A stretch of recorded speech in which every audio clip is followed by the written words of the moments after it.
Now we are live. It's working now. What a start. What a start already. We've got more botches than last night's WrestleMania, but we are working live. We're live now. Technical problem. This is how great it is when you live stream, is that you hear this kind of craziness. But we are live. We are live. It's WrestleMania 37 Night 2. I hope everyone can hear me well. I hope everyone is doing very well. We're all very excited. I know I'm very excited for WrestleMania 37 Night 2. But yes, I was just double checking on the stream. There we're live, but we are live. We are live. It's a good. It's the exact start that we're looking for tonight. But yes, it's WrestleMania 37 Night 2. The pre-show is about, or the kickoff show is about to start in about a minute's time. I've got the WWE Network up as we have tonight's watch along.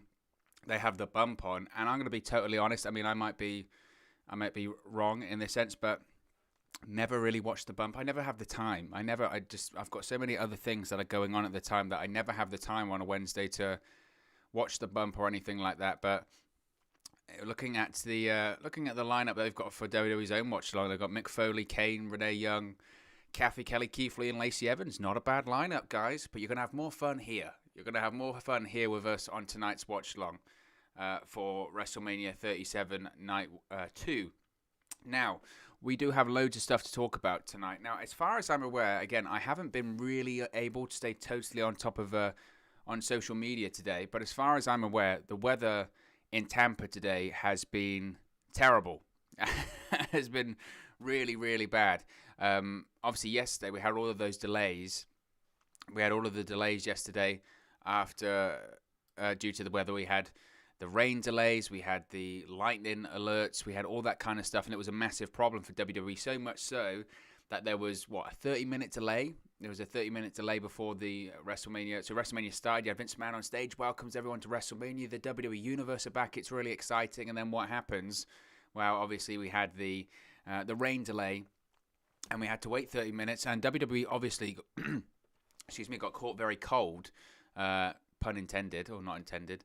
They got caught very cold because of this, and they had to do their sort of improv interviews and promos that they have. The pre-show's just starting. There's obviously a new cold open that started yesterday, which is pretty cool. You have like the King of Kings and John Cena's "You Can't See Me" and all that kind of stuff added into there as the kickoff show starts. Now, I don't think there are any matches tonight on the kickoff show either, in the same way that there weren't last night. I could be wrong. But I don't think there are. Again, I could be wrong with that. I'm not sure. But last night was interesting. I know, obviously, I think a lot of people were looking forward to night 2 more than night 1, which is probably fair. The matches for night 2, if you look at the card, maybe are a little bit bigger and better. But to be honest, they were struggled to beat last night. They were struggled to beat last night. Last night was so good. That is the most fun, honestly. Last night is the most fun watching a WWE show, a WWE pay-per-view that I've had in a long time. Maybe about a year or so, right? Considering the live fans in attendance. But I had a blast last night. I really did have a blast last night. It didn't end till really, really late over here in the United Kingdom. I think I got to sleep at like 7 a.m., something crazy. But those are part of the trials and tribulation as a fan of WWE and professional wrestling here in the UK. But the pre-show, the kickoff show's just started. We've got Caleb Braxton with JBL, Peter Rosenberg, Booker T, and Jerry Lawler's got a new jacket on tonight. They're actually outside this time, so it looks like maybe the weather has halted up slightly. But you can see it's still very, very wet where they are because it's been raining a lot. It's been really raining a lot. And the fans are all in these waterproof jackets with their masks as well. Actually, let's do a double check because I checked this out on the weather app earlier. So let's do a double check on the weather because I heard earlier that the weather wasn't great rather. So let's check. So Tampa, I thought I added it in, but they're calling it WrestleMania, which is what Michael called. So Tampa Bay at the moment, they are saying that it's very rainy. They're saying that it's going to... So right now they're saying it's raining, but if you look there, I don't think it is. But they're saying, according to this, they're saying that maybe it's actually going to be clear, I guess, for the next, well, at least until the remainder of the show. So they might just about get away with it, WWE. But by all accounts, the weather has been pretty horrific, pretty horrendous over the course of the last sort of 18 hours or so. What was funny, actually, because Peter Rosenberg's just on the screen right now. So, for the first, 30 minutes last night when they were padding for time, they were trying to figure out what to do because of the weather delay and because of the rain delay and all that kind of stuff. They went back to the Kickoff show panel, and there's obviously... there was Caleb Braxton, there was Peter Rosenberg, and I think there was JBL. I think they were the three that were there. And they go to some promo package or they go to some interview or something like that. But the mics were still hot. And you can hear them just basically chatting, trying to figure out what's going on. And Caleb Braxton goes, okay, I think they're going to come back to us if they're going to come back to us if they need to carry on or something like that. And Peter Rosenberg goes, I don't know. I just really need to go to the bathroom. And everyone's going, your mics are hot, which was pretty funny. They're just running through the card on the Kickoff show right now. We'll do our own preview and predictions as well before the show kicks off. But there are certainly some interesting matches. You can see the main ones, part of the watch-along graphic there. Obviously, Randy Orton, The Fiend, Edge, Daniel Bryan, Raymond Reigns. But there are other matches as well, which are very exciting. I know that people are looking forward to Night 2 more than Night 1. But I think that I really do think that's going to be debatable. I really do. I get the main event, the hype for the main event. I think that's justified. I get the hype for Randy Orton versus The Fiend. Again, that's probably justified. Asuka Rhea Ripley's going to be good, and Kevin Owens, Sami Zayn obviously is going to be good. But I don't know. We've got some people in the chat. Todd0864 says, shout out for Bad Bunny. What a match last night. Mad props to him. Yeah, you have to say it. I mean, that honestly, that opening night last night, night 1 of WrestleMania 37, it was just so good. And as Todd says, massive props to Bad Bunny, because talk about a phenomenal performance. And coming out of it today, as you always do in these kind of cases, we've heard some of the stories about Bad Bunny over the course of the last sort of 24 hours or so after WrestleMania. And the stories we've heard about him, that basically, it's something like he bought a house or he rented a property in Tampa so he could train at the Performance Center or at the Thunderdome or wherever. And apparently he would be in the ring for 5-6 hours a day. He had essentially stopped doing the most of it, the majority of his commitments, apart from if it wasn't stuff like, the Billboard Awards, the Grammys or SNL. But he put all of that on hold because he wanted to do this match and he wanted to do a good job. And Randy Orton, I saw a clip on social media briefly earlier today where Randy Orton was on the bump and they asked him, you got any words for The Fiend? He goes, I don't want to talk about The Fiend, but what I do want to talk about is Bad Bunny, because last night Bad Bunny was incredible, and I consider him a fellow professional and I consider him a performer because he was incredible. It's the dedication, it's the respect to the craft, and that's what Bad Bunny did. And you have to give credit also in the match to Damian Priest and The Miz and John Morrison. Obviously, they were there to help this guy out as well. I mean, that goes without saying that he was in there with three consummate pros and two very, very good professional wrestlers that really helped facilitate that great performance. But ultimately, you have to be able to do it yourself. And that's what Bad Bunny did. He did it himself, and he was fantastic. It's one of the best celebrity performances, I think, ever. Not just in WrestleMania history, but in professional wrestling history. And that goes to the level of commitment he was willing to put himself through to get there. And I like that he, sat down Dave Meltzer. Let's be honest, Dave Meltzer. You remember when Dave Meltzer, this was on social media, Dave Meltzer, when I think he talked to one of his children, and I'm not having a go at his child, obviously, but he was talking to one of his children, and Dave Meltzer said that Bad Bunny was just an ethnic celebrity, and he was only known by a certain audience, and he wasn't a good athlete, and he wasn't athletic. And every time I heard that, at the time I went, well, let's actually see him do the match first before we start criticizing his performance. If he goes into WrestleMania and he does a terrible performance, then obviously you can be justified in saying, look, the guy, it was a bad decision. But he's got a massive fan base. He's got a huge following. The guy's the most streamed artist on Spotify in 2020. He's also a Grammy Award-winning guy. He's a Billboard-winning guy. And last night, he was incredible. He did an amazing performance. You have to give him credit. And I really hope he not only silenced the haters, the people that didn't know who he was before certainly know who he is now. And they're going to be wanting him to come back. That's the irony, really, isn't it? That's the irony now. Those people that were going, who, or I don't want to see Bad Bunny. Why would I want to see Bad Bunny at WrestleMania? They're going to be desperate to see him back competing again. which just proves how good he was last night. And the crowd were into him. They argue that Bad Bunny was one of the most over people in front of the crowd last night. And that's something we haven't really considered over the course of the last 12 months. Without having a crowd there, sometimes it's been more difficult to judge who is truly over. Who is truly over. You know, we've had to kind of rely on social media as to, and you know, watch-alongs like this and videos like we do on YouTube to try and figure out, actually, what are people's opinions? What are people's opinions? What are people's reactions to these stars? Are they actually over? And last night with the crowd, we started to find out again who's actually over. It was like the opening match. You know, obviously McIntyre was over, obviously, but Bobby Lashley was really over. And I think, again, it was the right decision for him to retain the WWE Championship for that reason. He's over. Bianca Belair, main event. They both from Sasha Banks, but she's over. And Bad Bunny, incredibly over. One of the biggest pops of the night was that guy. And he had the crowd in the palm of his hands. They had the crowd for that match. So you have to, you really do have to praise them, and you have to praise Bad Bunny, and you have to praise everyone involved with that match last night. It really was fantastic, and I don't think it's the last time. I don't think it's the last time that we've seen Bad Bunny inside of a WWE ring. He was too good not to do it again, and it looks like he's earned the respect of the WWE officials, the roster, which is important, and he's integrated himself into the locker room. And yeah, this guy's a big star, a really big star. So I don't think it's the last we've seen of him. It's going to be interesting to see what happens going forward. Is he going to be on WWE television going forward? That might be a little bit. We'll have to wait and see whether or not that will happen. We'll wait and see. We'll wait and see.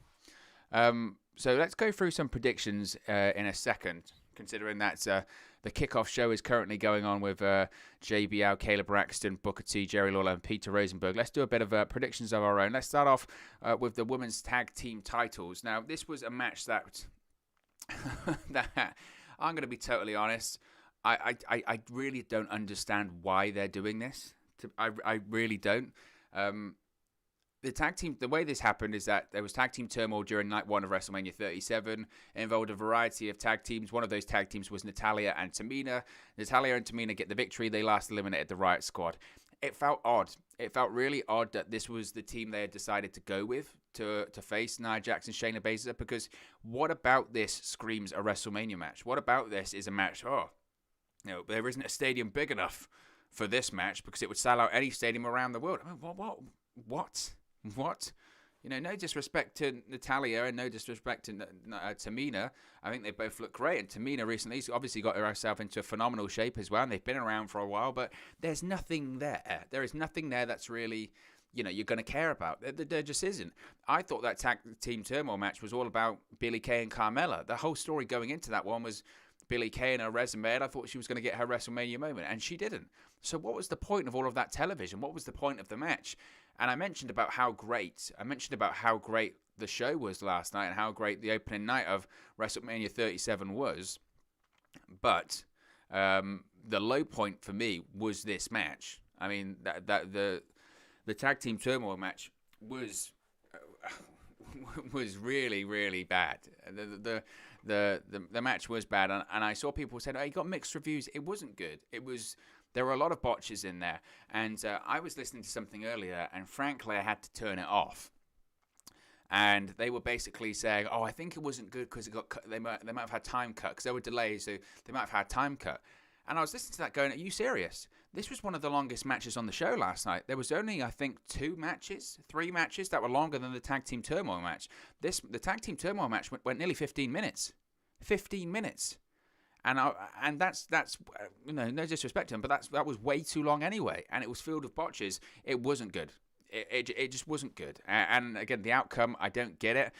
In terms of a prediction, it's one of those ones which, you know, when you just don't care for the match, you don't really care for the prediction because you can't even really try and get invested in the story. I could see Natalya and Tamina winning, maybe. Again, what does it do? Nothing really. Nia Jax and Shayna Baszler, they should probably retain. I guess they're pretty dominant, and it means that Shayna Baszler's doing something, which I like. So I don't know. Todd says, didn't Nia and Tamina used to be a tag team? Well, the thing is, Todd, is that if you go and look at Tamina's career, she has been a bodyguard or a tag team with about 1 million different people at a period of time. Whether it's, you know, Mickie James, Alexa Bliss, Alicia Fox, Natalya, Nia Jax, she's been with a million because that's what she does. She just randomly appears with people and then suddenly, they're friends. AJ Lee, she was bodyguard for AJ Lee. That's what she has done throughout her whole career. So, yeah, I didn't get this. I really didn't get this, but I guess I wouldn't be surprised in the slightest. I can probably pick where this is going to be on the card. This will be the second match.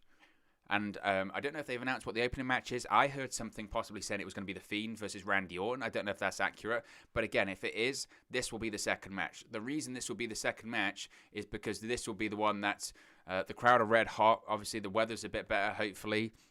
They have a great opening match. They're going to have to come down before they can go back up again. This will be the come down match. And no disrespect to him, but that's what it's going to be. That's what it's going to be. So let's move on. Let's talk about the United States Championship match. We've got Riddle facing off against Sheamus and defending the United States Championship. Riddle, I was a big fan of Matt Riddle. And I say I am still a big fan of Matt Riddle. I think he's a excellent worker. I do think he's different. I think his matches are great. And to be honest, I think Sheamus and Riddle have had great matches. They've had several great matches on Monday Night Raw. And I'm not just talking about in recent weeks. I'm talking about towards the end of last year. They've got great chemistry. And I absolutely think the match tonight between them will be very, very good. The Riddle character is basically everything that's wrong with the WWE and the NXT system. In that you can have a character in NXT which is acceptable, which is over, which is popular, and when you get to the main roster, they have to make their changes. We need to broaden this for a wider audience. We have a wider audience. We have a much wider audience on the main roster, so we need to change things, and they change things for the worse. Vince McMahon and Bruce Pritchard saw the way that Matt Riddle walked and the way that Matt Riddle talked and said, that's a comedy guy. And we heard those reports that Vince McMahon doesn't get Matt Riddle, but he finds him funny. And because he finds him funny, that was a kiss of death. And there's videos of me talking about this months ago. Because whenever I hear a report that says Vince McMahon thinks this person is funny, or Vince McMahon, this guy makes Vince McMahon laugh, that is the kiss of death. Because it always reminds me of Dean Ambrose. And I think back to the Jon Moxley interview he did with Chris Jericho when he left WWE, and he said himself that if Vince McMahon sees you have the slightest inkling or the slightest inch of comedic timing, that's what you do. And that's what happened with Dean Ambrose. Constantly. Every single promo. And then Dean Ambrose was high up on the card, but every single promo, it was wacky. You've got to do something wacky. You've got to have a prop. You're going to have a syringe. You're going to have a gas mask. You're going to have whatever. You're going to be going down the ramp backwards. You're going to show up in a taxi and you lost the WWE Championship. But you're going to be spraying mustard on people. You're going to have an exploding Money in the Bank briefcase. You're going to be doing wacky stuff. And that's what Vince McMahon thinks with Riddle. He makes Vince McMahon laugh. And they go, right, well, if he makes me laugh, if he makes me, and I'm a crazy 70-something-year-old man, which, by the way, no disrespect to him, but I don't know what he was looking like last night. I mean, good Lord. I mean, if I got this biro and scribbled on my eyebrows, that's what Vince McMahon would look like, because it was crazy. It was crazy, but nevertheless, he thinks that Riddle's funny. So he has these wacky Riddle promos where he walks around with a scooter and he just does weird stuff. And I feel bad for Riddle because the gimmick that worked with Matt Riddle in NXT was that he is slightly goofy and he is laid back and he is the original bro, but this is a UFC fighter. This is a former UFC fighter. This is a former MMA fighter that when things get tough and when the times get tough and when the bell rings in the ring, this guy can go. He's a badass and he's legit. And it's kind of like they've stripped away any sense of, seriousness from Riddle at this point, and now he's just goofy. And it's goofy to the point where, again, it's not funny anymore. They hammer these. If something's funny, they hammer things into the ground. It's like Nia Jax. The Nia Jax thing right on Raw when she said "my hole." That was hilarious. That was funny. That was real. That was organic. It was just an over-the-top sell by Nia Jax. The internet loved it. Social media loved it. It was trending. It was funny. So what do they do after that? Every single week for like 10 weeks then, it's my hole. And you go, it's not funny anymore. It's not funny. Back in the day, you could stretch those kind of things out, but social media moves so quickly now. What was funny last week is just, that's it. It's last week. You have to move on quickly because social media and mainstream popularity and stuff move so quickly. But they just hammer it and hammer it and hammer it to the ground. And that's what they do with Riddle. He's got a scooter. Because that's funny. It's like, and again, you know, they're sitting around these tables and they're sitting in these creative meetings or these writing rooms. And they go, oh, Matt Riddle, okay, this guy, he's wacky, he's funny. What would a wacky guy have? And they go, he could have a scooter. And they go, yeah, that's funny. Write that down. It's like, what a genius. What a genius. You've come up with this guy who goes around with a scooter. Great. It's just stupid. It's just so stupid. And like I said, I'm a fan of Matt Riddle. I'm a fan of his work, but some of the material that this guy is given is just horrific. You want to be funny. I saw some images earlier of Riddle was on the bump, and he was next to Rob Van Dam. And there was these interactions with RVD, and they were funny as hell. They were great. And why are they funny? Well, let's be obvious, okay? They're two guys that are very much into the HTC, right? You know, they're very much into the hemp, yeah? Are we getting the references? That's the situation. They're into all of that. And I saw it and I said, you know what? Rob Van Dam is a Hall of Famer now. I don't know if he can get cleared by WWE again. I don't know what his contractual situation is. He's not with Impact Wrestling anymore. Make Matt Riddle and RVD a thing on TV. If he can't be a tag team partner, make RVD Matt Riddle's manager. Why not? Because if you're going to just play this guy for comedy, then you can certainly do some interesting stuff if there's two of them. Make it a double act. RVD's got a different kind of humor. That's funny. That would be funny. And at least you're pairing him with a legitimate Hall of Famer, a legitimate legend. People are going to be into that because it's Rob Van Dam. And you get Riddle overdoing it. At least do something like that. But will they do that? I don't know. I don't know. Anyway, to this match, since I've just gone on a diatribe for about 10 minutes, this match... I can see Sheamus winning. I really can see Sheamus winning this one because I think Sheamus made a really good point. I saw an interview of him recently, and he said he was the MVP of the pandemic era, and I don't know about that, but I do agree with him that, let's be honest, he's talk about consistency. Talk about consistency and performing at a high standard. Sheamus has been right there. Some of the matches he's had, whether it's Jeff Hardy, whether it's Riddle, whether it's Drew McIntyre, whether it's whoever, this guy's been performing at a level every single week. And this is also a guy that there was rumors and reports about 18 months ago or a couple of years ago that Sheamus was going to have to retire. He had spinal stenosis in his neck, and there was concerns that the reason he was put into tag team with Cesaro and he was wrestling in tag team matches because he couldn't do singles matches anymore because of the strain on his neck and his body and all that kind of stuff. And now he's in the shape of his life. I think he's in his 40s or he's 40, and he's great. He's been doing fantastic work, and that kind of stuff, it doesn't always get rewarded in WWE, but when you're with Vince McMahon and when you're a veteran like Sheamus is now, I think eventually that will get rewarded. Now, I know that they like Riddle, and I know that Riddle was a project for Vince McMahon and Bruce Pritchard, and they're obsessed with him right now. But I can see Sheamus winning this one. And I know people would look at it and say, well, wouldn't it make sense to have the younger superstar go over, a bit of a WrestleMania moment for them, make them... I think it's kind of different when it comes to the US Championship. Back in the day, it wasn't. But I think it's kind of different. And I can see Sheamus winning this one. And I don't have a problem with it. If they were booking Matt Riddle really well on television and Matt Riddle was getting really over, then I would say, then I would question it. But for me, because of just the wacky stuff that he's doing and just the bad material that he's getting, I don't know if it necessarily hurts him, because I think the thing that's actually hurting him the most is the promos and the bad creative that he's been given. I lost to Sheamus. It's just crazy. Todd says it's just a gimmick. It could change for the better over the years to come. Just look at the Ringmaster. Well, that's true. I mean, but they had to change. You know, if Steve Austin stayed as the Ringmaster, we wouldn't have Stone Cold Steve Austin. My point is that this version of Riddle will only get him so high. Pun intended, but it will only get him so far up the card, rather. That's the case with Riddle. I mean, I get what they're trying. I just don't think it's executed well at all. Let's move on. And this one, really looking forward to this one. We've got Kevin Owens versus Sami Zayn.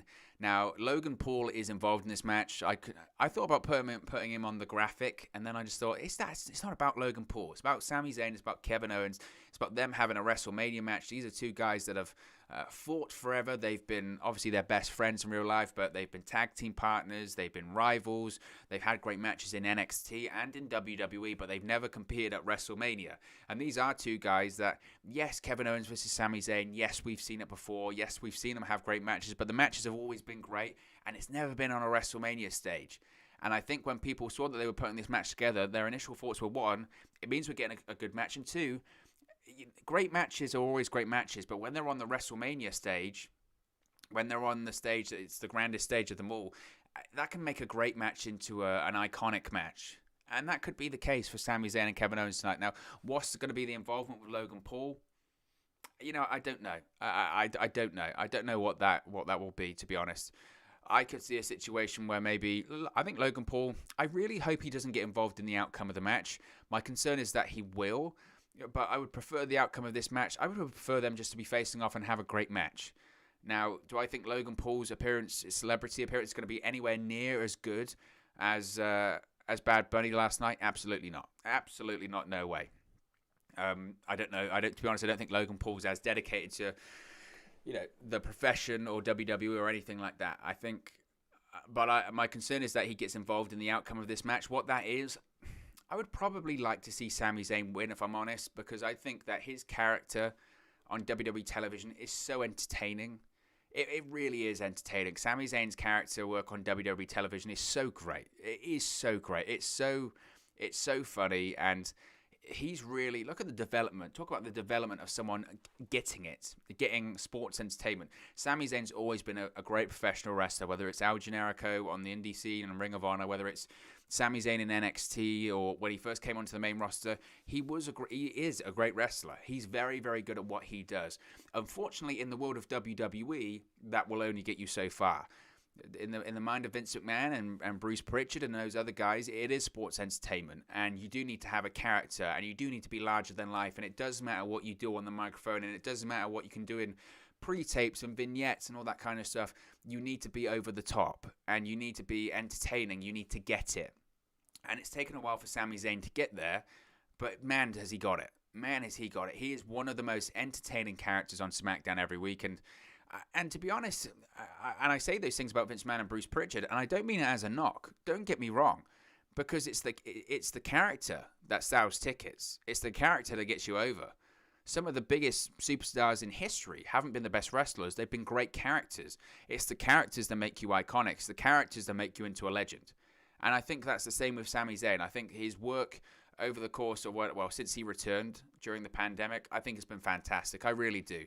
And his whole conspiracy character and his over-the-top promos and his wild stuff, shouting at the announce table and all that kind of stuff is brilliant. It's brilliant. And I know I'm complaining about Riddle for comedy, and some people will look at Sami Zayn and go, well, isn't that comedy? Isn't that comedy? Surely that's comedy. And it's like, well, it's different. It's different because I don't have a problem with comedy if it's funny.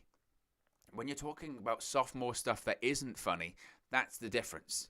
That's the difference. The Sami Zayn stuff's funny, and ultimately, it's not a million miles from actually stuff that actually does happen in reality. That's the crazy thing with Sami Zayn.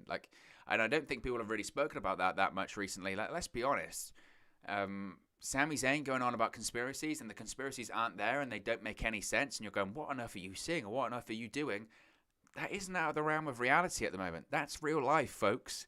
There are a lot of them. There are a lot of conspiracies, especially at the moment, and I think it's a great character. I do. So I'm going to say Sami wins. I don't think Kevin Owens gets hurt by losing. I think Kevin Owens is going to do something crazy. There were rumors last year, wasn't there, that he wanted to jump off the pirate ship at Raymond James Stadium. Obviously, WWE set is a pirate ship. Can they do that in a singles match and all that kind of stuff? I don't know. But Shane McMahon did a crazy bump last night. He jumped off the cage, or he got thrown off the cage by Braun Strowman. That was the crazy bump of WrestleMania 37 Night 1. And who knows, maybe Kevin Owens is going to do the crazy bump of WrestleMania 37 Night 2, and that's going to be jumping off the pirate ship. I'd love it. I think Kevin Owens is one crazy guy. He jumped off the WrestleMania sign last year in the Performance Center, and for a guy of his size, first of all, for a guy of his size, his athleticism is just crazy anyway, isn't it? It's insane. But for a guy of his size, some of the stunts or bumps he's taken in his career are nuts. This is a guy that's jumped off cages. You know, this is a guy that will do all sorts of crazy stuff. So I remember the Royal Rumble, right, in January against Roman Reigns in that last man standing. Didn't he do a senton off a forklift? This guy don't care. This guy does not care, and he's a fan. He's such a fan. They both are, but he's such a fan that he's willing to do crazy stuff to do that WrestleMania moment. So I think Sami Zayn will win. Unfortunately, I do think Logan Paul will somehow get involved in the finish, which is going to be a bit disappointing if that happens. But look, Sami Zayn, Kevin Owens on the main stage. I'm really happy for them. These are two of real great professional wrestlers, and it's just very exciting. It's very exciting because again, we've seen the match a million times, but we haven't seen it on WrestleMania. And talk about two guys that have been best friends. Imagine being able to wrestle your best friend at WrestleMania. That's the stuff dreams are made of, ultimately, isn't it? That's the stuff dreams are made of. Todd says, can't imagine how sore Shane McMahon is today. Well, the bump was pretty incredible last night. And, you know, to be honest, it could be even said that possibly it was more painful than, say, a bump through a table or stuff like that, because that canvas from that height, that's rough. And if you watch it back, that canvas that didn't budge. And it's outside, and I don't know how cold or humid it was in Florida and Tampa Bay last night. I'm assuming if it was a bit cold because of the weather, then those ring boards would have been pretty stiff. So Shane McMahon took a heck of a bump, and that cage match last night was actually far more enjoyable than I thought it was going to be. I wasn't sure about it. Well, I wouldn't say I wasn't sure about it. The build to it was terrible, but it was a lot of fun. That cage match, it was a lot of fun. I enjoyed it immensely last night. So next match after Kevin Owens, Sami Zayn, is the Intercontinental Championship. It's the Nigerian drum fight. Now, as far as we can tell, Michael Cole briefly mentioned this on commentary last night, didn't he? He briefly mentioned that essentially a Nigerian drum fight, because people have been asking, what are the rules? What are the rules of Nigerian drum fight? I don't think WWE even knew when they scripted the line, when they said this is going to be a Nigerian drum fight. Essentially what they figured out, and this is what Michael Cole said on commentary, is that it's a no-holds-barred match. It's anything goes. They can beat the hell out of each other, which is fine, but just call it a no-holds-barred match, because how many ways can you skin a cat? Is that kind of analogy? Is that right? Is that the analogy? Whatever. I hope there are drums. I hope there are drums. I mean, if there's a Nigerian drum fight and there isn't any drums, what's the point? I don't know if that's what they're going for. Whatever. I guess the fun thing of it, and this is the frustrating thing, I think, with this storyline.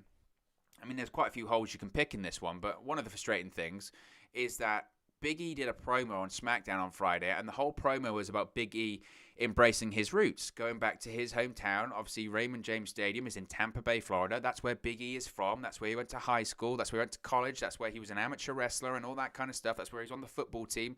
So Big E went back and embraced his roots when he was in Tampa Bay. The whole story with Apollo Crews is Apollo Crews embracing his Nigerian roots. If they had told that story throughout the past month or so, that Apollo Crews is embracing his roots, but so is Big E, and they made it sort of a way of going back home to try and take a few steps forward, that could have been a really compelling story. That makes sense. That actually does make sense. And I enjoyed that. I enjoyed the promo that Big E did on Friday immensely. I thought that was great. I would be far more interested in seeing this match than I've ever been over the course of the last few months. But they haven't done that. They wasted all that time, and it's almost like they took so long trying to figure out what this story was going to be. Then by the end, they actually found it, but it was too late. It was too late. And ultimately, when it comes to this feud, don't get me wrong, I'm glad to see the Intercontinental Championship mean something, and I'm glad to see that there are two guys fighting over the Intercontinental Championship, and there's an IC title feud going into WrestleMania. Very refreshing. That actually is a high-profile IC title feud going into WrestleMania. But ultimately, Apollo Crews has lost, 4 times to Big E? 5 times? If this was a shoot, if this was the UFC, or if this was boxing, Apollo Crews wouldn't get another opportunity, because the promoter would say, look, you lost over and over and over and over again. What has Apollo Crews done to deserve an Intercontinental Championship match? Nothing. He's done nothing. He's done absolutely nothing to earn that championship opportunity. He's lost over and over and over again. If that's what you have to do to earn a title opportunity, then put Brian Myers, put Kurt Hawkins in the Hall of Fame. But if you're rewarding losses over and over again, it's silly. It's silly. There is no logic in that. In the same way there's no logic in the Nigerian drum fight. They found logic, but they found it too late on Friday when they talk about Big E embracing his roots. They could have done it then, but they took too long to find it. So that's disappointing. It's strange as well, because if you think about this now, if you think about the outcome of this one, surely Apollo Crews has to win. Surely he has to win, because if he loses again, then you would surely go, well, one, why did he get an opportunity? Two, why did he go through this whole metamorphosis? Because it didn't help him at all. Why did you do any of it? Because none of it worked. None of it worked, and it was all wrong. And I don't know. So surely, I think from a logic point of view, surely Apollo Crews has to win. But one could argue, as we come out of WrestleMania and we're looking to next year, we're looking into who can.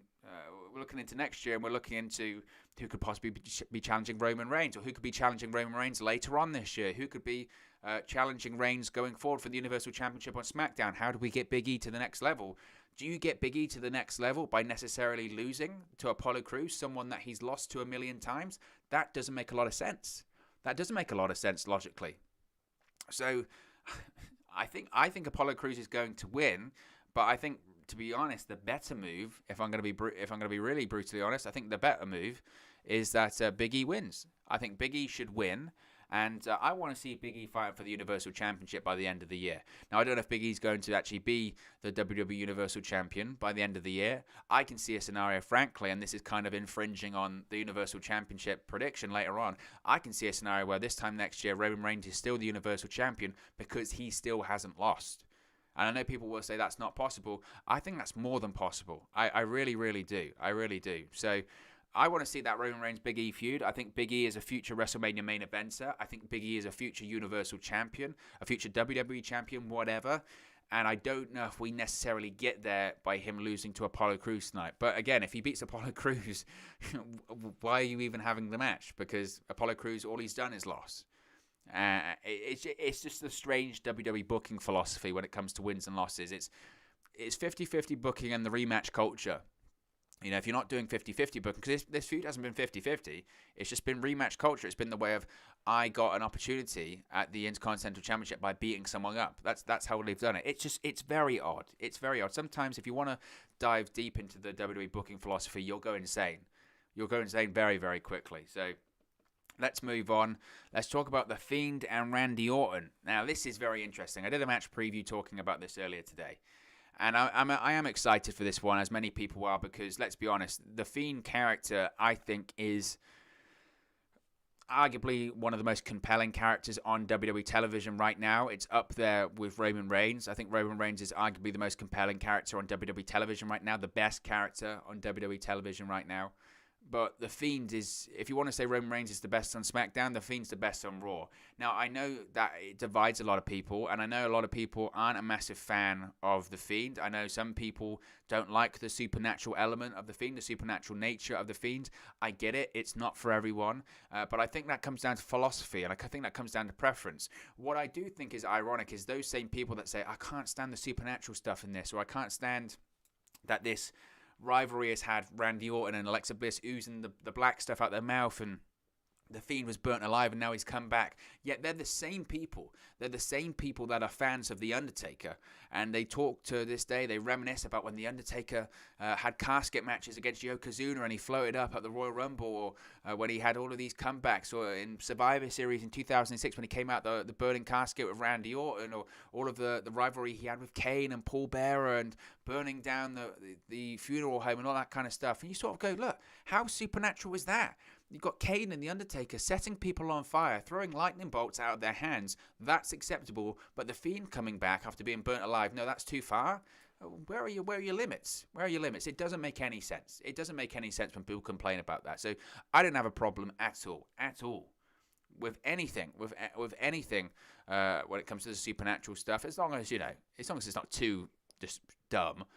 As long as there actually is some logic in the supernatural stuff. And to be honest, when it comes to it, and this was the analogy I made earlier when I was doing the match prediction for this on the channel, be sure to check that out, is that if I'm watching a Marvel movie, or if I'm watching any movie or any television show, I know what I'm watching is a film. I know what I'm watching is a television series. If I'm watching a Marvel film and I see Thanos come down and snap his fingers and see the whole half the universe disappear into dust, I don't start looking around and be worried thinking, oh my gosh, are my family going to be there, or have they disappeared as well? I know it's not real. I know what I'm watching is a television show.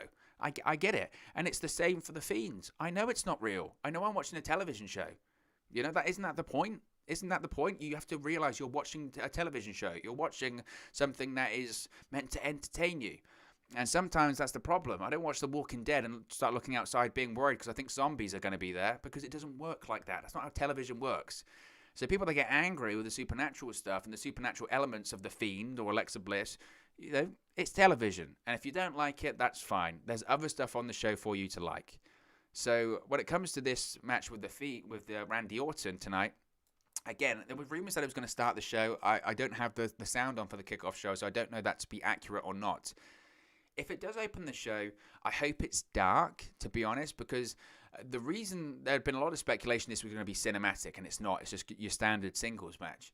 And the reason why essentially it isn't cinematic from what I've gathered is because we're going to get some big, grand, extravagant Fiend entrance. Because you have to remember as well, this is the first time that the Fiend character, the Fiend Bray Wyatt, has actually appeared inside of a stadium for WrestleMania. Last year was going to be the Fiend's WrestleMania debut against John Cena. Of course, it didn't happen because of the pandemic. It was moved to the Performance Center, and we got the Firefly Funhouse match instead. We're going to get the Fiend actually inside of a stadium on the grandest stage of them all this year for the first time. So I think they thought, you know what, this Fiend character is so strong and it's so well received by an audience, and we can do something so spectacular. Think of the lasers, the flames, and the lights and all that kind of stuff. We can do this crazy entrance with the Fiend that we weren't able to do last year. That was probably the plan last year. We need to have it inside the stadium, and we can't do a cinematic match inside of the stadium with that live fans in attendance. So we're going to have to bite the bullet, and we're going to have to do a match.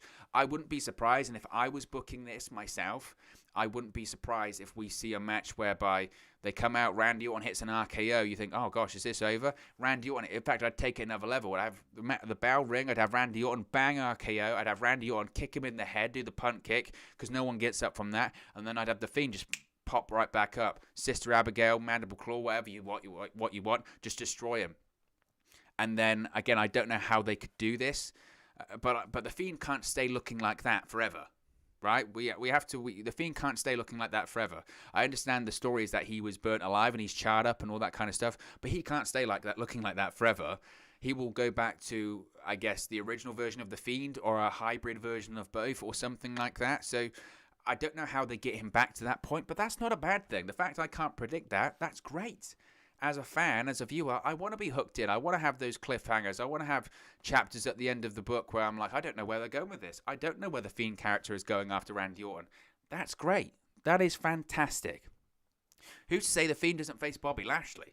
Now, there's a match. There's a story. I don't know if necessarily the Lashley-McIntyre feud is over. I think considering that McIntyre didn't tap out, they called it the technical submission last night, and Michael Cole was very keen to emphasize that but Drew McIntyre didn't tap out last night. I think that feud is kind of carry on. But the Fiend Bray Wyatt versus Bobby Lashley, that's a big money main event for the WWE Championship. If you can't get Brock Lesnar back and you can't do Brock versus Bobby at SummerSlam, Bobby Lashley versus the Fiend is money. That's money on the table. That really is. Let's check the chat. Paul says, whose entrance was the best last night? Tell you what, Paul, that is a good question.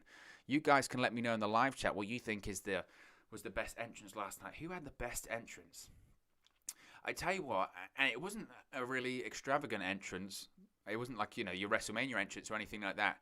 But I really enjoyed Bobby Lashley's entrance because I just think his new entrance is fantastic. And it was the open of the show, and I'm on a big Lashley hype at the moment. I'm so glad he retained last night, and I'm so glad that that they were open the show. I think that was the right move. And just to be honest, his entrance was great. McIntyre's one was good. Bad Bunny's was pretty spectacular, to be fair, as well. And the crowd was popping like crazy for that. So I would probably say Bobby Lashley or Bad Bunny. But, I mean, that's a tough one. We're going to see some great WrestleMania entrances tonight as well. We really are. If you're psyched for WrestleMania 37 Night 2, smash a like on the like button. If you are new to the channel as well, be sure to subscribe, bottom right-hand corner. We got a ton of new subscribers last night, so I really do appreciate everyone that has subscribed over the course of the last week or so, over WrestleMania week. I've really been enjoying all of the live streams. My sleeping pattern is absolutely destroyed, by the way. I didn't get to sleep till like 7 a.m. over here in the UK. It was absolute craziness. So, I mean, that's going to be fun to fix over the course of the next week or so. I don't know how to fix that. I'm assuming that you just have to. I'm thinking the way to fix that sleep thing is you just stay awake, don't you? You just basically stay awake, and then I'm almost thinking of pulling an all-nighter tonight, and then by the time it gets to say like 9 p.m. tomorrow, just go to sleep. I think that might be the right way. But even if I do get tired, in the same way that I had last night, I've got the green tea here. I've got the green tea and caffeine. So that's ready to go. So we've got energy on tap. Let's go through a couple more. And also, before we go into the next match as well, Super Chats, of course, are open as well. So if you do want to contribute to the channel, you can do that by clicking the $sign. Any and all contributions are very much appreciated. It's the best way to support the channel. So if you do want to contribute something to the channel, if you are enjoying the stream or you enjoy the videos that we do, the best way to contribute and support us is by the Super Chat button or just subscribing and liking. That really does help us out as well here on YouTube. So let's move on. So we've got a couple matches left. We're about 15 minutes or so away from WrestleMania Night 2. WrestleMania 37 Night 2 going live on the air. The next match is for the Raw Women's Championship. It's Asuka defending against Rhea Ripley. Now, again, I did a match preview talking about this earlier today. Be sure to check that out on the channel. And this one's an odd one because this wasn't the plan. This wasn't the plan, and the plan before that wasn't the original plan as well. The original plan for the Raw Women's Championship at WrestleMania was going to be Lacey Evans versus Charlotte Flair. If you recall your mind back, if you cast your mind back to the Ric Flair Lacey Evans storyline, where Ric Flair was Lacey Evans' mentor, whatever you want to call it, all that kind of craziness, that was meant to lead to Lacey Evans winning the Raw Women's Championship at Elimination Chamber. And that was also going to lead to Lacey Evans versus Charlotte Flair at WrestleMania, and I'm assuming Charlotte Flair winning the Raw Women's Championship. Well, obviously, Lacey Evans fell pregnant. She's currently on maternity leave, so that storyline was dropped. So the plan then was to have Charlotte Flair versus Asuka, but that was dropped after Charlotte Flair was told that she was pregnant. But then she actually wasn't pregnant. It found out that it was a false diagnosis, or the WWE medical team had got it wrong. It also was right at the same time that Andrade got released, or like about a week or so before. Isn't that a shocker? Because Andrade had asked for his release the week before. Very just odd timing. And then at the time, Charlotte Flair then tested positive for COVID, so she was off TV for a couple of weeks. But then she just wasn't added back in. She just wasn't added back into the match. They just didn't do anything with her. So she's off. She's not on the card tonight, which is very odd. So the initial plan was Lacey Evans versus Charlotte Flair for WrestleMania, but what we've got instead is Asuka versus Rhea Ripley. To be honest, probably a better match, certainly a better storyline. I sympathize for Asuka. I sympathize for Asuka, I do, because this is someone that's carried the Raw Women's division for the past 12 months. In a time where Becky Lynch hasn't been on television, where Charlotte Flair has been off of it as well for the majority of that time. Ronda Rousey, of course, has been away. The Raw side of things when it comes to female wrestlers has been decimated. They could have used talent way better on that brand, whether it was Zelina Vega, Mickie James, whoever, Peyton Royce. There are names on there they could have used. They haven't used it well, but Asuka's done what she can and her best of her abilities to carry that brand in terms of the women's side of things. And I think she's done an admirable job. I think that, again, the opponents she's been given have just not worked out, or just the attention that WWE hasn't put on it has been a bad thing as well. And again, I sympathize. I sympathize for Asuka because she deserves more. She deserves way, way more. And she hasn't got it. And I don't even think they still, at the moment, scratched the surface of what Asuka is capable of in WWE. And that's a shame. That's a shame. Now, Rhea Ripley, when it comes to the Raw side of things, coming to Monday Night Raw absolutely was the right call. I think that SmackDown has quite a few big female stars at the moment. Got Sasha Banks, Bianca Belair, Bayley, Carmella does a great job on SmackDown as well. So I think they were fine. Raw needs the bodies right now. Raw needs the stars. Now, if you get Charlotte Flair back, if you get Becky Lynch back, if you get Ronda Rousey back, and then you've got Asuka and Rhea Ripley, then you've got a stacked women's roster on Monday Night Raw, and I'm here for that. If Raw's going to become the women's show, if the reason I tune in to watch Monday Night Raw for 3 hours is because if I tune into Monday Night Raw to watch just the female wrestling because it's good, that's fine. At least I have a reason to tune in. I don't really have one right now, so I wouldn't have a problem with that. So I can see this kind of almost being a bit of a reset or just an addition to the women's division. This WrestleMania could be so crucial for women's wrestling, frankly, not just because it was the main event of night one, and that's the second time that females have main evented WrestleMania in WWE history, and also the first time two black females have main evented WrestleMania in WWE history as well. I think that this almost serves as a bit of a reset. It reminds me of WrestleMania 21. In the same way that WrestleMania 21, you crowned the new two faces or new two big stars on the respective shows. You had John Cena win the WWE Championship. He became the face of SmackDown at the time. You had Batista defeat Triple H to become the World Heavyweight Champion, become the face of Raw at the time. And that could be a similar situation right now. Bianca Belair becomes the next big star, the next big female star on SmackDown. She wins the SmackDown Women's Championship. Rhea Ripley wins the Raw Women's Championship by defeating Asuka. She becomes the next big female star on Monday Night Raw. And then you start to look at all of the big females they have in WWE, and you have to look at the depth that they have in those divisions. It's very strong. When you have those big names back, and those big names could come back tonight, by the way, I still think that considering Bayley was jumping around last night and she was involved backstage with the NWO and then she was involved with Michael Cole and commentary, I can see a situation where she's involved tonight and we see Becky Lynch come out. That's been heavily rumored and Becky's teased that herself. But in addition to Becky Lynch, you have Ronda Rousey come out, you have Charlotte Flair come out, and you have the first ever women's WrestleMania main event come back to life. And it's a similar situation to Hogan, Rock, and Austin at WrestleMania 30. It's not on the same level, but it's significant, and that'll be a massive WrestleMania moment. So I could see that happening. Now, as far as this match goes tonight between Rhea Ripley and Asuka, I see Rhea Ripley winning. I think that, again, I see that WWE are looking to add two big stars to their women's division. And I think they're going to do that by making Rhea Ripley the Raw Women's Champion, and then you've got two new big stars that they've added in, Bianca Belair and Rhea Ripley. So I think that makes the most sense there. Meltzer got you triggered, says, "What's up, buddy? I'm doing pretty well. Hope you're doing well. Hope everyone is excited for night 2 of WrestleMania 37. We're about 10 minutes away from the event going live on the air. This first hour has absolutely flown by here, and it got off with a terrible start with my microphone not working, but now it does. We're all good. So we're about 10 minutes away. So now is the time to have your caffeine, have your food, get set, get ready, because I'm hoping the weather they've managed to do the kickoff show outside tonight, which is a positive. So it looks like when we looked at the weather report earlier, that despite the real bad weather again earlier today, we might actually have some good weather conditions, so we don't have any slip-ups, pun intended, like Mandy Rose during the show. So hopefully that's the case. As that green tea is still absolutely boiling, by the way. God. Let's move on to the main event, which is the Universal Championship, which, of course, everyone is very excited for. On the kickoff show, they just panned to a wide shot of the stadium. It does look great. It looks great. WWE, their set design is very good, isn't it? If there's anyone that knows how to do a stadium show, it's WWE. They're very good at it. They're very, very good at it. And to be honest, I'm a big fan of the set this year. I think the set looks great. I know some people have criticised it. I think it's far better than the WrestleMania set of 2019. That WrestleMania set for WrestleMania 35 was just a giant LED screen. Where's the creativity?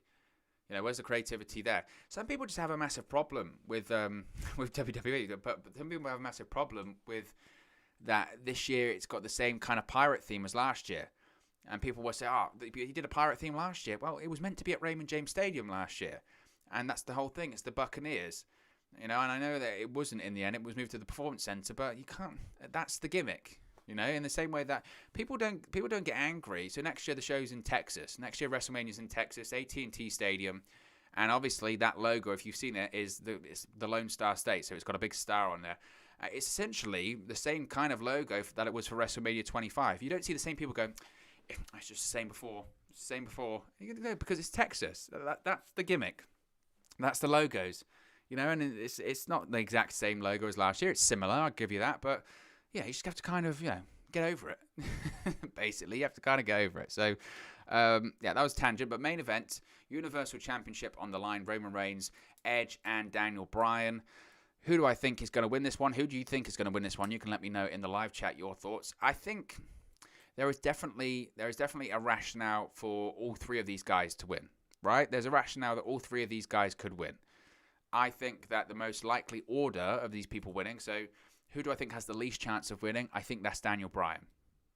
And the reason I say that is because the only reason I can think that Daniel Bryan would win is that because of how obviously difficult the past 12 months have been, and because how WWE traditionally likes to close WrestleMania with the babyface winning and the babyface celebrating the moment, you look at this match, the only babyface in the match is Daniel Bryan. Edge is a heel now, Roman Reigns is a heel, so the only reason I could think that Daniel Bryan wins is because he's the babyface and WWE likes to send the crowd home happy. I just don't see it, though. I don't see that happening. The person that I think's next most likely is Edge. I think the reason that Edge could win is because history. I mean, this is today. It is 10 years to the day today. It is 10 years to the day that Edge was forced to retire on Monday Night Raw and he was forced to vacate the World Heavyweight Championship. 10 years later, he is main eventing WrestleMania and he could win the World Championship. That is an unbelievable story. If you put that in Hollywood, if you put that in Rocky or whatever, people would say, it's great, but it's way too Hollywood. That would never happen in real life. It's happening in real life. And that's incredible. That is absolutely incredible that is possible for Edge. So it's a difficult story to turn down. Obviously, the con to that, the criticism to that, is Edge going to be around all year? That would be the issue there. That when Edge re-signed with WWE, when he was cleared and when he was re-signed, it doesn't mean that overnight suddenly his body is completely fine and he can wrestle 300 nights a year. He can't do that. And I thought that the reports that they had put out about Edge at the time was that he was signed to a similar deal to almost Brock Lesnar, in the sense that, you know, you're going to be here for a certain amount of appearances per year. You're going to wrestle, say, 6 matches per year. That's what you're going to do. The difference is, though, is that this year Edge has been very prolific. You know, he wrestled in the Royal Rumble. He wrestled against Jey Uso on SmackDown. He's wrestling tonight. He wrestled on Raw against Randy Orton. That's 4 matches. We've also seen him do pretty much every appearance since the Royal Rumble. He's been on either Monday Night Raw, NXT, or SmackDown, and he's been there every single week. And you don't need to wrestle every single week because you're the Universal Champion. Raymond Reigns doesn't need to wrestle every single week because he's the Universal Champion. He doesn't. He wrestles occasionally on SmackDown. He wrestles every pay-per-view. Who's to say Edge can't do that? Now, again, I don't know if physically he's able to do that. I don't know if that's in his contract. I don't know. I don't know if that is the case or that isn't the case. But that would be the thing that kind of points me away from that direction, is that, okay, the story's great, but physically or contractually, what's the situation when it comes to Edge? And we don't know the answer to that one. We don't know. There also was the rumors, of course, that Vince McMahon thinks Edge looks old, which is hilarious because Vince McMahon looks old, so much so. And to be honest, Vince McMahon looks older considering what he's like pulled his face back and stretched it over his ears. It's crazy. I mean, it really is crazy. But there were worries and concerns that Vince McMahon thinks Edge looks old, and that was the reason Daniel Bryan was added to the match. That's the reason, by the way, that suddenly Edge's beard has become increasingly darker and Edge's hair has become increasingly darker. You can see Edge on the screen there has essentially a grey beard and flecks of grey in his hair. He doesn't anymore because he's been told to dye it by Vince McMahon. So I don't know. I don't know when it comes to that one. I think the most likely scenario here is Roman Reigns retains. I think the reason why is because since Roman Reigns returned at SummerSlam last year, he's been the guy, and he hasn't lost. He did tap out to Daniel Bryan. Didn't count. There was no referee. But I just don't see... So Reigns is working. What Reigns is doing is working. What Reigns is doing is money right now. He's the most over guy on the roster. I think... There was concerns and a thought process as well, in addition to Edge being old, that Daniel Bryan was added to the match because finally, you know, they've almost got the reverse of the Roman Reigns problem now. The Roman Reigns problem was that when Reigns was the babyface, he would get booed, and whoever the heel would get cheered. They turn Reigns heel, and the concern now is that with the live crowd there, Reigns is going to get cheered. And I wouldn't be surprised if Reigns is, to be honest, the most popular guy in this match. I think Reigns could get the biggest reaction of this match. I hope that means they don't turn him babyface, because what they're doing now is working, is really working. But I think Reigns could get arguably the biggest reaction of the night because he's the most over guy in WWE right now. But this character, I mentioned that Bray Wyatt, the Fiend, is the most compelling character on Raw. Roman Reigns is the most compelling character in SmackDown, arguably the entire WWE. He's just that good. They finally found the combination that works with Roman Reigns. It wasn't hard. We've been asking for it for years, but they finally done it. They turned him heel. They made him have an edge. They made him have some grit. They made him have different layers. They made him a complex character, and now he's the most over character, I think, on the roster. We'll find out tonight. But I think he's going to get the best reaction of the entire show. So there was concerns that Edge looked old. There was concerns that Edge would get booed. There was concerns that that Roman Reigns would get cheered. I don't know. But I just think with how over that Roman Reigns is right now, with how great he is and how everything's working, everything's just firing on all cylinders with Roman Reigns, I just don't see the need to take the title off him. And I know, as I mentioned earlier, that historically WWE likes to close WrestleMania with the babyface winning the World Championship or someone celebrating or whatever. They did that last night. And if they did that last night, then you could say, well, maybe they look at it and say, well, you had the celebratory moment last night. Maybe tonight's we seal Roman Reigns winning, you know. So I think the triple threat element makes it more difficult to predict. I'm still going to probably go with Roman Reigns to win it because I think that makes the most sense.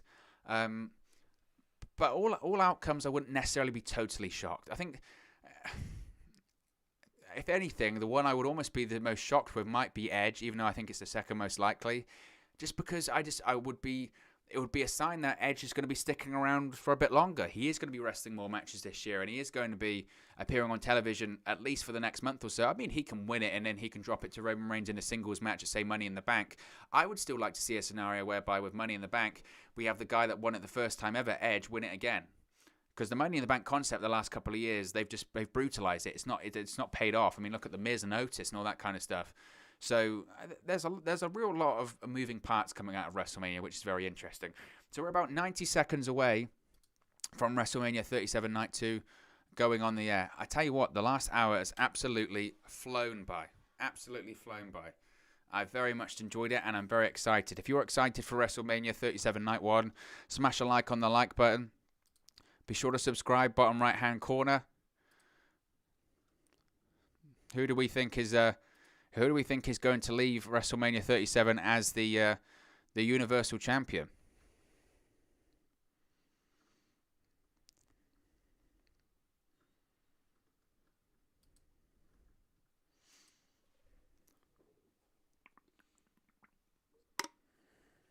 Well, there's Booker T saying Roman Reigns, Jerry Lawler. Jerry Lawler is saying Daniel Bryan. But we are about to go live on the air for WrestleMania 37 Night 2. Doesn't look like we're going to have any rain, which is nice. So WrestleMania 37 Night 2 is coming. Yes, I have a variety of drinks. I've got my Pepsi. I've got my green tea. I'm ready. Hope everyone else is ready. Hope everyone else is ready for WrestleMania 37 Night 2. If you're excited, smash that like on the like button.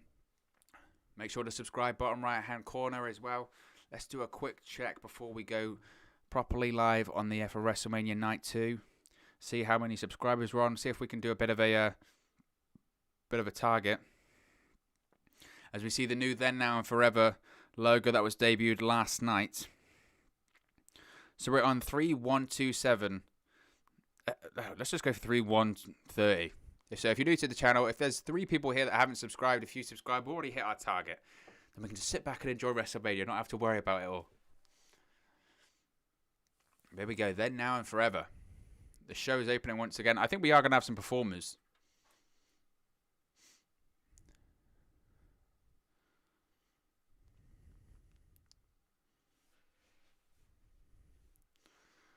So we've got Ashland Craft is going to be performing America the Beautiful.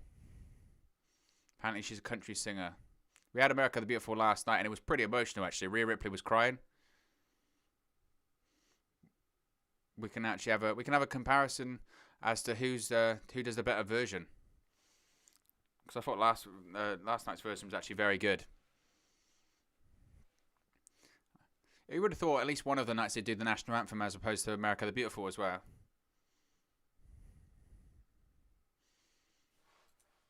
Just realised I'm on the wrong screen as well. There we go. We're ready.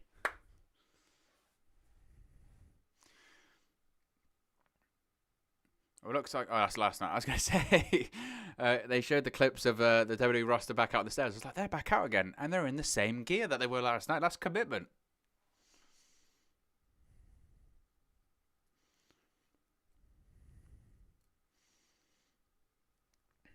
I'm feeling. To be honest, I still think the the performance last night, I'm going to say, was better. I think. Although I don't mind a bit of country music. I'm not opposed to country music. I'm a fan of Kenny Rogers. God bless Kenny. Well, at least the weather looks to be better than it was last night. Although we did have someone perform America the Beautiful, didn't we, last night? And then Michael Cole said, well, we've got to postpone for 30 minutes. Doesn't look last the case. The jets are flying over again. And we've got pyro. They had to do the pyro almost in the middle of the show last time, didn't they, as well? Because obviously they had the cold open and all that kind of stuff, and they would have had the pyro come off, but they couldn't use it at the time because of the weather. So about something like 2.5 hours into the show, they just let the pyro off. Because I think they were a bit like, well, we spent all this money on pyro. We've probably spent like nearly $1 million on pyro. We've got to use it. What is a bit of a shame as well is that, and I'm assuming if the weather's a bit better tonight, which it looks like it is, they had these drones behind the stadium, whereby it's a series of drones and they all light up, and so they do like a logo in the sky. They planned to use that last night, but because of the weather, they couldn't. They managed to use it with Shane McMahon. I think Shane McMahon was the only one they could use it for, which was the $sign. But from the stuff I've seen on social media, I know that they plan to use it during the Fiend entrance. I know they plan to use it during Sheamus's entrance. Probably some other people as well.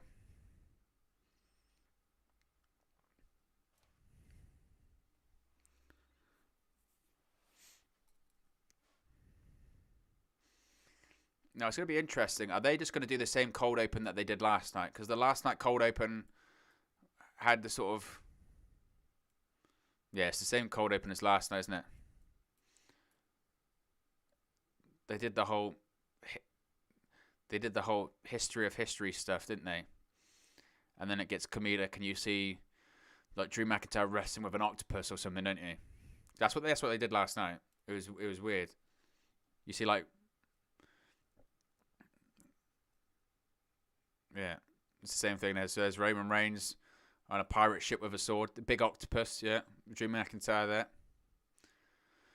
Seth Rollins. Charlotte Flair in there. She's not even on the show. That we're aware of. Could see the Becky Lynch return tonight, which is what I think is going to happen, by the way. Raymond Reigns is there. Kofi Kingston's Trouble in Paradise in this giant squid. I've actually just tuned in now and you thought I was talking about the action in the ring. How amazing would that be? Your opening match of the show is Kofi Kingston with the giant squid. You'd be going, what am I watching? Where's Peacock? I'm going to type that in. Giant Squid versus Kofi. Special referee, Belle Delphine. What's interesting, there's some pictures of Hulk Hogan on the screen as well, is that I don't know if anyone's seen those social media videos filmed by people in the crowd last night, but Hulk Hogan got audibly booed by the audience, which is interesting. Very interesting. Titus O'Neil, obviously, local, great, does all for the community there in Tampa, was widely cheers. And then the moment Hogan says, let me tell you something, brother, the place just absolutely boos him out. And Hogan lives in Tampa as well. So people don't forget. People don't forget.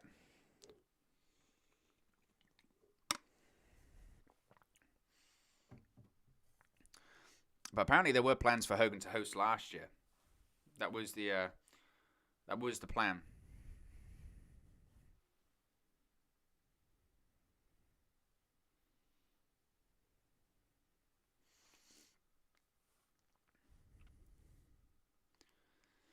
So I was, the only problem is with this, because they did this last year, to be honest, where they have the same cold open for both shows, which, to be honest, is fine, but it's a bit redundant where you're advertising the people in it that have already wrestled. Although this looks like to be specific to night 2, which is good. But the adventure continues. It's night 2. We're very excited. And hopefully we're going to get, proper opening like we didn't get last night. Pyro, all that kind of stuff. No weather breaks.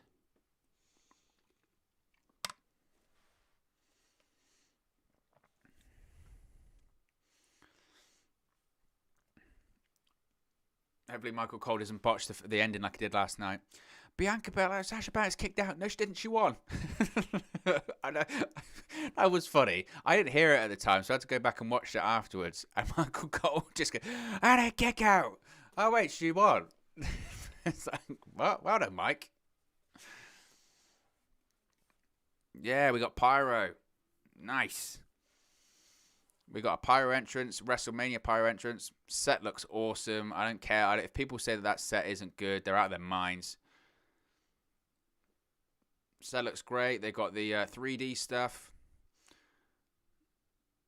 Look at that.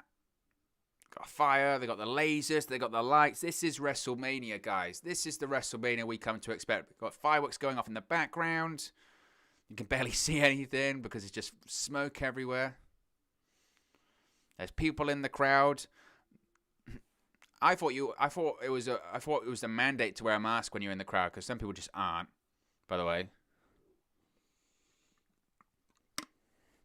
Oh, here we go. Here come the co-host of WrestleMania. Titus O'Neil's going to come out. He's going to get cheered. But it's going to be interesting to see if Hogan gets booed again. I would think so because it's pretty much the same crowd. Here we go. I'll listen in.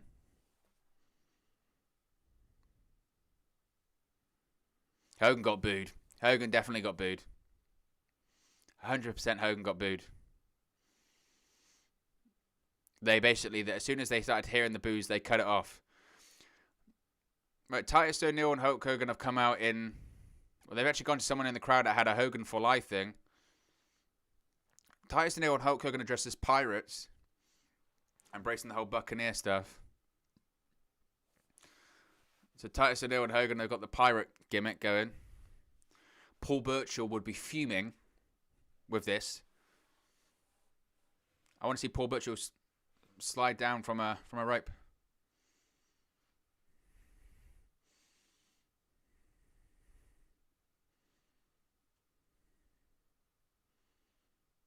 People are still booing Hogan. They're 100% they're booing him.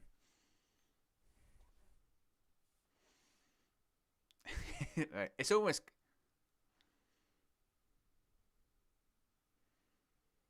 Hogan's being booed and they're piping in crowd cheers. Man. They don't forget. People don't forget. You gotta listen, WWE.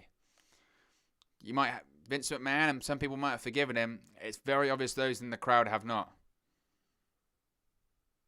Mate, every time Hogan's talking, they're booing him. They're piping in the cheers. You can hear him. Well, man, those boos are loud. Those boos are loud. Man, it's uncomfortable. It's uncomfortable. But they're not wrong. They're not wrong. Hogan's really hearing it as well. They're piping in these. They're piping in the cheers. I don't blame the crowd either. I don't blame them. You gotta listen, WWE. They haven't forgot.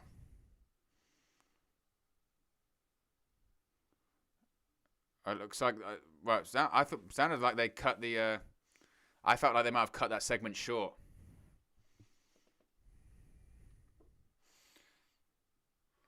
Hogan was getting booed every time he talked. Every time he spoke, there were boos. They ain't liking him there. WWE, you got to listen, unfortunately. Here we go. Randy Orton's on the way out. We've got our opening match. It is Randy Orton versus The Fiend. Man, that was uncomfortable. Really uncomfortable. We go from uncomfortable of Hulk Hogan getting booed to Randy Orton versus The Fiend. This could get uncomfortable very, very quickly, guys. Oh, look at that. Randy Orton's got the white trunks on. Man, oh man. Look at that gear. Ooh, Randy.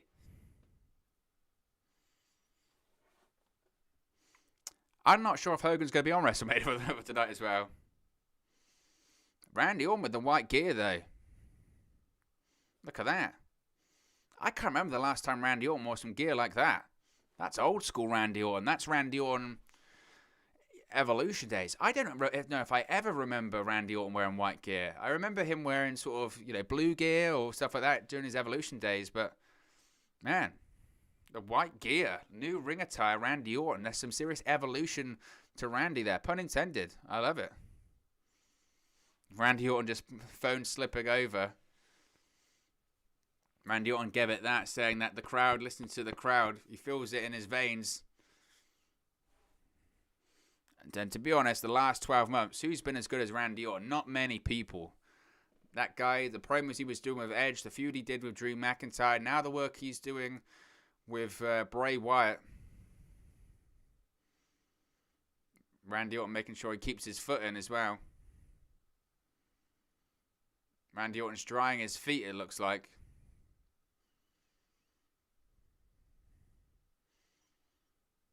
But here comes the Viper. I tell you what, it's a great position. In fairness, for both of them, if you're not going to main event WrestleMania, you want to open it. I don't know if you watched the Chris Jericho, Steve Austin, Broken Skull Sessions episode that was on the network earlier today, and that's what Chris Jericho said. Chris Jericho said, there's a guy in the crowd wearing a WWF Attitude shirt. Fair play. That's a throwback. But yeah, Chris Jericho said on the Broken Skull Sessions with the whole Kevin Owens situation, he said, look, because he was fuming with being put on second, he said, look, if I'm not going to main event, that's fine. Put me on to open the show. I'll love to open the show. Randy Orton's seriously drying his feet. He's taking his time getting into the ring. Andrew Pollard says, hey, Owen and everyone else. Happy WrestleMania again. Thanks for joining us, Andrew. Thank you, everyone, for joining us tonight. Of course, we're going to be doing the watch long, and then we're going to be doing a live reaction after this as well. Be sure to smash a like on the like button if you're excited for WrestleMania. You can subscribe as well. Bottom right-hand corner, click that notification bell. We post daily videos talking about WWE, AEW, Impact Wrestling, New Japan Pro Wrestling, all things pro wrestling here on the channel. As Randy Orton is taking a long entrance. I do wonder if that opening promo by Hogan and Titus O'Neil was cut short. Because, man, he was getting booed. I'm telling you, every time he spoke, he was getting audibly booed.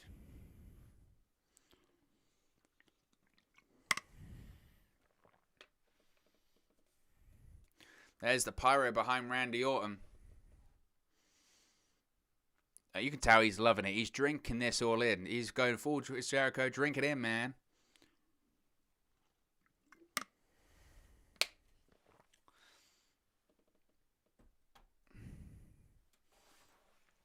Here we go then.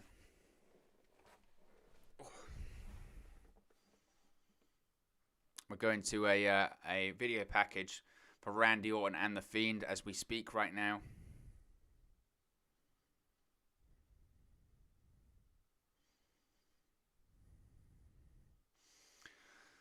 I can say what you want about this feud. I've enjoyed it. I've enjoyed Randy Orton and The Fiend. I really have. I think it's been a lot of fun. I think that's... I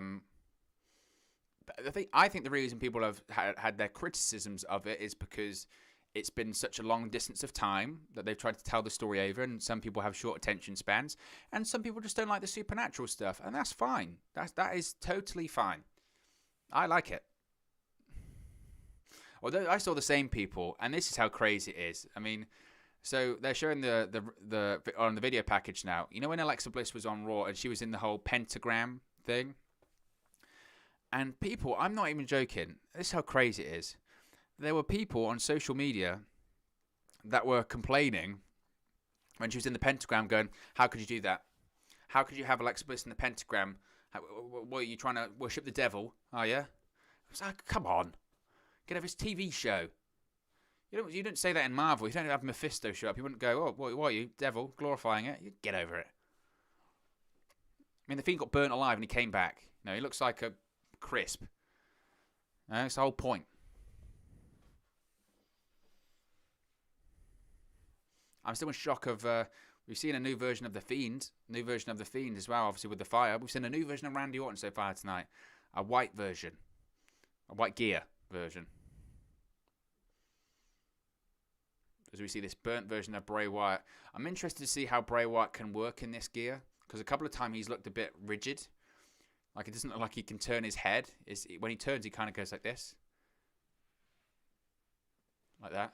It looks like in those Batman films with Val Kilmer, where he couldn't turn, so he had to sort of turn his whole body and get someone else to put his thumb up like that. which was funny. There's a lot of discussion this could be just a glorified squash match. Don't know if it will be.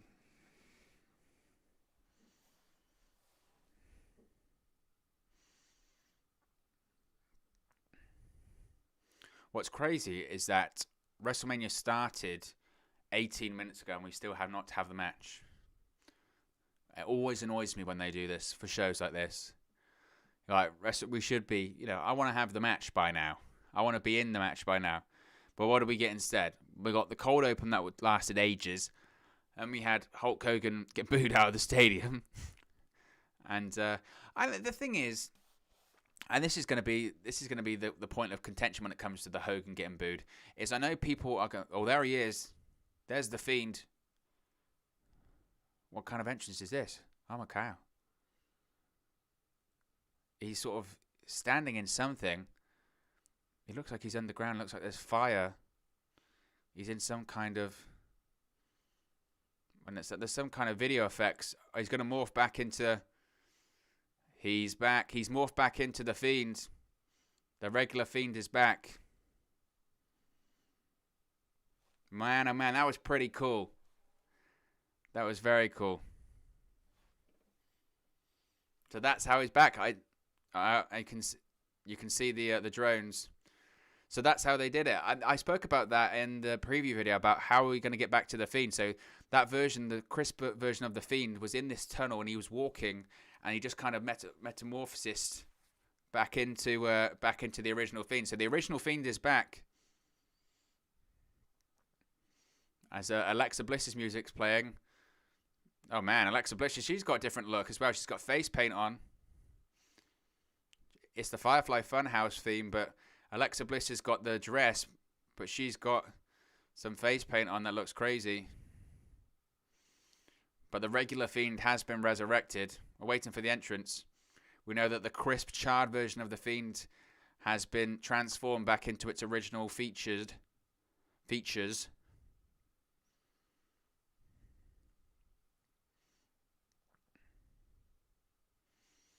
Let's wait for Bray to come out.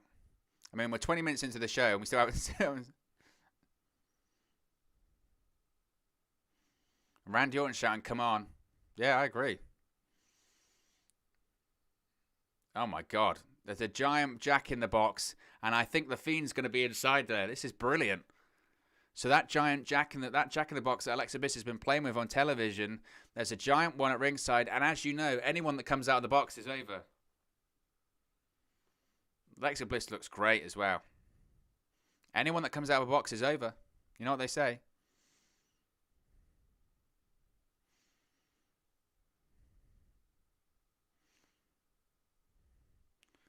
Alexa Bliss, she's going to push the box. She's going to push it. Go on, Alexa, wind up the Jack in the Box. That's cool. As she's moving it, it's making the noise that the Jack in the Box does.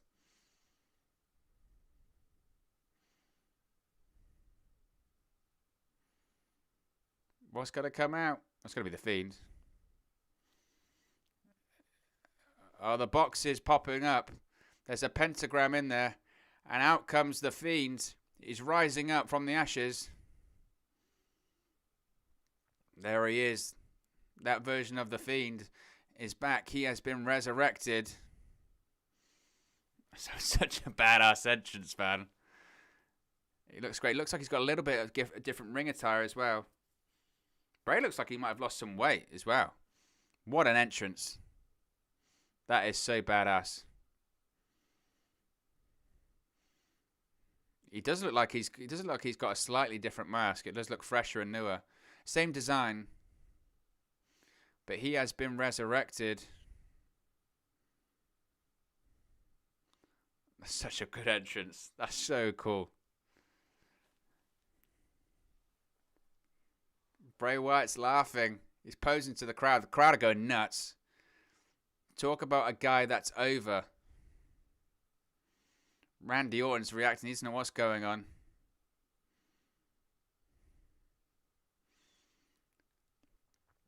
This is cool. This is cool. It's so cool. It's crazy. It's cool. It's supernatural. I love it.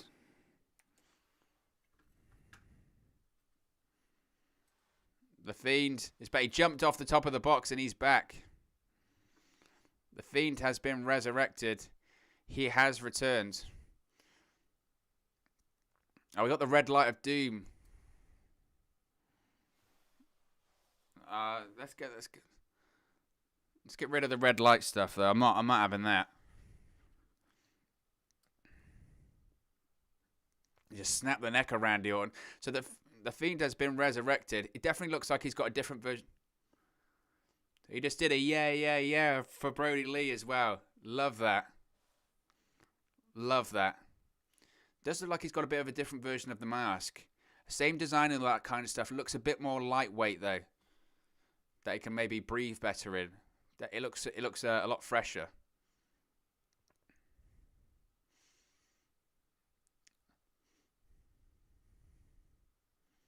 But I would prefer if they got rid of the red light. This is the first, I guess this is the first time that Bray Wyatt's had an actual match since Brody passed, which is sad. Oh, he's going to line up for the punt kick. Bray Wyatt's going to go for a punt kick. He's going to go for a punt kick. Here we go.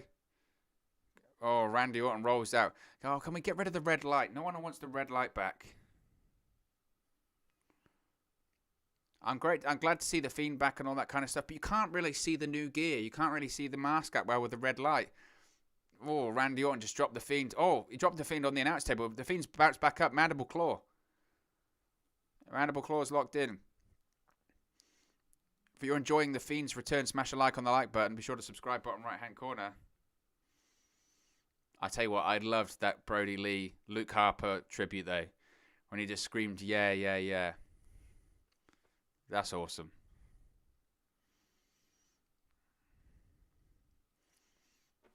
I don't know. I just don't. Randy Orton hit the draping DDT. I just don't want the red light. No one asked for that red light back. Didn't need it. Oh, the Fiend has just snapped back up. He's definitely got a new mask. Randy Orton goes for RKO, bounces off the ropes. Oh, Fiend just went into the box.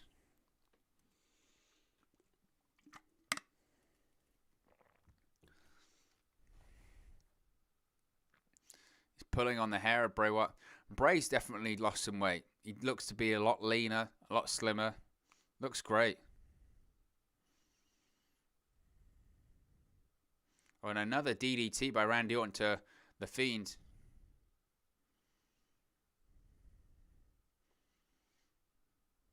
I know I'm going to sound like a broken record, but just imagine this without the lights.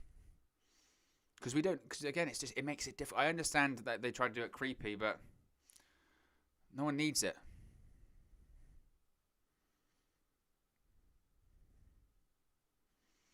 Randy Orton's going for the right hands on the Fiend.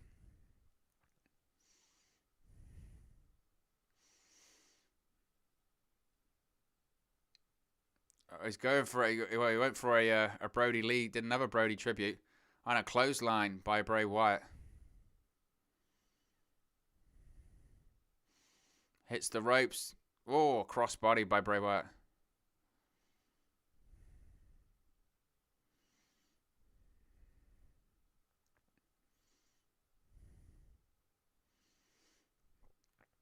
It looks great, though. He definitely looks great. It looks like they've tweaked... Oh, Bray goes for a senton, misses.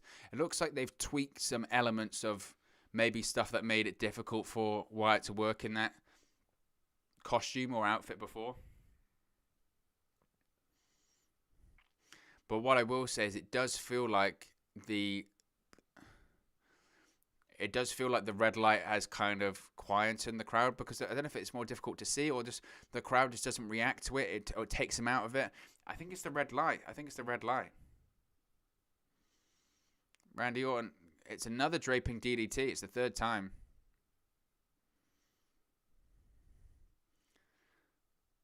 The crowd does feel quiet, but I think the reason they feel quiet, I think it's because of the light. I really do.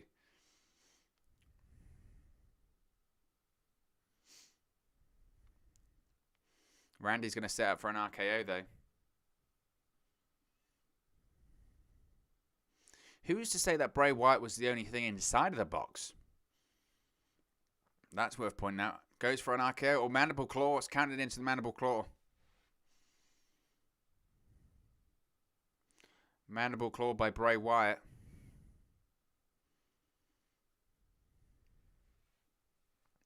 Randy Orton's down to both knees. He's trying to fight out the mandible claw. Bray Wyatt's going to go Sister Abigail.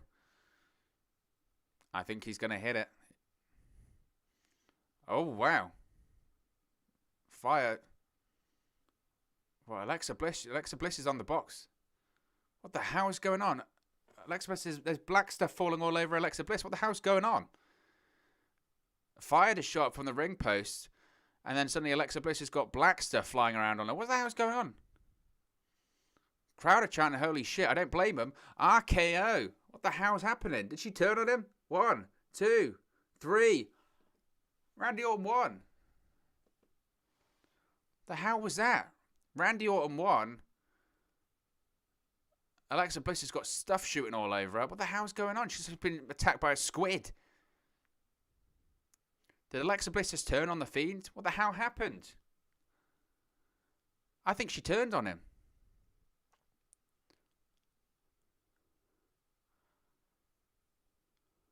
I don't know what's going on.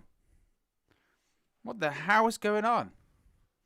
It's definitely a new Fiend mask, by the way. You can see now the light's off. It's terrifying. Whatever's going on.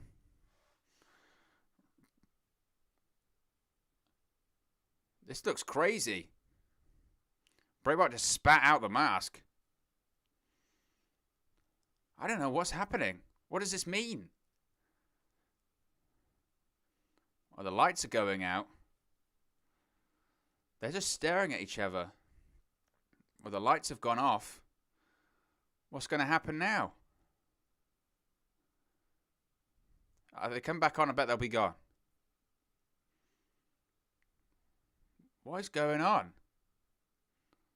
The lights have come back on and... Are they gone? The lights have come back on and everyone's gone. The crowd are booing.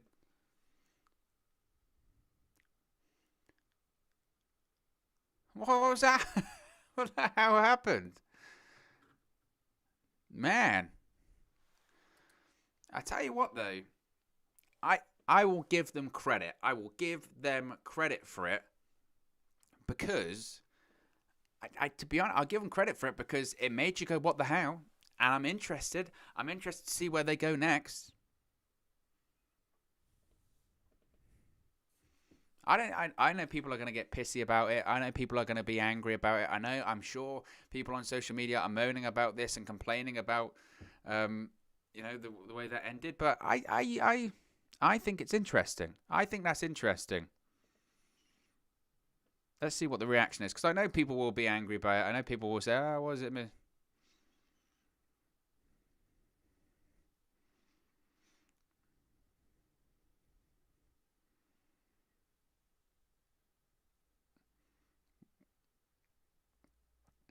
I mean, literally, everyone's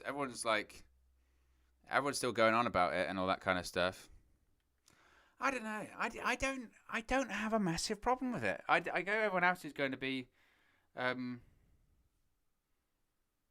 People are saying that it's not satisfying or it's part of a never-ending story, or people are getting angry about that thing. Isn't the whole point that you want to be interested to see what happens next? Well, there's Titus O'Neil's with Hulk Hogan and Eric Bischoff, an 83 weeks reference. Bayley's backstage of him.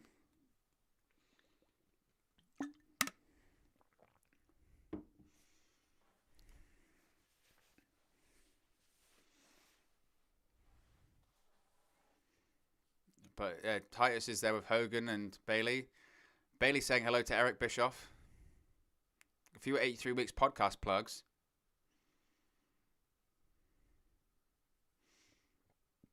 Bayley keeps saying ding dong hello show. She's giving some plugs for that.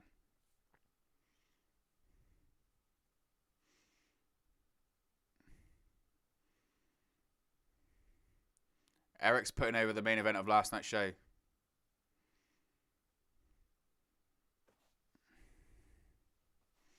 Eric said he would love to have Bianca Belair on his podcast. He says maybe get both of them on the show.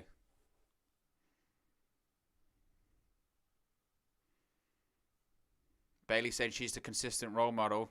Longest reigning SmackDown Women's Champion in history.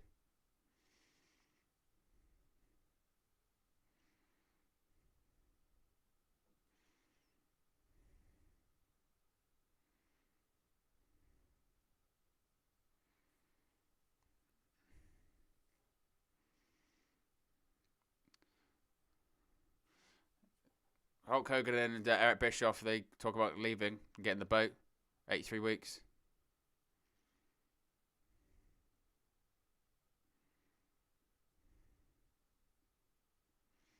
And puts the hat on Bayley's head and leaves. It's got to be leading to something. Well, you can see Daniel Bryan training and warming up backstage. I'm still kind of in shock of the whole Randy Orton thing. Again, I know social media. I just had a brief look. I don't really know if I want to waste my own judgment on it. I didn't hate it. I told you it'd be second match. It's a women's tag team title match. This is the real WrestleMania main event. This is the one we've all been waiting for. We've all been waiting for this. This is the big one. Natalya and Tamina.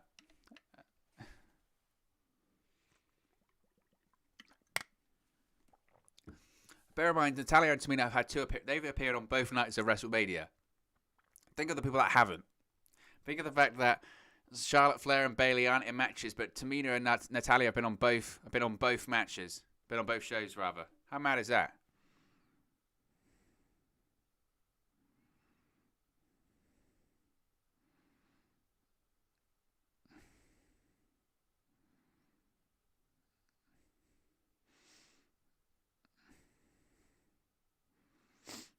I know.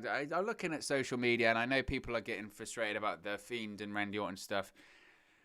I'll agree with them that the match itself wasn't good. I think that goes back to the red lights, though. I really do. And I know people will say that's too oversimplistic and that's an oversimplification of it. I don't think that's the case. Look back in history. Every time there's been a red light Fiend match, the crowd doesn't know how to react to it. They can't get into it. When there isn't the red light stuff, the matches generally pay out quite well. And the ending was an ending you didn't see coming.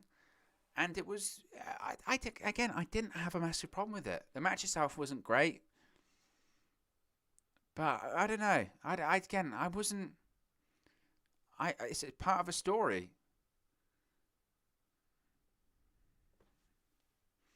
I didn't massively hate it. And I know probably that'll be disappointing. I know people really want people to poo-poo all over it.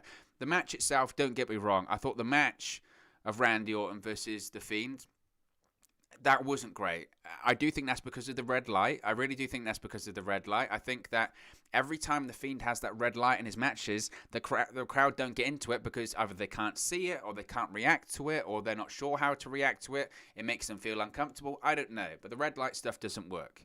Every time we've had that red light stuff, it hasn't worked. Every time we haven't had the red light stuff, it's been all right. Daniel Bryan versus The Fiend wasn't without the lights on. That was fine. You know, they had the stuff over the summer when you had The Fiend versus Braun Strowman. That didn't have the lights on. That worked. At SummerSlam or the following week at Payback, that worked. I think the red light thing makes the crowd into a difficult situation. They don't know what to do. I think that, and I think it's justifiable of people saying that they didn't like the match itself. And to be honest, that's maybe a bit of a problem with The Fiend in general, is can he have good matches because the character is so dominant? They've got to figure that out. But the idea that people are poo-pooing over the finish, I don't know. I think it has me curious to what they're doing next. And if that's what they wanted, then they've achieved that. I know people will say, well, you've been building up to the return and all that kind of stuff, but look, when you watch a Marvel film, it's very rare that it doesn't lead to something else or it doesn't hint at something else coming in the future. Obviously, maybe the Randy Orton and the Fiend story is finished, but the Fiend and Alexa Bliss story hasn't finished, and we're going to see more to it. So, I know again, people will be angry by it. I disagree. I disagree. But Shayna Baszler and Tamina. Did I just see that right? I have these things pop up on my phone, so.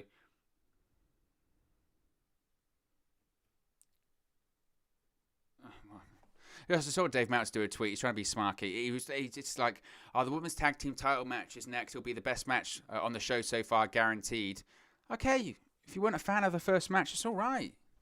You should have said, honestly, this is what annoys me with Meltzer and Bryan Alvarez as well. And I don't care. I mean, I don't write for their stuff, whatever. But when an event like this will come on, a WWE event, and I'm not a WWE mark and all that kind of stuff. I like pro wrestling. I like what I like, and if I like it, I'll praise it. If I don't like it, I'll throw some criticism at it. It's just my opinion, and it's just their opinion. But when they openly have a show, like they'll have a WWE pay-per-view, or they'll tune into SmackDown because it's their job, and they will just shit on it, just completely. All for 2 hours, and their timeline is just one big negativity. This is terrible, this is terrible, this is terrible. Which is fine. If that's your opinion, that's totally fine. The problem I have with it is that the same stuff happens. The same stuff happens with on Dynamite, on AEW. Man, it's so good. It's amazing. And it's just like, where is your journalistic integrity? It doesn't exist. It doesn't exist. And I know that's part of the course of wrestling journalism, but it just pisses me off. But Tamina just went for a body slam on Nia Jax. Didn't happen. The crowd were actually chanting for Tamina there, which was pretty incredible. I said I'm not a fan of this match. I was crapping on this match earlier on, but I'll let it play out. Nia Jax goes for double clothesline. In comes Shayna Baszler.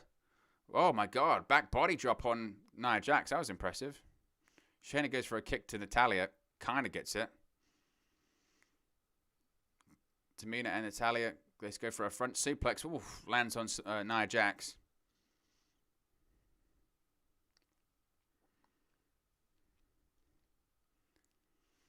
But looks like Natalya's going to try and go for the sharpshooter here. Small package inside cradle. Ooh, 2 count. Natalya, German suplex on Shayna Baszler. Shayna landed right on her head. That was nasty.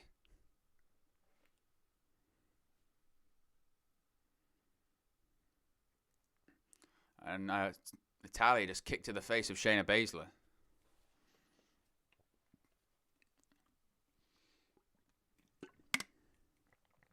Tamina with a clothesline to Shayna Baszler.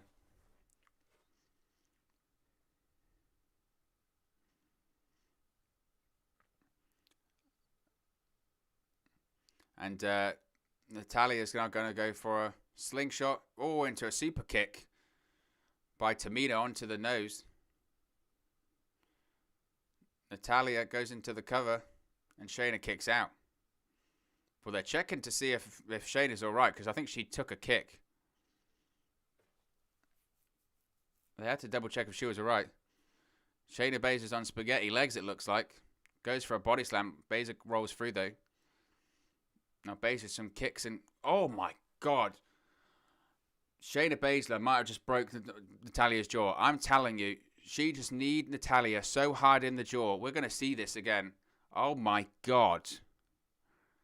I mean, there was a leg slap in there, which I'm sure Vince McMahon is furious with, but my God. Tamina goes for that body slam again. They're going to go try and do Andre the Giant. Nia Jax just slams Tamina on the outside. And I'm telling you, Shayna Baszler hit Natalya so hard in the jaw. Definitely a thigh slap, though. Vince McMahon would be furious.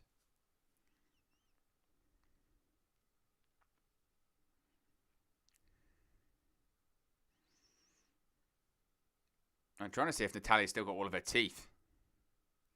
Because I'm telling you, like, Baszler she nearly knocked Natalya's head off with that knee. It was brutal.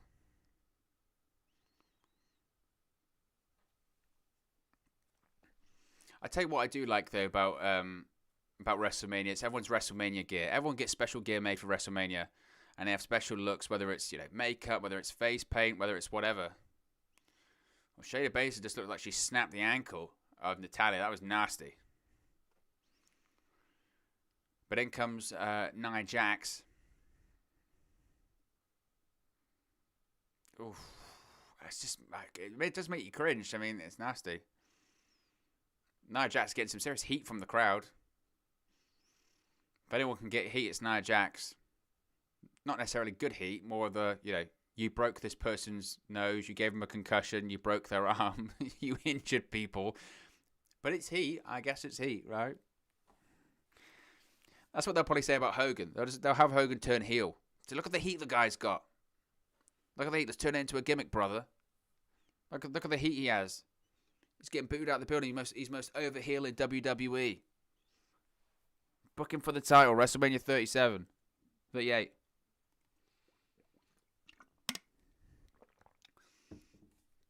Tamina's not even back on the apron yet, I don't think. She's still on the outside after she got crushed by Nia Jax.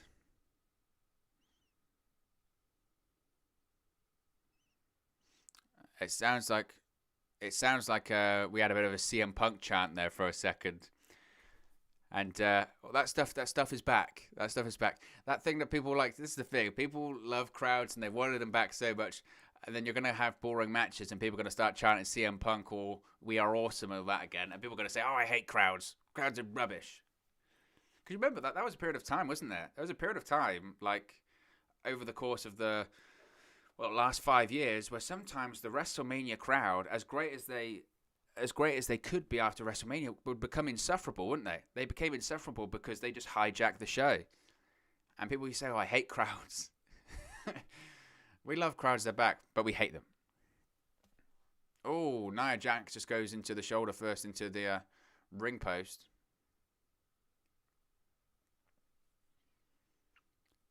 But Tamina, so what happened to Tamina on the outside? I swear she just got like body slammed. She got body slammed, didn't she, by Nia Jax, and that was it. She's still not back up. Oh, Nia Jax has just thrown Natalya off the cover. Natalya looks to be fighting these two on one. Natalya trying to fire up from the audience. Nia Jax going to go for a powerbomb. Oh.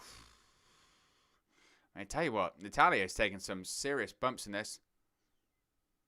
It was, Tamina breaks up the fall. The ref pulled it. I definitely felt like the ref pulled that. Because she didn't come in fast enough. It's literally 1, 2, 4. He goes slow. He pulls it. He absolutely pulled it. She didn't make it back in time. She missed. Oh, it's just shambles. Natalya goes to make the tag. She missed Tamina's hand. What is going on? Oh, Tamina's in. She's fired up. Hits Shayna Baszler. I love that. Go for the hot tag. Missed. Jeez, how many camera cuts are we getting here? Every time Shayna Baszler went for a kick and moved, we got about 5 camera cuts there.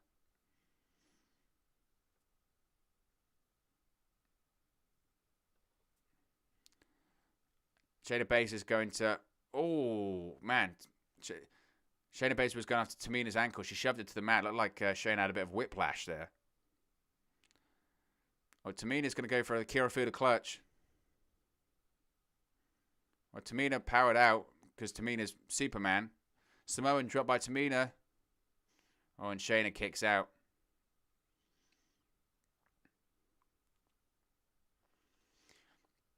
I'm digging Tamina's new tattoo. She's got a new tattoo. She's got some tribal stuff on her arm. Looks pretty badass, to be honest.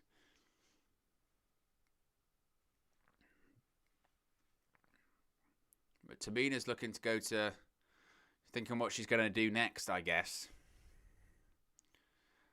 I get the crowd. In fairness to, kick to the head of Tamina by Shayna Baszler. Crowd are actually really behind Tamina, which is surprising. Oh, the how's going on. Nia Jax is going to the second rope. She's going to go for an avalanche. It looked like she was going to go for an avalanche Samoan drop. Natalya pulls her off though. Natalya with a clothesline. The how's Nia doing? This took long enough. Double crossbody by Nia Jax off the top rope. And Tamina and Natalya kick out. But literally, they shot that so badly because Nia Jax went to the top rope and you could tell that Natalya and Tamina were just standing there. But she came off the top rope, and it looks like Nia Jax might have a slight knee injury. She's favoring the knee. I think she's walking relatively all right there. I think she's fine. Crowd are going with Tamina still. That's pretty incredible. I'm surprised how long this match has lasted. Credit to WWE, I guess. They're committing to giving it time. Why, I don't really know.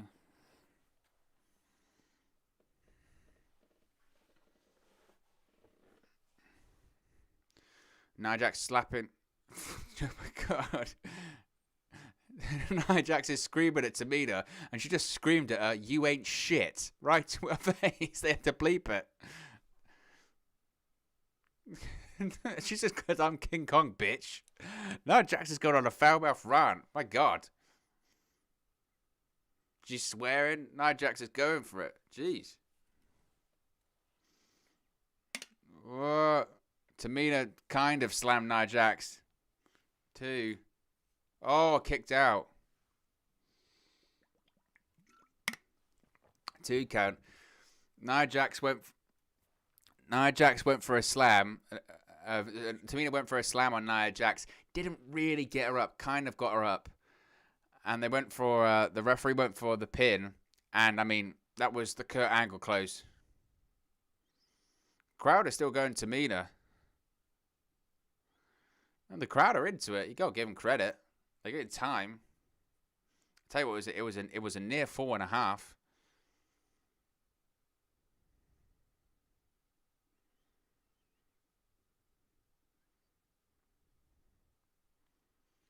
Tamina's going to go to the top rope, though. She's going to go for the Superfly Splash. Is this going to be it?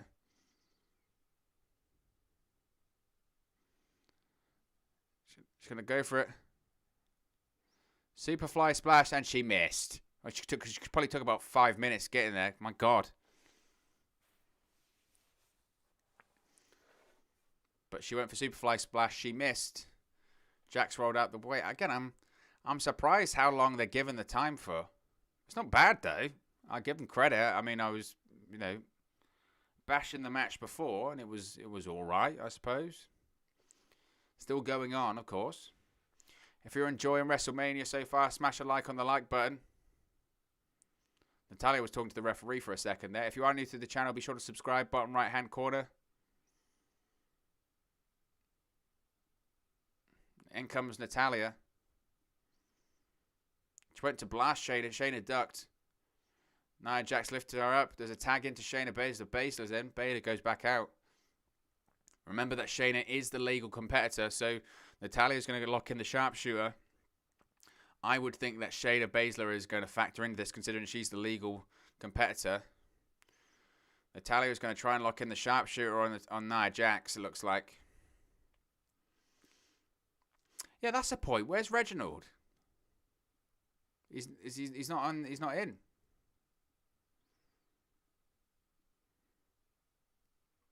Nia Jax comes in. All right, in comes Shayna Baszler. In comes Baszler. Kirifuda clutch. That's going to be it, I think. Kirifuda clutch. And Natalya, she passes out. It's over. Nia Jax and Shayna Baszler retain the tag team championships. Look, to be honest, the match itself wasn't horrendous. There's some people in the crowd that are really upset by this. Oh, they can't believe it. It wasn't horrendous. I thought it was a decent match. It's not a WrestleMania match, but that's because that match wasn't going to be a WrestleMania. They performed well. I thought they did what they could.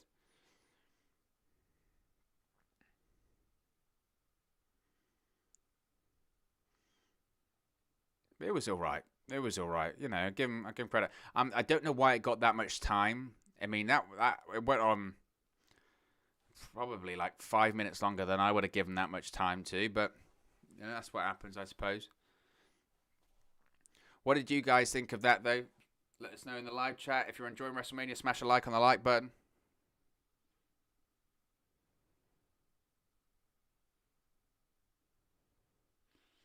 Let's see how many subscribers we're on. So we're 2 away from from 3,130. So if you are new to the channel, be sure to subscribe. Bottom right hand corner, smash a like on the like button. See if we can get to that target of 1,130 before the night ends. So if you are new to the channel, be sure to subscribe. Bottom right hand corner, smash a like on the like button as well if you're enjoying WrestleMania. Again, that match, it just wasn't a WrestleMania match. It was never going to be. That's why I was surprised. I tell you what, have to give credit to is that Tamina, for whatever reason, I don't know if it's just sympathy or the fact that she's been there that long, was over. She's over with the crowd. I don't know why, but she is. So that was fun. Again, I thought it was long and it was odd. Maybe the problem was that the crowd still wasn't sure how to respond from the first match. Usually, the way it would go is that the second match, you're coming down from the excitement of the first. Maybe the problem is that they didn't get totally excited from the first because of the red light and the crazy ending and all that sort of stuff, that they never even came up. So they still haven't come up yet. So that's maybe why the show feels a little bit odd, because they still have yet to really come up. Definitely not as good of an opening sort of hour. I mean, we've nearly been on on WrestleMania Night 2 for an hour. Definitely not as good an opening hour as yesterday, and we had the rain delay. So we'll have to see what's next. It'll be interesting to see what's next, because I think everything else from now on the card looks pretty good.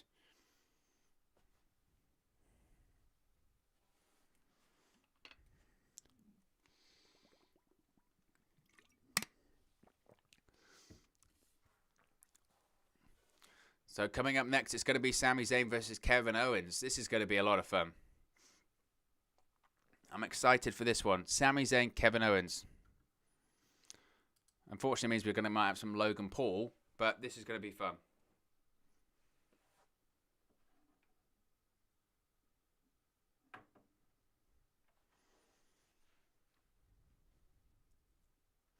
And obviously, it's all about the conspiracy, isn't it? It's all about the conspiracy about someone, the conspiracy against Sami Zayn and all that kind of stuff. I have a feeling that like Natalya might have had some form of a oral injury in that match, because there definitely was a punch into, or that knee definitely hurt it.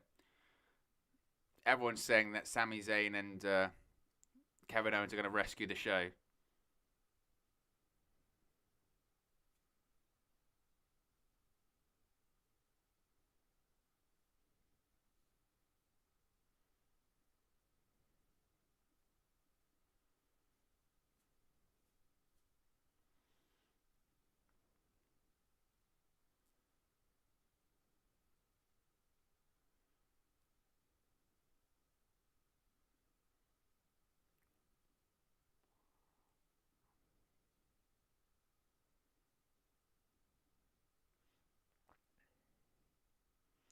What is weird, it's a good point, is that we saw the 2K22 advert is Rey Mysterio, and he's barely featured on WWE television. Just feels very, very odd, doesn't it?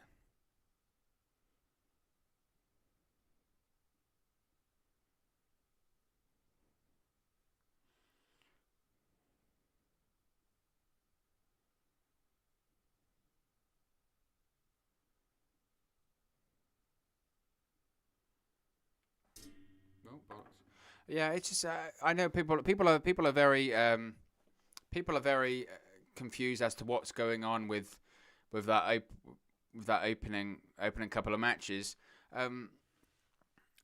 Look, when it comes to the second match, when it comes to the Tamina, and we're seeing the clips of Sami Zayn dancing again. When it comes to the second match, and people are saying that it wasn't good, and that they're going, oh, the second match was terrible and that kind of stuff. Well, what did you expect? No disrespect to Tamina and Natalya, but I mean, I was saying that earlier. Why that match was never going to be good, because it's not a WrestleMania worthy match. That match could have happened on main event. Why would it be on WrestleMania? This is what baffling me about this, is that people are going, I can't believe the match was terrible. What did you expect? Really, what did you expect? The first match, again, I will agree with people that the first match, in terms of a technical match, wasn't good. I don't know why they brought back the red light. I think that's stupid. I think, though, that I'm not against the story of it. That's all I will say about that. And I know I'm probably in the minority with that. I get it, but I didn't necessarily have a problem with that. Mick Thompson said, "Are you okay?" I'm great. I'm great, Mick. Hope you're good as well. Todd says Natty is really not very good. I'm not going to say she's not good. I think she's fine. That wasn't a WrestleMania match. It never was going to be a WrestleMania match. That's why I was confused as to why they booked it. The storyline match, the opponents that made sense was Billie Kay and Carmella. JBL, John Bradshaw Layfield is on commentary with Michael Cole and Corey Graves. WWE Hall of Famer, John Bradshaw Layfield. WWE Hall of Famer, JBL.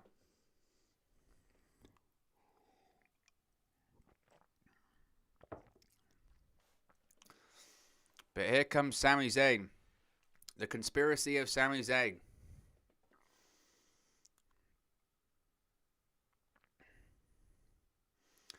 Look at Sami Zayn. I'm such a big fan of Sami Zayn. The conspiracy version of Sami Zayn I love. He's gone crazy. He's punching the floor. Don't slip over, Sami. The crowd are chanting, singing his song as well. It's great. I love Sami Zayn. They're great. Okay, he's got a swagger as well as when he's dancing. He's coming out. Good for you, Sami Zayn. Good for you. He deserves it. What a great character he is on WWE television. Look at him. Thing is, as well, you know for a fact, he's been doing this conspiracy stuff. If there was a live audience there every single week, he'd be one of the most over guys on the roster. Because the crowd would just be going for him. And they're going to be going for him tonight. He's going to cut a promo now as well. He's got the long hair and the jacket and all that. It's great.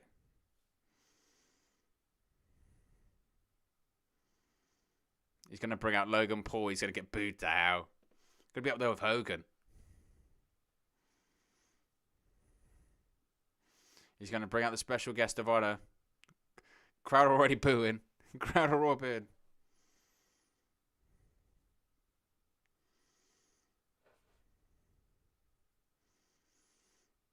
Sami Zayn says, here we go, he's going to introduce Logan Paul.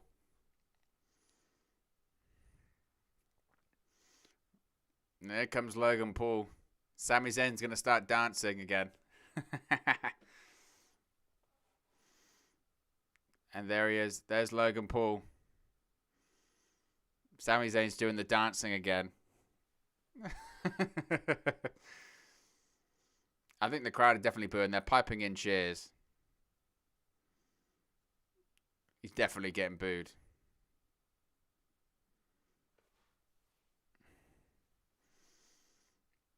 It feels like, yeah, they're doing the thing when they get booed and then suddenly, wouldn't you know it, they pipe in cheers.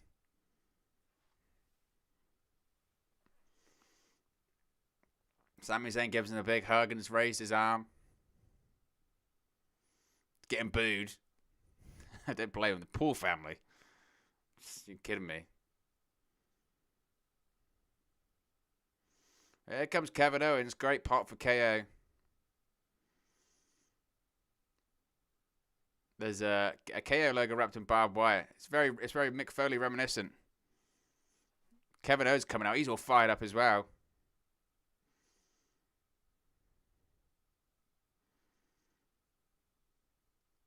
Kevin Owens is all fired up.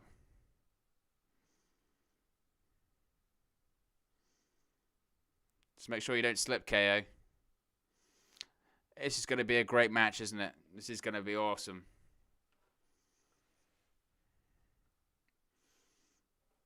I mean, obviously, you can see these people. They're obviously, of course, they're fired up because they've been missing out on this for a year. You know, it's the lifeblood of pro wrestling. It really is the lifeblood of pro wrestling. Kevin Owens looks great shape as well.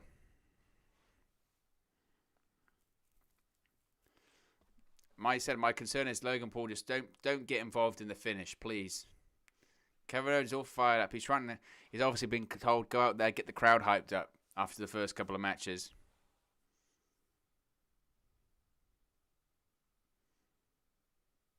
There's a big KO chant.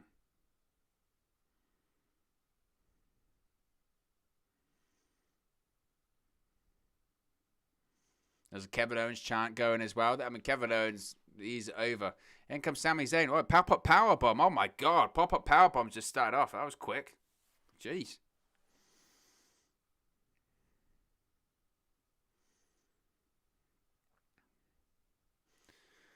Well, Owens rolls to the outside. Sami Zayn's rolled to the outside as well. Oh, he's going to go for the powerbomb onto the ring apron. Jeez Louise. Oh. Sami Zayn's fighting out.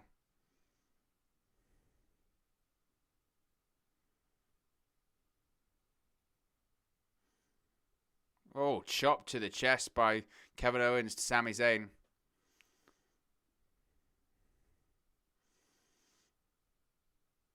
Oh my gosh. Kevin Owens just threw Sami Zayn. He bounced off the ropes and into the ring. They're cutting back to Logan Paul at ringside a couple of times. Oof, big clothesline, Sami Zayn in the corner. Kevin Owens going for a cannonball.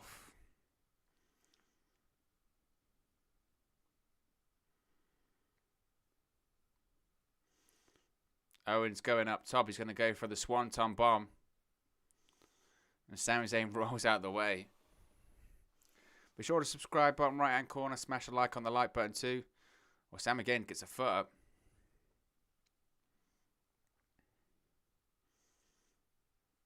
Well, he's going to go for an exploder suplex.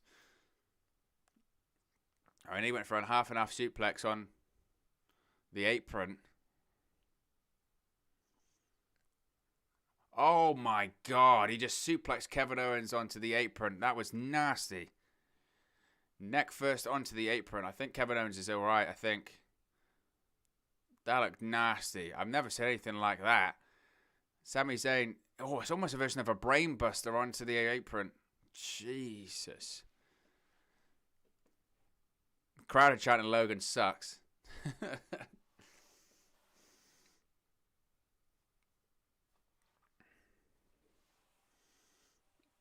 Crowd are chanting Logan sucks. To be honest, I'm not so sure I could blame him. Owens makes it back in the ring before the count of 10. The only problem is when you do the watch night, you have to sit down for ages. Oh.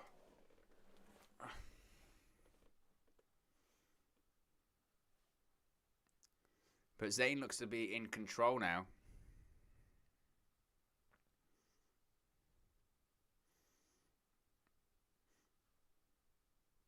Well, the crowd certainly are into the match. Logan Paul just looks confused at Sami Zayn.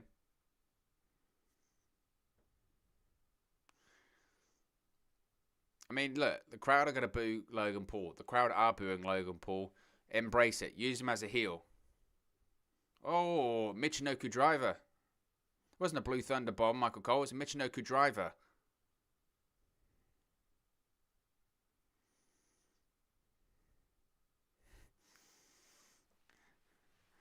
They just did a reference on commentary. They said, so he hit a Michinoku driver, and Corey Graves goes, no, it was a Michinoku driver because Michael Cole called it a Blue Thunder bomb.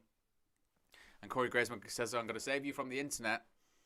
And Michael Cole said, well, yep, I got enough of that last night. They're up on the top right. Look, I'm going to go for, I think, a superplex of sorts here.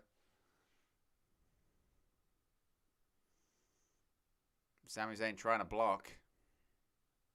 Oof. Oh. They're brawling. They're doing the boos and the yes. Both guys fighting it out on the top. Oh, Kevin Owens with a headbutt to Sami Zayn. And again. And Sami Zayn drops to the floor. Owens going back to the top. I think he's going to go frog splash. Beautiful. Kevin Owens has got a great frog splash. He really does. Ooh, 2.5 count. Owens has got, he really does. He has a great frog splash. Talk of the athlete this guy is for his side. 270 pounds. Does look like he's dropped a bit of weight as well. Bounces him off the top rope. Oh, Sami Zayn goes over a pop-up powerbomb. Sami Zayn goes for looks at some form of a suplex. Kevin Owens, what the hell is this? Oh, version of an Ushigoroshi. Oh, Zayn kicks out, kind of. He just kind of sets up and doesn't know where the hell he is. Oh.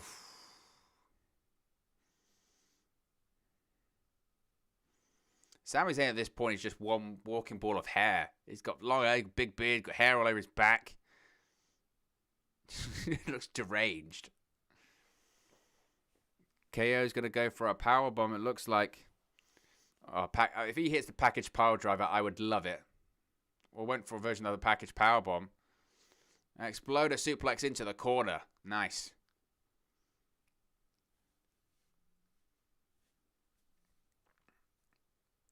Zayn's going to set up for a exploder suplex. Going to go for, went for a haluva kick. Kevin Owens moved out of the way. Owens goes for a stunner. There's a Blue Thunder bomb. Gets it right this time, Michael Cole. Owens kicks out.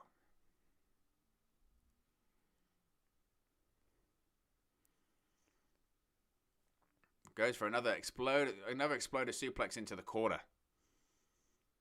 An exploder suplex in the ring. Oh, Kevin Owens lands on his head. Zayn gonna go for it. Oh, brain buster. 2.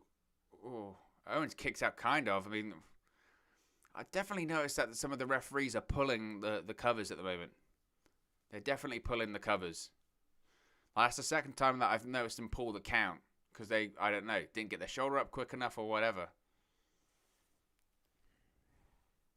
You can do it. Oh, they're lucky they didn't show the 3 because she definitely pulled it. But again, that's because you've got to get your shoulder up quicker. Crowd are chanting, "This is awesome." Oh, Sami Zayn and Kevin Owens just slapping the hell out of each other, punching each other in the face. Oof. Sami Zayn just put some serious shots right to the face.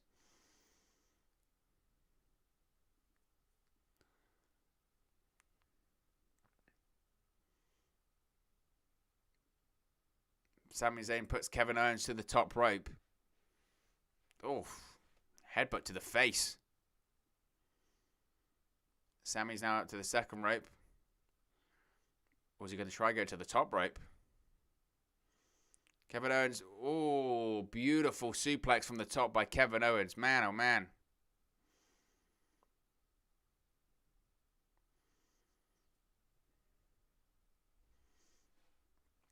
That was an awesome move. It was kind of like a package suplex of sort, right from the top rope, or from the second rope, certainly. Same was miles in the air as well. Just lands it. Bang. Sami Zayn got spit flying out his mouth. Owens is barely making it back to his feet.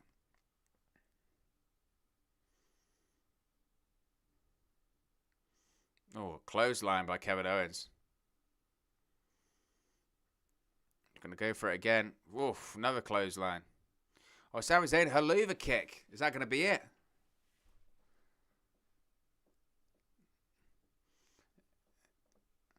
It's like 2016. It's like their match. Was it Payback or was it Battleground all over again? He hit the haluva kick and then he puts him in the corner.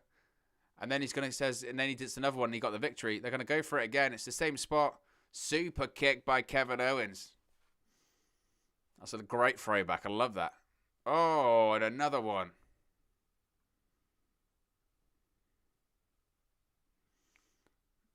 Kevin Owens, he's looking into the crowd. The crowd are going nuts. Kevin Owens is going to say it back to him. He said, "You did this." Stunner. Oh, my God. What a stunner by Kevin Owens. 1, 2, 3. Kevin Owens gets the victory. Well, at least Logan Paul didn't go into the finish. I guess he was just sitting at ringside. I tell you what, I want to see Logan Paul eat a stunner by Kevin Owens.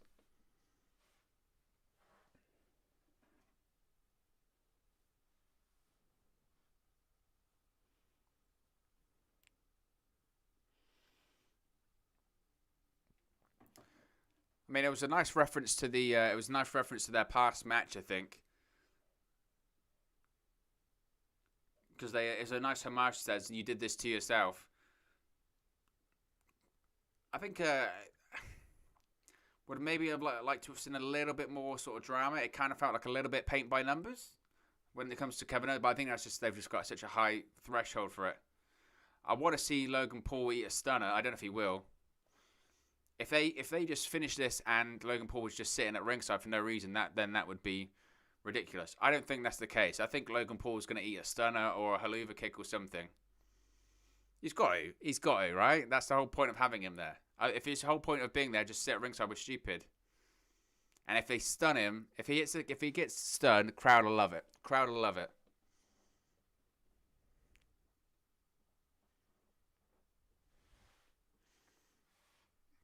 Logan Paul's trying to say to Kevin that it was awesome. Logan Paul's in the ring. He's looking to shake the hand of Kevin Owens, and Sami Zayn looks pretty pissed off about it.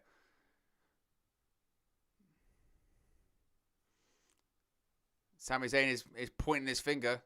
Sami Zayn is pointing in the chest of Logan Paul. Oh, Logan Paul just shoved Sami Zayn over. He just shoved Sami Zayn over. The crowd are booing. Sami Zayn says to how of you, and he leaves. And he says boo. Kevin Owens is still in the ring with Logan Paul. Go on, KO. Hit a stunner. Logan Paul raises the hand of Kevin Owens. Kevin Owens doesn't look happy about it. Go on. Eat a stunner. Eat a stunner. Do it. Kevin Owens is looking at his arm. Kevin Owens is looking at him. Kevin Owens looks pretty pissed. Do it, KO. Do it. Do it, KO. Crowd. Kevin Owens is laughing. Crowd is saying, yes, yes, do it. Oh, he's doing it. Stunner. Oh, my God. Logan Paul took a hell of a bump. Awesome. That was awesome. If you hired Logan Paul to take a stunner, good for you. Down goes Logan Paul with a stunner. I wonder if they'll show it. Man, he took a hell of a bump, Logan Paul. Man, oh, man. See it again. God. I don't know if I've seen a stunner sold like that. God. He broke his neck.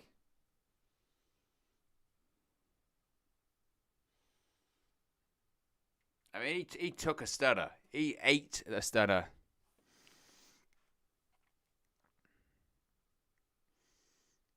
Logan Paul selling it. It looks like he knows what's going on.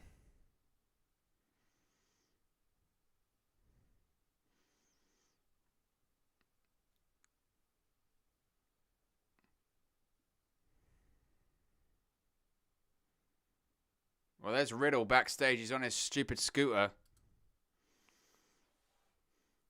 Riddle's there's the great Khali. Ranjan Singh.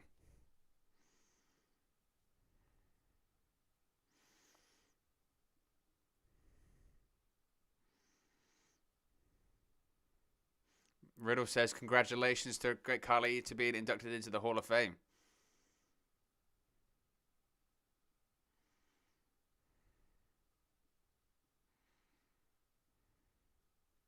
How Riddle's saying about how big...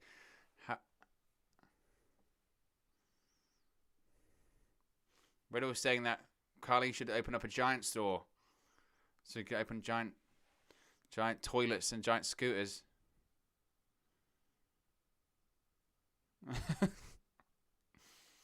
Khali's just staring at Riddle.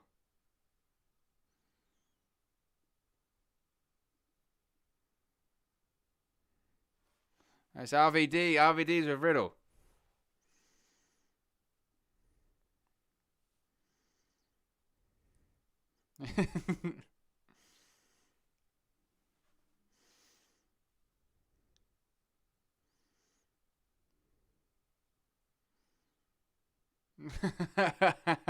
Just giving Matt Riddle some rolling papers. Some RVD rolling papers.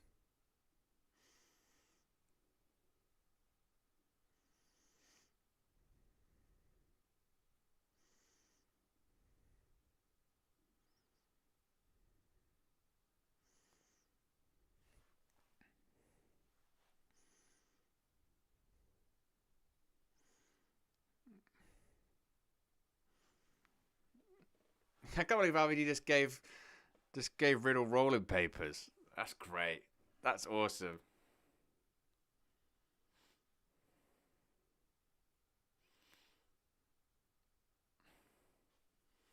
Crowd just absolutely loved it. Crowd just went crazy for RVD. I'm not big on the Riddle character, you know that, because I think he's just been booked terribly. Although I did think it was funny that he gave Riddle rolling papers. The High Flyers. They could be such a tag team name. High Flyers. RVD and Riddle, right? It could be a great name. High Flyers.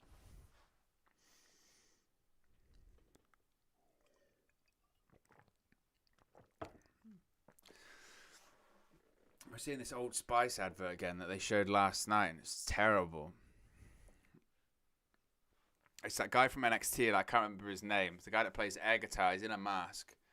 And it's a whole thing about the 24/7 championship or something like that. And it's ridiculous.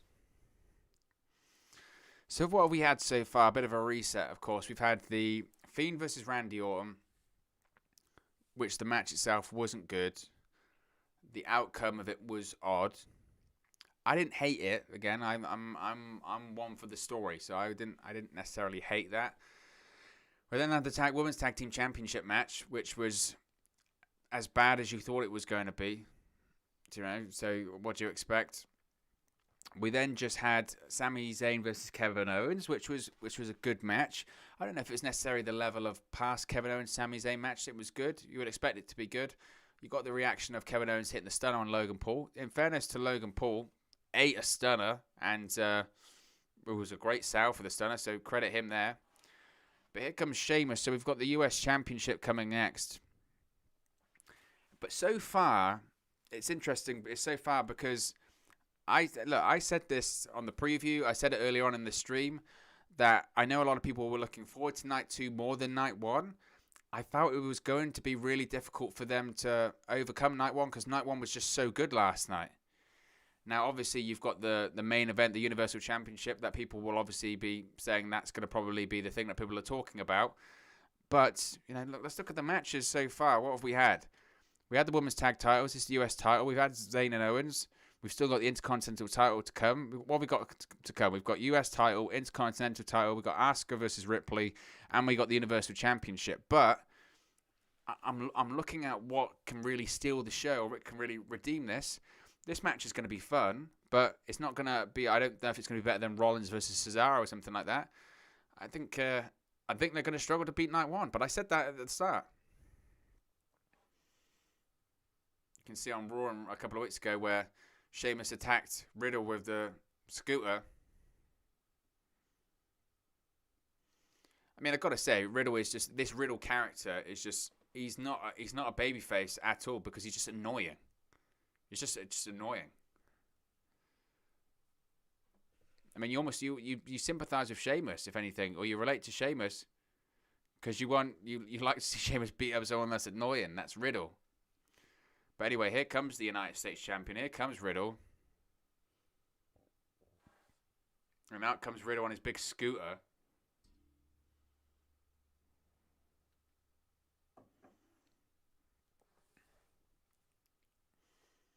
Riddle just flies to the ring on his scooter down the ramp.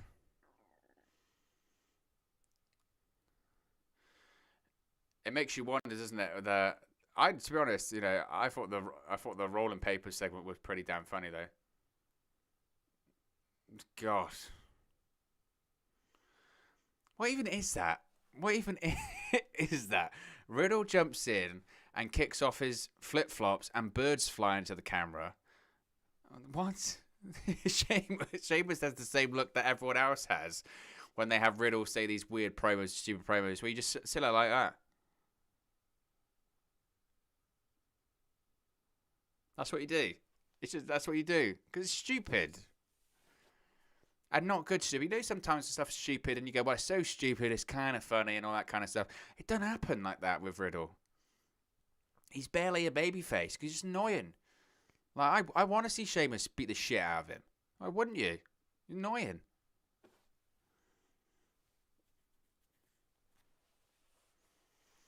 Anyway, Sheamus is starting this off. Side headlock takeover Oh, Sheamus just rolled over him with the shoulder tackle. You realise as well that how just, much more tanned Riddle is in comparison to Sheamus as well. Not that that's any big, thing. If you're enjoying WrestleMania, though, smash a like on the like button. If you are new to the channel, be sure to subscribe. Bottom right-hand corner. Post daily videos. Whoa, what a chop. We post daily videos talking about WWE, AEW, Impact Wrestling, New Japan Pro Wrestling, all things pro wrestling. We will be having a reaction post-show as well after this. Loads of you tuned in last night to that, so we'll break down the show. Oh, Sheamus, punch to the gut there. My prediction going into this one was that Sheamus would win. I think we'll probably be looking at... I hope Sheamus wins. I wouldn't be surprised if Riddle does. Super Chats also are open, of course. You can do that by clicking the $sign. It's the best way to support or contribute to the channel. So really do appreciate all those that send the Super Chats over. As Riddle has a sleeper hold of sorts onto Sheamus. Oof. Sheamus with reverse elbows to Riddle. Oh, and another reverse elbow by Riddle to Sheamus. Sheamus just catches Riddle mid-air. Oh, a swinging sidewalk slam. I like that. Shades of Umaga with that one. Umaga used to do that move and just absolutely kill guys with it. It was great. Used to do it to Jeff Hardy. Jeff Hardy had the best sell of it. It's brutal. Because when you hit the mat, you can sort of spin. It just looks badass. Sheamus, you can see the chops on his chest. I mean, Riddle did a couple of chops to Sheamus, and Sheamus's chest is red raw. Irish curse backbreaker. Of course, there's no Tom Phillips on commentary tonight. Obviously, he had to be pulled from WrestleMania due to COVID concerns. There have been reports as well that Tom Phillips will be replaced as the head commentator on Monday Night Raw starting tomorrow. There's going to be this former ESPN announcer that's replacing him. Also, there's rumours that Corey Graves are going to be going back to the Monday Night Raw announce team to replace Samoa Joe. Oh, Sheamus, kick to the gut. Sheamus throws Riddle into the corner. Oh, kicks to the face by Riddle there. And he goes. It's a version of an armbar using the ropes as a leverage. You have to the count of 5. Beautimont Girl says, has Daniel Bryan versus Edge versus Raymond Reigns match happened yet? Nope, that's the main event. We've still got several matches before then.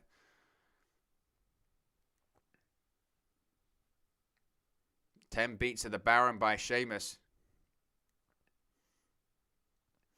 It's just nice to have the reaction of the crowd getting into the 10 beats of the Baron as well.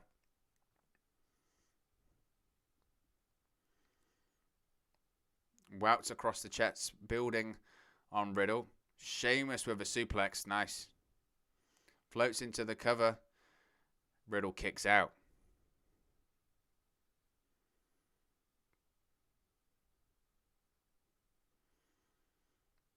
Sheamus is now going to go to the top rope. I think he's going to go for a bit of a shoulder block or something of sorts from that.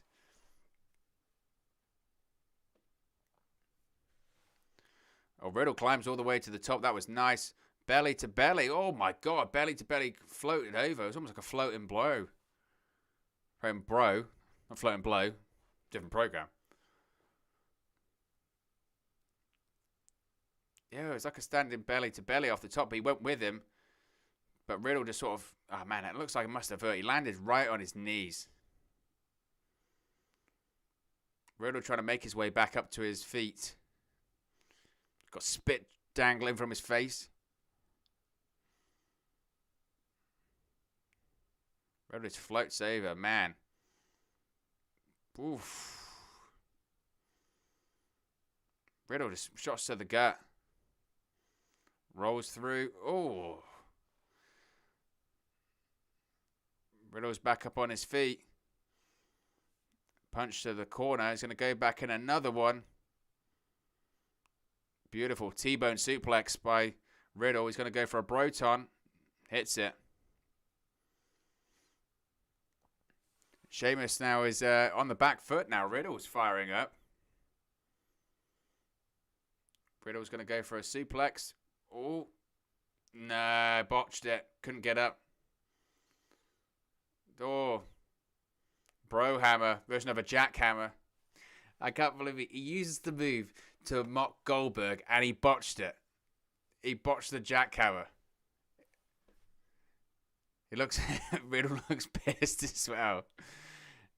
He does the move to mock Goldberg, and he botched it.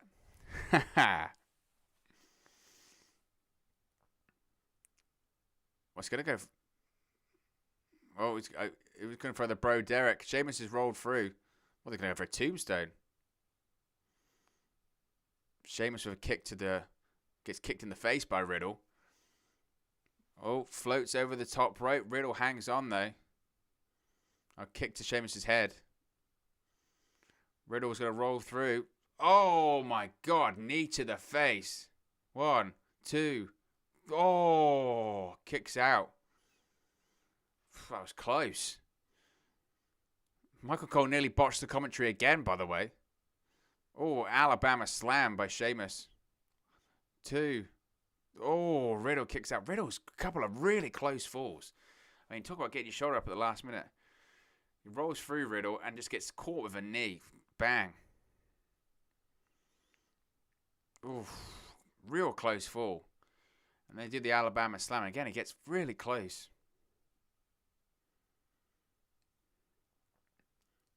They're doing a reset when they show the wide crowd and they go, this is Raymond James Stadium, WrestleMania Sunday.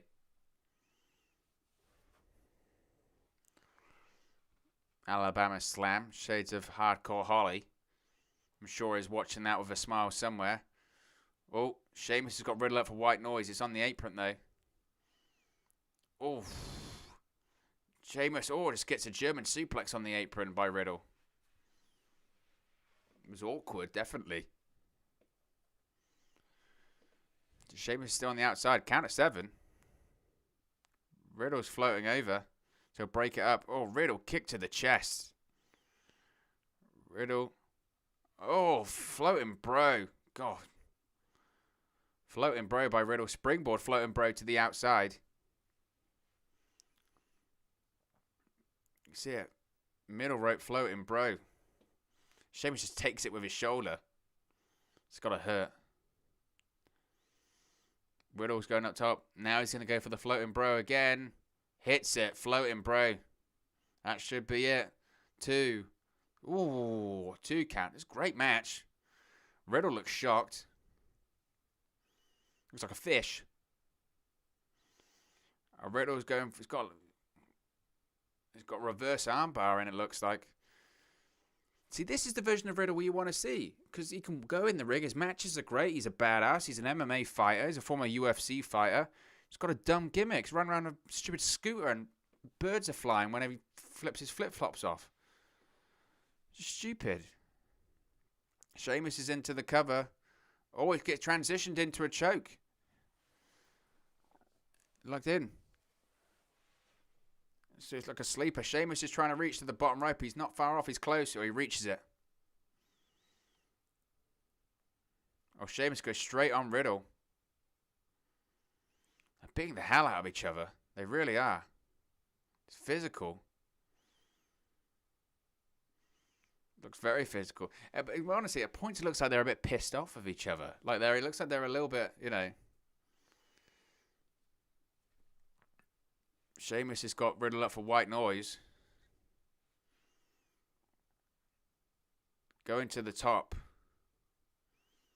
Oh, Riddle's counters. He's going to go for a sunset flip powerbomb.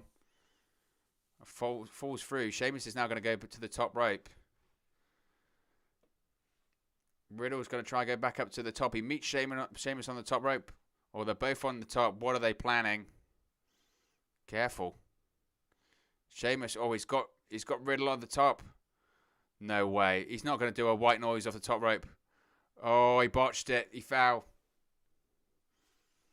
White noise to Sheamus. They were going to do it from the top rope and they screwed it up. Sheamus is going to go to the top rope. What's he thinking? Oh, knees from the top rope. 2. Oh, kicks out. Couple of botches in this one. Botched the jackhammer. Was going to go for a white noise from the top rope. Screwed it up.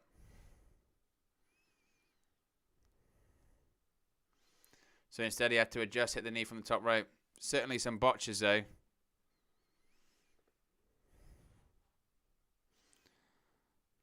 I thought something's definitely happening in the crowd as well. The crowd are looking at something. Don't know what is. See if they mention it on social media. Don't think so. Sheamus is going for the bro kick. Rolls through. Riddle rolls through. Goes for the knee. Sheamus catches him. Hits the ropes. Oh my God, what a bro kick. That was unbelievable. That should be it. New United States champion. Wow. Great finish. Riddle goes for a springboard moonsault and he just gets caught in midair with a bro kick. That was nice. Good finish. That was awesome. As Sheamus is the new United States champion. Enjoyable match. A couple of botches in there. That was fun. Finish was great. That springboard moonsault and he just gets caught by Sheamus. That wasn't bad. Fun match. Like I said, it wasn't perfect. Couple of botches, but had the crowd at certain points. That wasn't bad. I enjoyed that. Oh, and he caught Riddle in the mouth. Riddle was bleeding. Riddle was spitting blood. We'll see the finish. Riddle goes to the second rope. Goes for it. And Sheamus, I think he actually catches him straight in the face. I think Riddle was definitely bleeding. Great finish. Riddle's got busted face.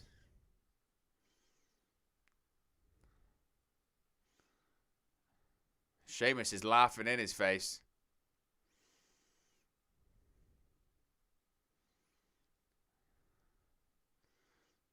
I wouldn't mind seeing them going at it again. I thought they had a good match. We're going to see the replay once again of this springboard moonsault and just Sheamus just kicks him straight in the jaw. It was a WrestleMania worthy finish. You give him that. And the look of him spitting out blood. That's better than riding around on your stupid scooter, Riddle. And I mentioned it in the preview. You know, Sheamus since the pandemic, man. This is a guy that a couple of years ago, there was rumors about him having to retire because of spinal stenosis in his neck. And he was put in a tag team and working tag team matches because he could only work certain matches. Now he's a US champion. He had a good match against Riddle. You've got to give him credit. Todd says Sheamus is a future Hall of Famer. I mean, well, he's had a great career. He's multiple-time world champion. 3-time WWE champion? He's a Grand Slam champion. No, he's not. He doesn't have the IC title, has he? That's the only one he's missing. He's yet to be an Intercontinental champion. How is this? Triple H is there with a briefcase. Is it the Money in the Bank one? Triple H is there. There's Bad Bunny.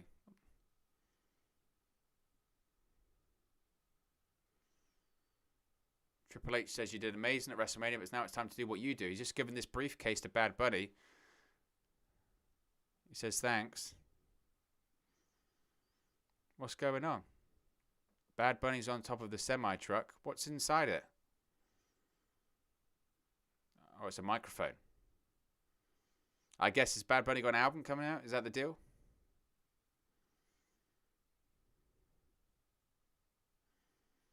Oh, Bad Bunny's going on tour. That's why. It says Tour 2022. El Ultimo Tour del Mundo. So it's a plug. There you go. Bad Bunny's going on tour. That's what it was all for.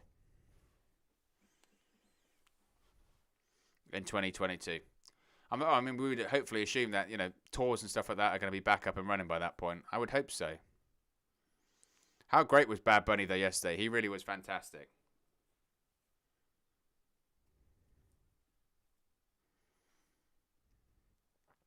So what match are we going to have next?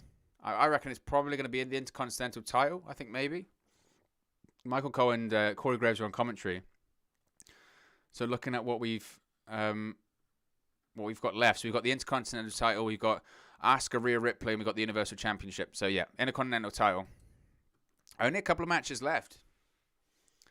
We got this. As I mentioned, we got the Raw Women's Championship match, which I think will be penultimate. And obviously the Universal Championship, which is the Nigerian drum fight, whatever the hell that is. That's coming next. Andrew Pollard says, a crazy good match. I'll never forget the sight of Riddle's bleeding mouth from Sheamus' damn bro kick. Yikes. Well, yeah, I mean, you know what? I think that it was one of the better matches on the show. Not that the standard's been super high tonight, but I think Kevin Owens, Sami Zayn was good. I enjoyed that US title match. A couple of botches in there, like I said, the botched jackhammer, especially the botched white noise, but they've got pretty decent chemistry, actually. It was physical. I thought that was a decent match. I enjoyed it. Sheamus being the US champion, I can get behind. He really has been having really good matches for the past year or so. So I can get behind that. It just feels like, doesn't it, that we're waiting for something to sort of hit.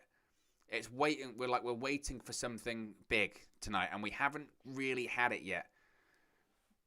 I don't know if we have. I don't know if it's because of the start of the show. We were expecting more, and that first match just stunned the crowd a little bit. And then we had the women's tag team title match, which again wasn't great. But why book the match, to be honest? But the US title match was fun. I think this match will be fun. I mean, the Nigerian drum fight basically is no holds barred, they've said. They can just beat the hell out of each other with weapons and all that kind of stuff. And this match is about Big E. This match is about Big E. Getting Big E over. Make him a big star. Get him in the Universal Championship scene. That's what this is about. And obviously, Big E's going to have a celebrity entrance, isn't he? Because it's... was it Wally? Is that his name? Oh, I forgot about that. I forgot Apollo Crews' just awful Nigerian accent. It's so bad. It's so bad. Like, I remember I did a video talking about this like a week or so ago. I did a video talking about the Nigerian accent and how bad it was. And I saw some people like, no, it's not that bad. It's awful. It's not the same way. It's like if I tried to do a Nigerian accent, I can't do a Nigerian accent, so I wouldn't try and do it. I understand he's probably obviously being asked by WWE to do a Nigerian accent, but it's not very good at it. And he should work with a dialect coach or work with a coach or something like that. Because it's just his United States accent comes through very, his American accent comes through quite a lot.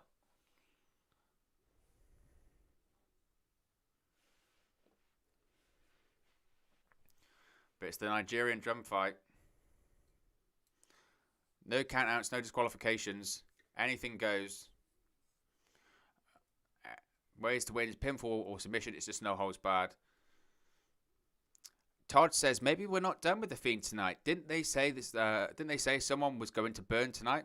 I mean, you never know. I think something will happen tomorrow. Here comes Wale.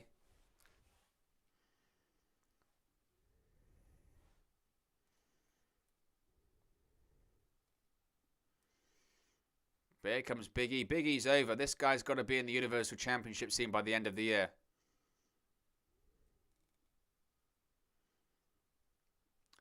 Is Wale's rapping live? I don't know if he is. I think he may be miming, I think he's miming, my friends.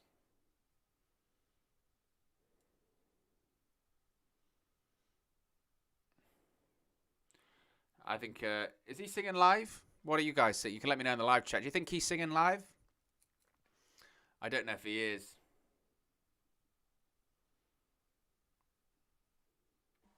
Yeah, I'm not convinced that he is. Big E comes out though. He gets a big pop.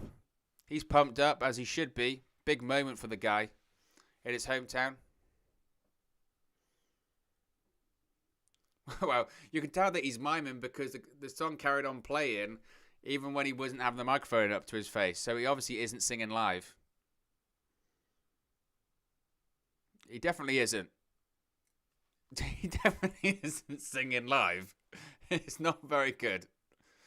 Oh dear. Oh dear. Ugh.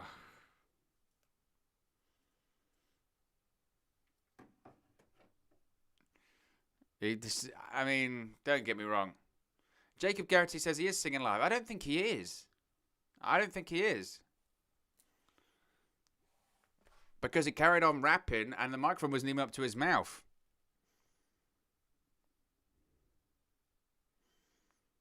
Oh, there looks to be some sort of cymbals and stuff at ringside, so I guess the Nigerian drum fight is going to have drums and stuff involved. Or maybe he is. It just didn't look like it.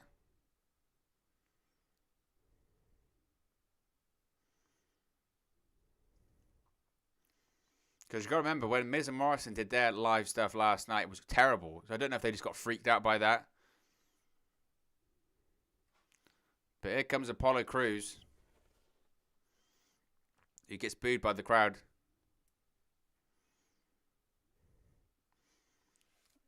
Nigerian Apollo Crews.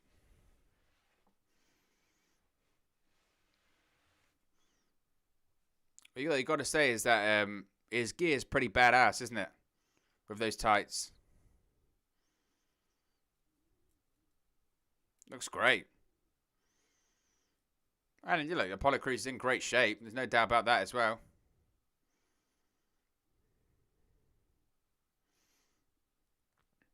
They got the, was it the 8K camera? Is that what it's called? Looks awesome.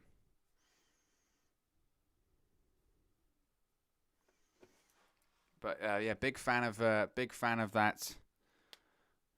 Oh, there are drums. There are drums at ringside. The Nigerian drum fight. There are drums at ringside for the Nigerian drum fight, which you would probably expect, right? There should be. There should be drums at ringside. If you're going to call it a Nigerian drum fight, it makes sense to actually, physically have drums there. If not, that would be a bit redundant. It's a Nigerian drum fight, but there's no drums. So, at least that actually makes a bit of sense.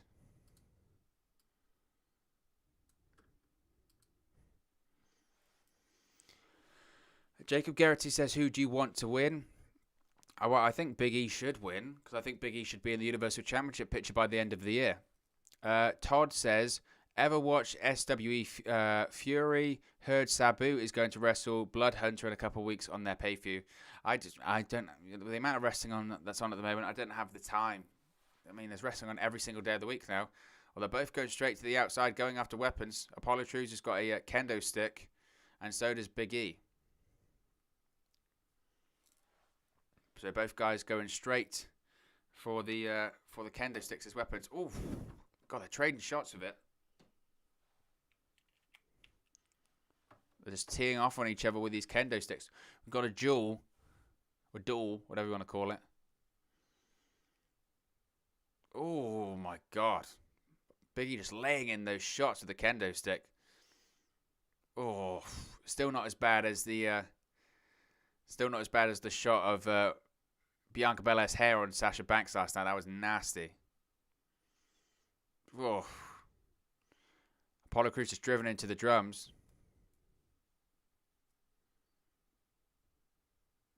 Oh, Big E's got a symbol.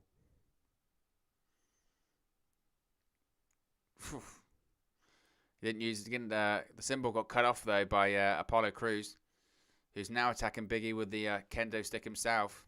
Oh, kendo stick shot to the leg. That hurts. And I tell you now, those kendo sticks are brutal. They hurt. Oh no, Big E's going for the big spear. Oh my God. To be fair, that's one of the ones where it's actually worked quite well. Big E usually that spear normally makes me nervous because he usually lands on his head. But to his credit, they absolutely nailed that. Big E cover. Apollo Crews kicks out.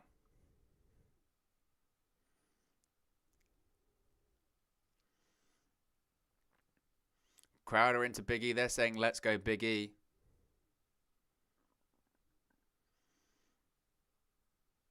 Big E's trying to lift up the steel ring steps.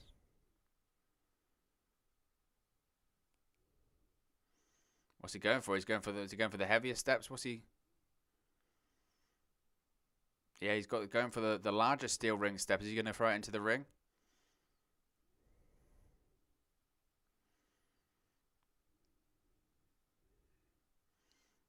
Crowd are chanting, we want tables as well. Oh, Apollo Crews, he's got... Oh my gosh, Death Valley driver onto the ring apron by Apollo Crews onto Big E. Big E might be in trouble. Kicks out at 2. Apollo Crews is already feeling the effects of it. See this Death Valley driver.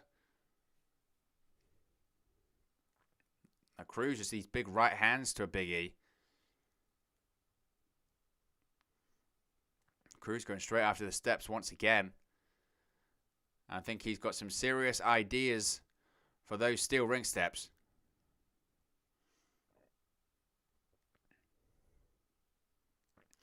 So we've got the steel ring steps, well, both sort of sets of them. We've got the big steps there and the smaller steps next to them at ringside.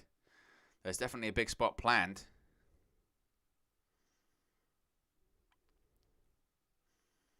What is this? Big E's laid out on the big steps. Apollo Crews has got the smaller steps on his... This is a callback to the steel step spot they did. The how is... Oh, he tries to crush Big E and Big E rolls out the way. They tried to do the spot that happened with Big E on SmackDown when he got injured. And Crews is going back up on the apron. He's got something else planned. Ooh, and a pump kick right to the face of Big E. Big E's being told to stand up by Apollo Crews. Oh, Uranagi, oh my, onto the steel steps. Man, Uranagi by Big E from the apron onto the steps, and it looked nasty, and it sounded even worse. Man, that sounded incredibly, incredibly painful, I've got to say. Could have broken arm, he could have cracked ribs or something like this. You hear it. Oh, I mean, Apollo Crews landed nasty to that, really nasty to that. Really looked painful. My gosh. Now Big E's going to go for the table, setting up the table here.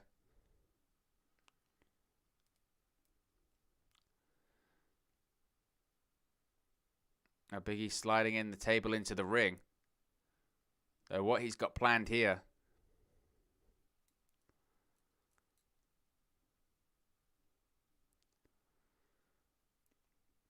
Setting up the table once again. Yeah, it does make you wonder what they've got planned, what he's got planned. At least he's given the crowd what they wanted. The crowd wanted a table, but he's given them a table. Big E's going to roll to the outside.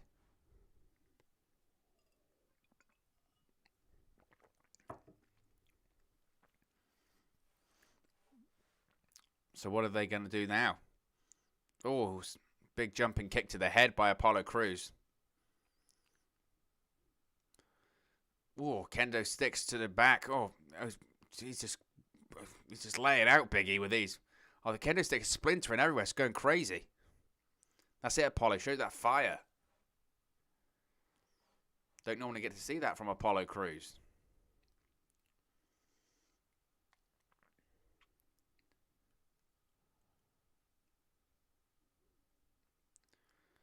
Going to go to the top. Oh, he went for a frog splash and Big E rolled out the way. Apollo Crews just crashed through it. Man, that was nasty. Big E's going to get him up, go for a big ending. Hits it. That's got a bit... What the hell's that? Oh, Stabakato. Stabakato. What's Stabakato doing there? What the hell's this? He's in some kind of... Stabakato, and he's in some sort of military gear. Big E had the match won, but Dabakato's here. Oh, my God. A choke slam by Dabakato. He just dragged Apollo Crews over him. 1, 2, 3. We have a new Intercontinental Champion. It's Apollo Crews. Dabakato gets involved in the match. Wow. That's one way of making your debut. But it's kind of, you know, them going, oh, who is this man? Who is this man? Well, you call him Dabakato before, but Dabakato's on WWE television once again. But there you go. Looks like they're going all in on this Apollo Crews character. Definitely, I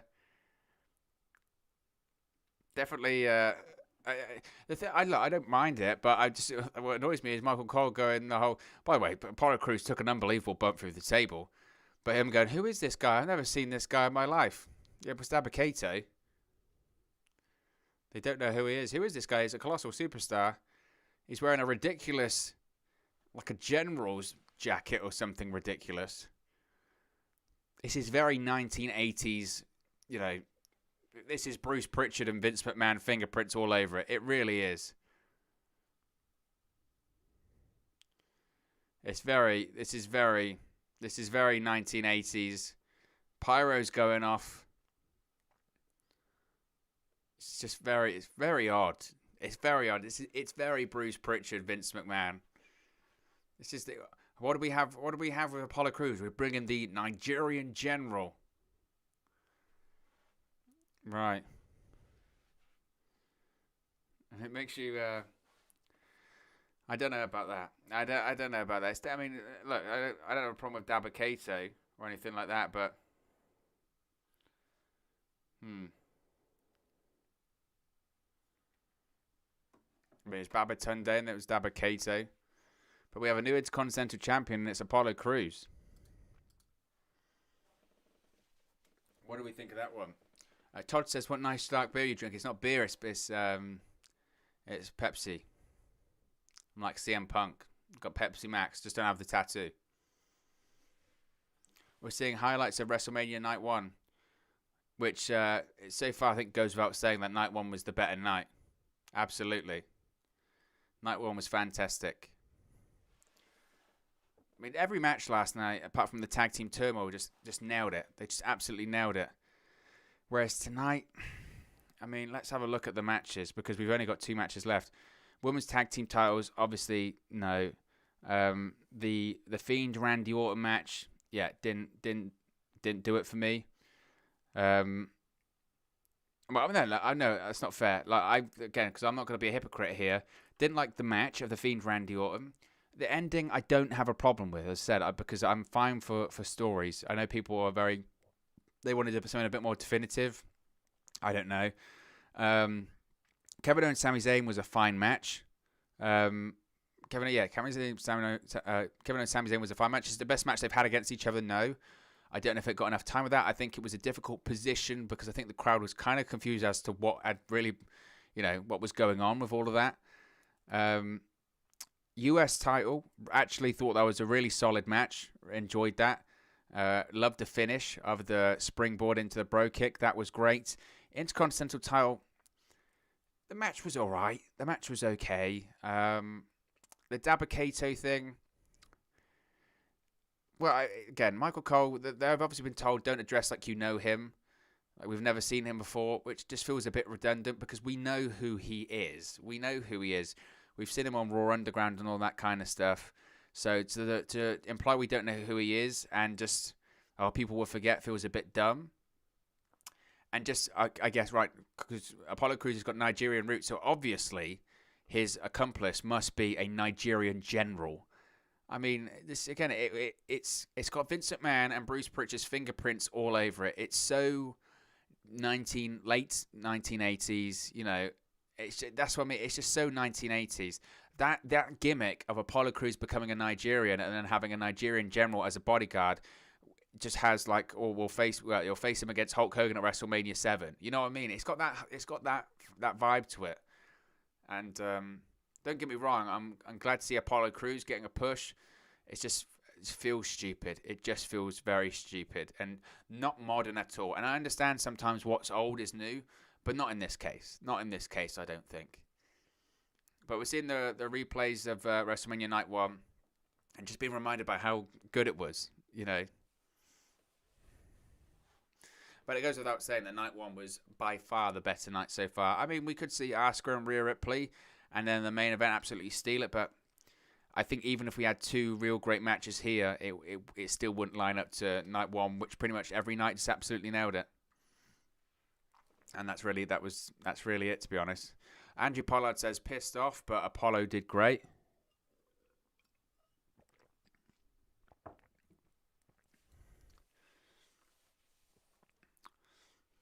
So we have 2 matches left tonight.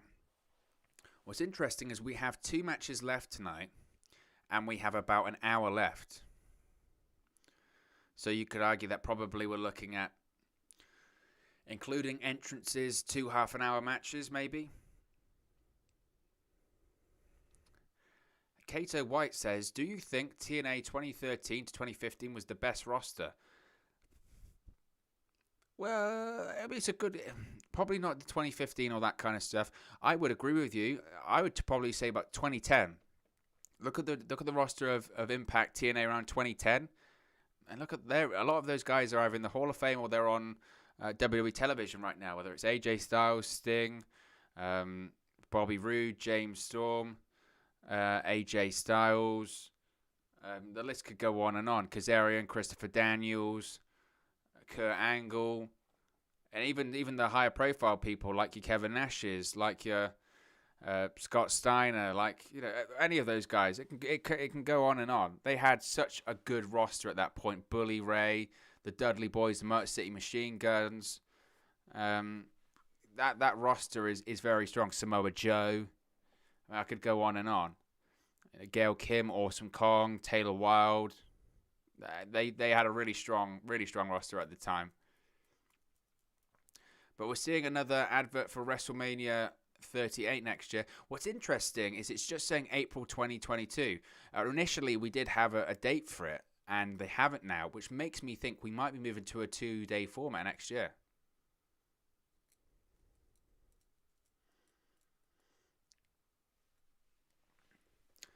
So obviously, we're waiting for the next match to start. Kato White says, will you stream the Raw after Mania? I was thinking about this. Should I? And I'm slightly hesitant.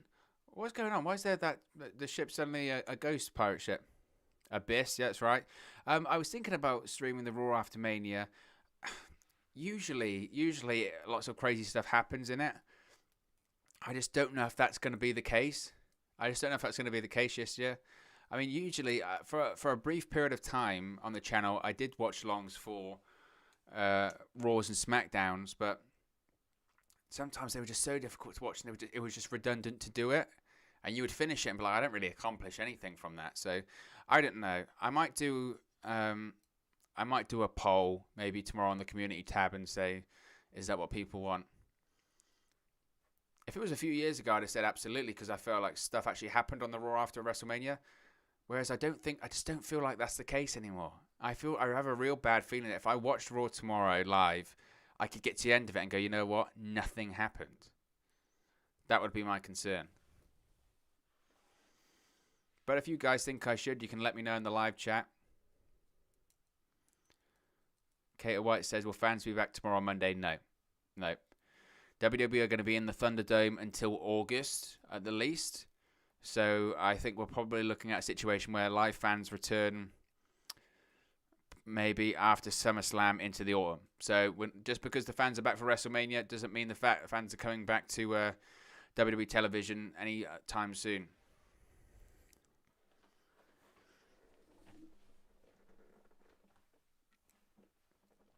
But we're seeing a recap package of the 2021 Hall of Fame.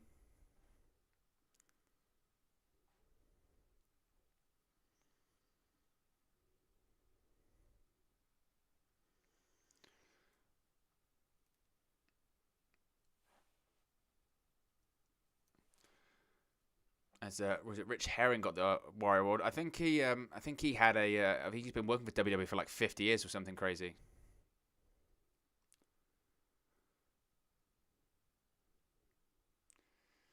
But there is Eric Bischoff. We saw it earlier on the show, didn't we?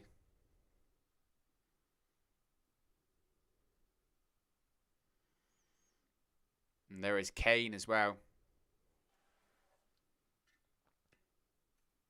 I was glad to see Kane get inducted into the Hall of Fame.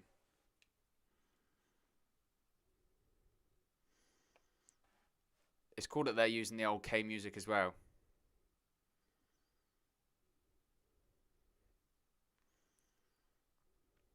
To be honest, what a career this guy's had. You know, the evolution of the character is it really is incredible, isn't it? And there's been so many different iterations of Kane that have made him great. There've been so many versions of the character, and you know, everyone's got their favorite version of Kane as well. Whether it's the debuting Kane, whether it's whoever, everyone's got their favorite versions of of Kane, don't they?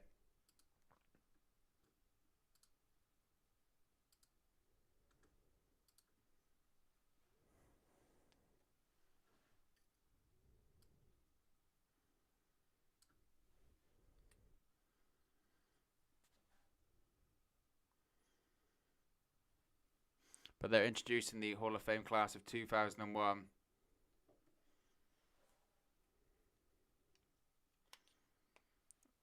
There's Rob Van Dam does the classic RVD pose. Molly Holly as well.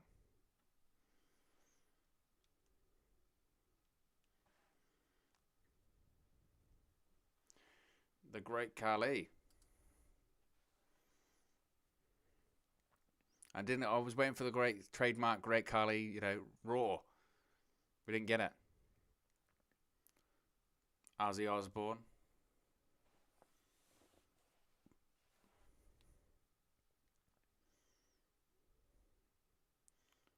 Eric Bischoff, Eazy-E.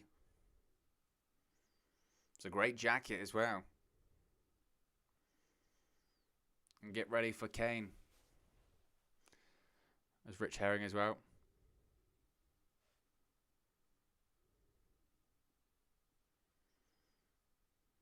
Get ready for Kane.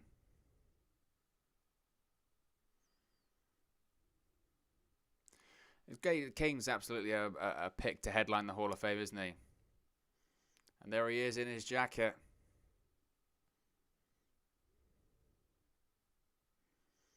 I don't think it means he's officially retired as of yet either. I think we'll probably see... I mean, Kane was in the Rumble earlier this year, isn't he?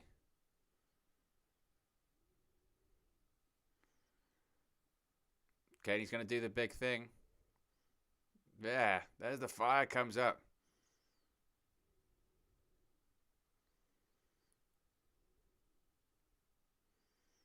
It was cool to see the Kane Pyro. It's always cool to see the Kane Pyro.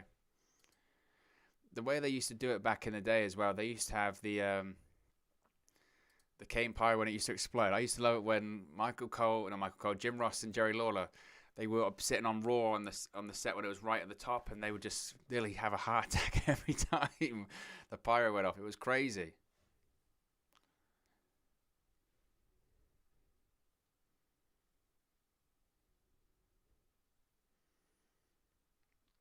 So it looks like next is going to be the Raw Women's Championship. Well, I say looks, it is going to be the Raw Women's Championship next.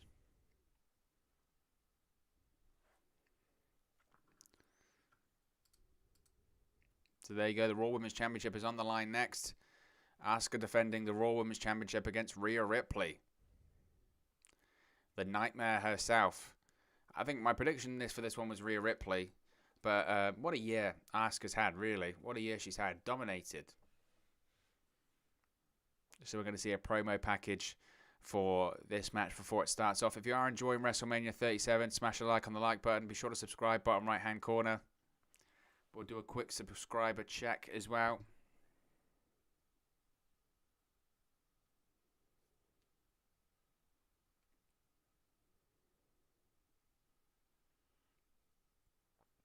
Let's do a quick subscriber check.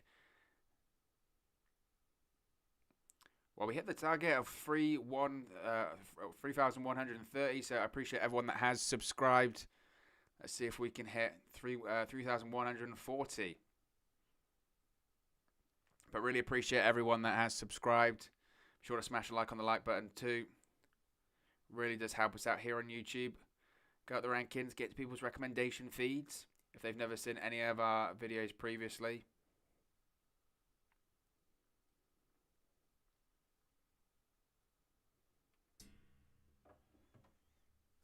This is going to be a badass match. I don't think we've never seen Ripley and Asuka face off before. I don't think, as far as I'm aware, unless I'm not remembering things properly, which happens.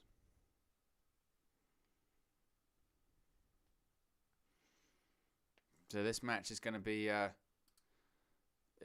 pretty badass. Going to be a lot of fun.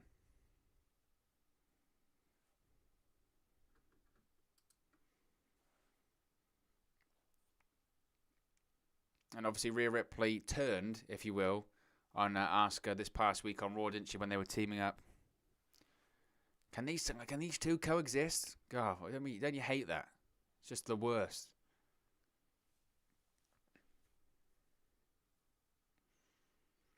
And to be honest, this should be Rhea Ripley's moment. It should be Rhea Ripley's moment in the sense that you had Bianca Belair win the SmackDown Women's Championship. You added a new star to the women's division in WWE. You do the same thing. You do the same thing with Rhea Ripley tonight. It's like WrestleMania 21. Cena wins the WWE Championship for SmackDown. Batista wins it for Raw. WrestleMania 37, you do the same. Bianca Belair wins the SmackDown Women's Championship for SmackDown. Rhea Ripley wins the Raw Women's Championship for Raw.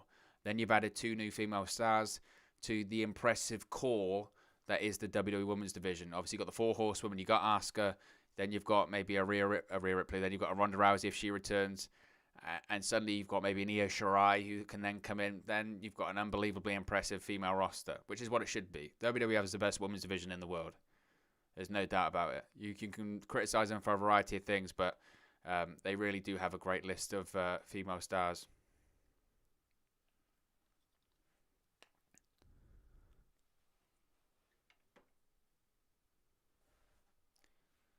But here comes Rhea Ripley. She's going to have someone actually perform the song live, her entrance live. I wonder if they're going to sing live.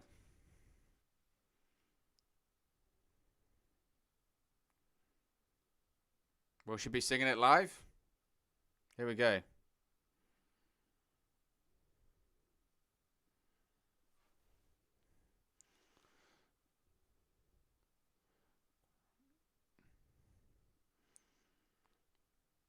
And she's definitely singing live. That's good.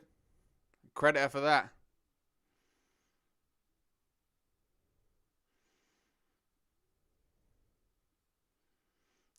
Yeah, I prefer the track. I prefer the track, to be honest. If I'm gonna be completely honest, I prefer the track. Well, she's not totally bad, to be honest. It's maybe a bit unfair. And Rhea Ripley looks totally badass, though.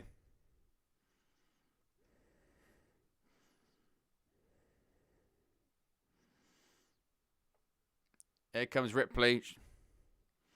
She looks pumped up as well. This is her moment. This is her moment. It really is, isn't it?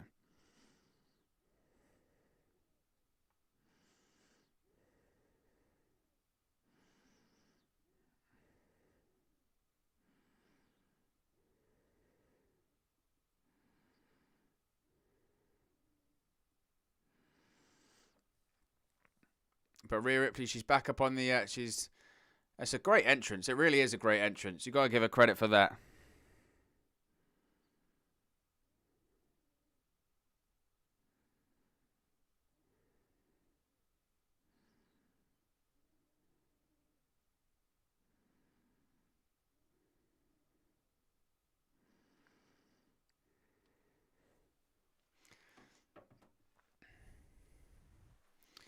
Jacob Garrity says, I will watch Raw tomorrow.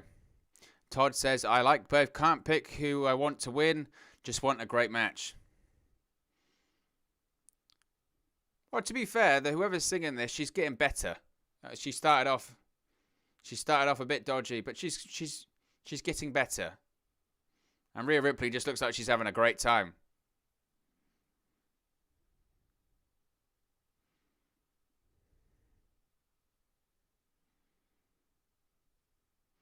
And the fire's going off. You've got to give her some credit. She went for it. Ripley looks happy with it as well. Give her a little round of applause. She did well.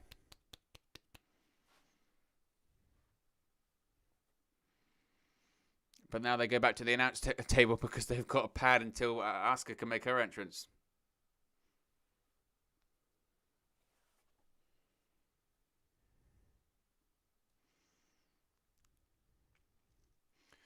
But we're waiting for Asuka to make her entrance.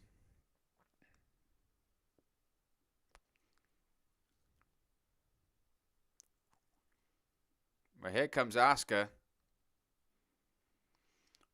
And credit to Rhea Ripley, man, because you got to think of it as well. This is, she didn't get the moment last year that she wanted to get. There she is. There's Asuka. Todd says, I love metal, but that band sucks. It's always the way. Do you remember when Cody Rhodes made his entrance at Revolution last year? And they had someone sing his entrance theme, and it was awful. It was awful.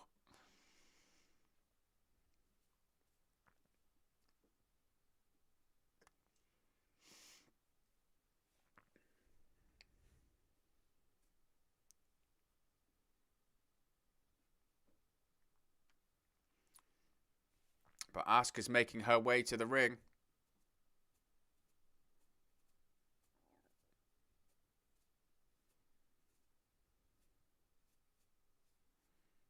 Who's a guy dancing at ringside? You see that? When Asuka comes out, there's some guy dancing.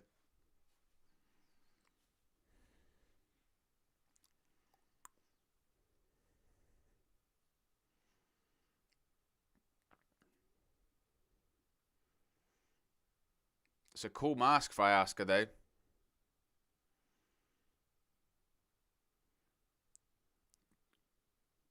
Pyro's going off around the stadium, too. But this is exciting. I'm looking forward to this one. Obviously, we've got this match, and then we've got our main event. I mean, the show's gone relatively quickly. Definitely, as I mentioned, definitely doesn't hold a candle to night one. I think that goes without saying, to be honest. Definitely doesn't. It was not anywhere near as good as night one, but it is what it is.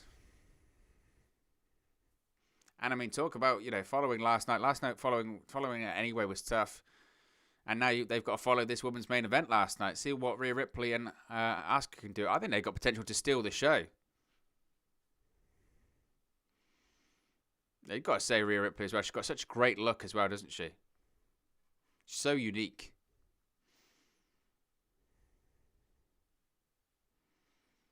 Asuka's just repeating everything that the announcer says.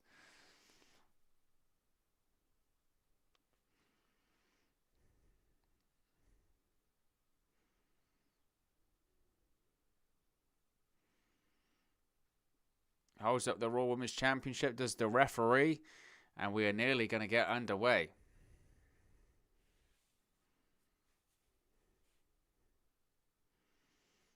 And the bell has been rung. We are officially underway. The Raw Women's Championship is on the line.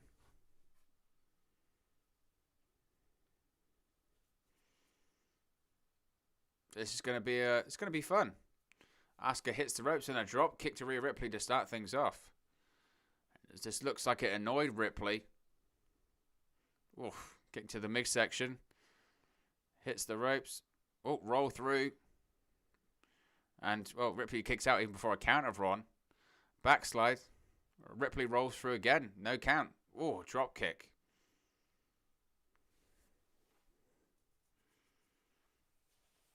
Oh, Asuka goes for a hip attack in the corner. Boots by Asuka again. Goes for a kick. Oh, right hand. Oh, drop toe hold goes into the turnbuckle. Oh. Kick to the chest by Asuka there too.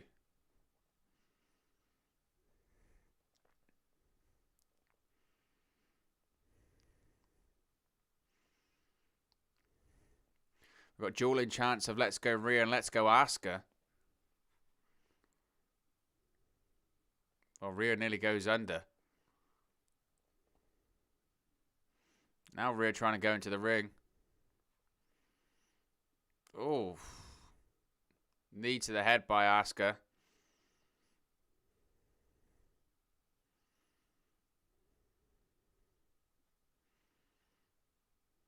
Asuka trying to... they've got the offense going here. Kick to the back.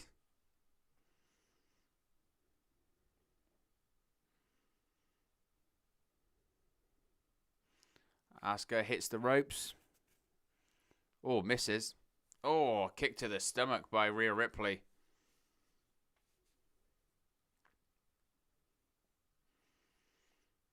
Ripley. Oh, front face buster by Rhea Ripley. Cover. 2. Well, kicks out 2.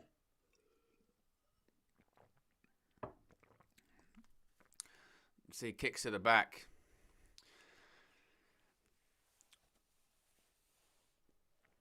Definitely feels like a bit of a strange start. I feel like they need to slow down a little bit. Feels like it's just a bit, zigzagging there, just a bit out of sync.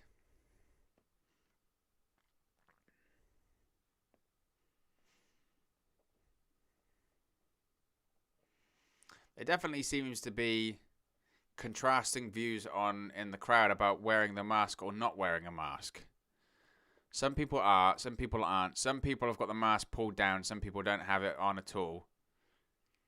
And I swear there was some kind of thing whereby you had to wear it at all times unless you were eating or drinking. And of course we haven't seen that. Now Rhea Ripley's just riding Asuka, slapping her in the back of the head.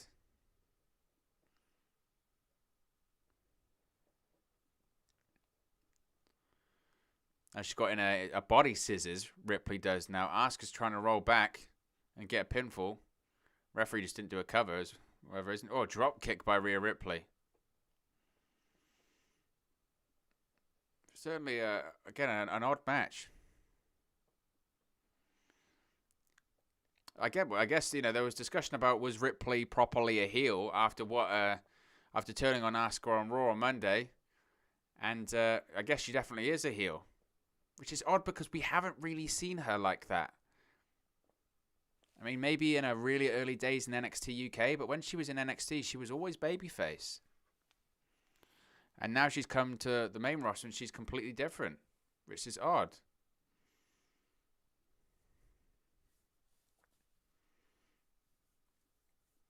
Clotheslines here by Ripley, standing clotheslines.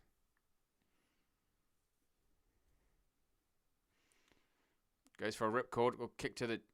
Oh, Asuka's counters into a knee bar. She's got a knee bar in. Got the leg extended. Submission hold is in.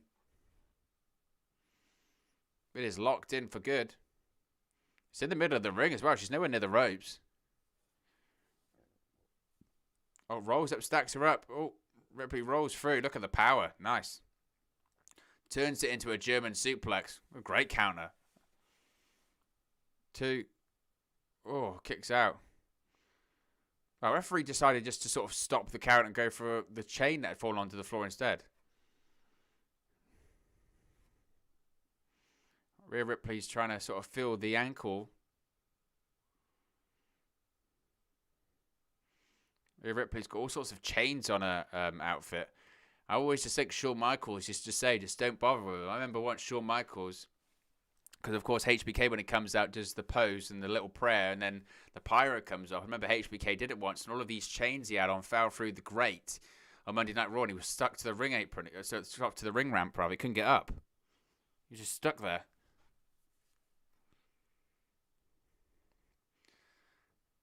Pacing of this match seems odd as well. It's just a very slow pace, really methodical. I don't know what I expected, but I'm not necessarily sure I expected this.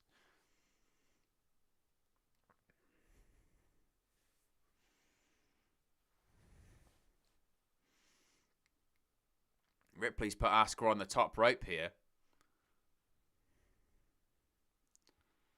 And just shots to the back.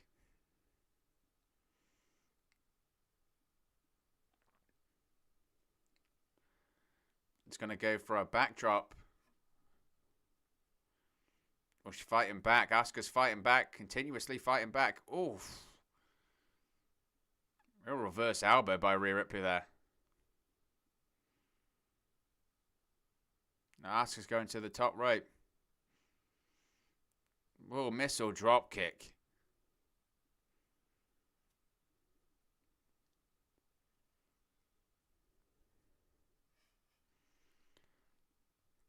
There's a nice missile drop kick by Asuka there. And Ripley's down.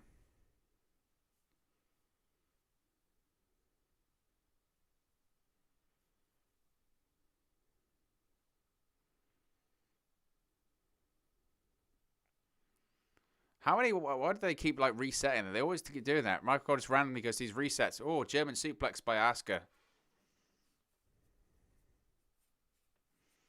Ripley's trying to gather her thoughts in the corner. Hip attack by Asuka. Tries to go for another German. Oh, spinning back fist. Oh, spin kick by Asuka. Nice. Asuka for another hip attack to Rhea Ripley. She's down. Cover. 2. Oh, Ripley kicks out at 2.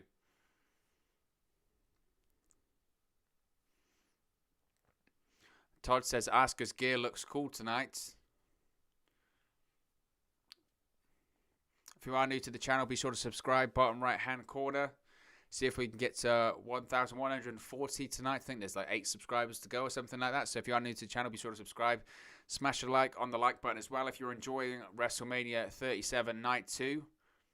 Or you're enjoying this match as Asuka climbs to the top rope. And a drop kick by Rhea Ripley. Asuka falls off the top to the outside.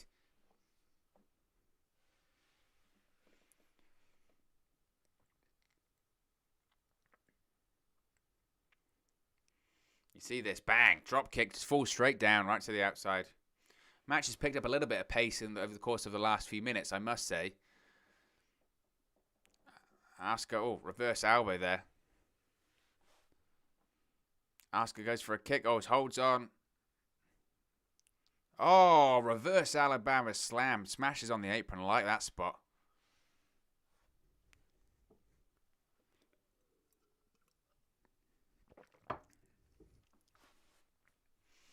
You see it just, it's kind of, well, it's a reverse Alabama kind of electric chair kind of deal. Oh, hip attack there by Asuka on Ripley.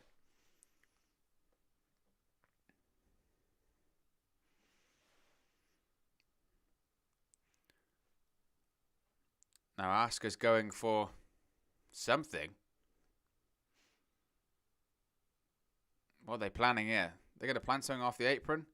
Oh my god, DDT off the apron by Asuka to Rhea Ripley. That sounded painful. Face first. Ripley and Asuka both down. I tell you what I have just thought of, and it's just sort of popped in my head randomly, as both females are down at this point, that I'm saying that we've only got one more match left, and that's obviously the Universal Championship match after this. Who's to say that we're not going to get the a segment that maybe has a Becky Lynch come back or a Bayley involved? Who's to say, right? Asuka hits a running knee on Rhea Ripley. So I know we have about half an hour or so left, but maybe, who say it's not an hour? Because if it's an hour left, then maybe we still might have a segment where we have a big return. Who knows?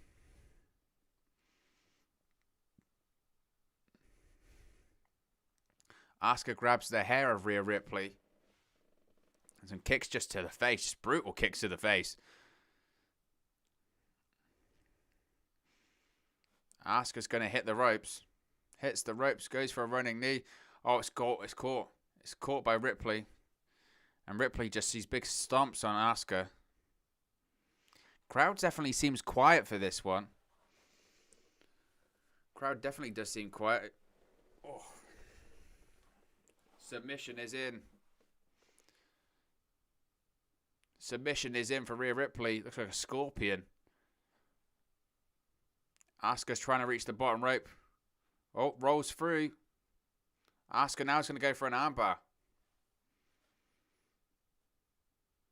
Ripley's trying to make her way. She's trying to find the bottom rope with her feet. Ripley's trying to roll through now. Now she's going to try and power her way back up. Oh, just slings Asuka into the corner.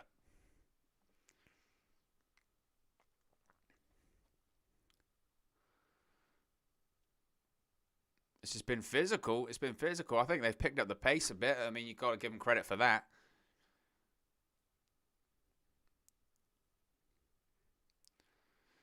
Now Ripley, a big headbutt to Asuka. She's going to try again. She's going to try a superplex, or she's going to try a suplex from the inside to, from the outside to the inside rather, and she does it beautiful. Look at that power. Cover 2. Referee took long enough getting there.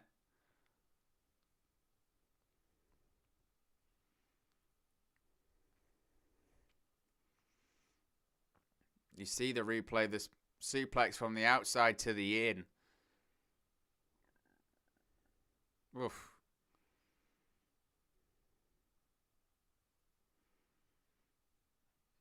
Ripley's now going to go for a German suplex, I think. Asuka's fighting back. Reverse elbows. Rolls through. It's going to go for a crossface. Or is it Fujibar armbar? Rhea's manages to roll through, but they're going to go for the cross arm breaker again. Tries to roll through. Oh, Asuka transitions into the Asuka lock. She's nearly got it in. I manages to roll through. Stacks Asuka up. Oof. Oh, kick by Asuka. Oof. Asuka's Rhea's just saying, bring it on. She's asking for more. Rhea ducks under. What's she going to go for? She's going to go for the Riptide. Riptide. That's going to be it. 1, 2, 3. Rhea Ripley is the new Raw Women's Champion. We've got a new SmackDown Women's Champion. We've got a new Raw Women's Champion. The great reset has happened. Rhea Ripley is the new Raw Women's Champion. Just like that.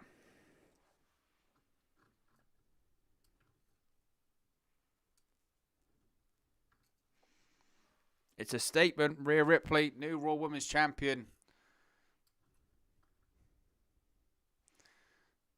Deserved. Deserved. Absolutely deserved.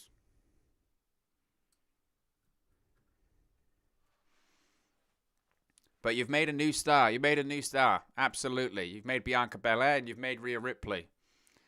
Pinning Asuka's a big deal. That's how you make people.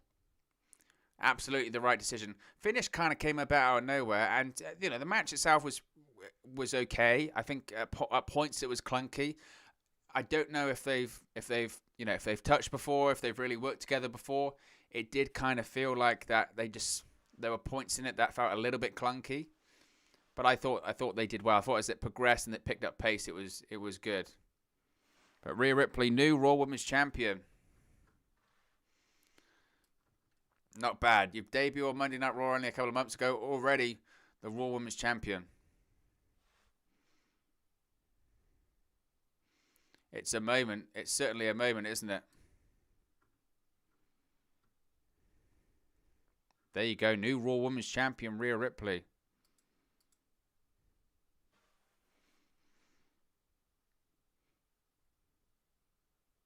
Bob Odenkirk there talking to Zayn no one.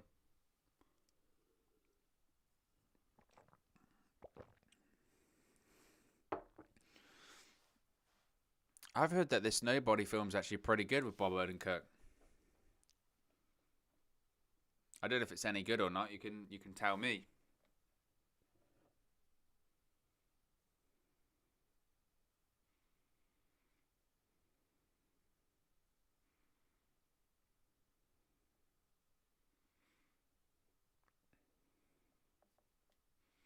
But we've got a new Raw Women's Champion. Definitely very significant.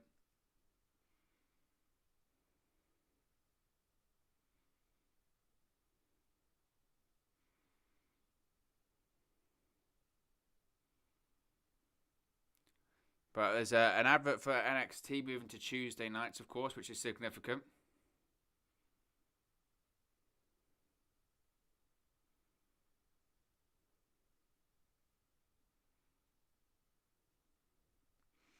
But the NXT premiere is on Tuesday.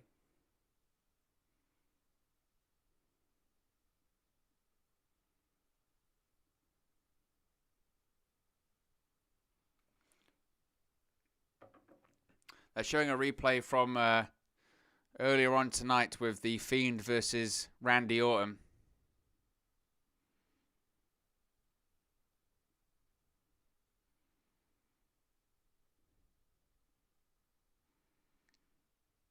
Really, you don't be like that. Really, you're not happy for her. I am.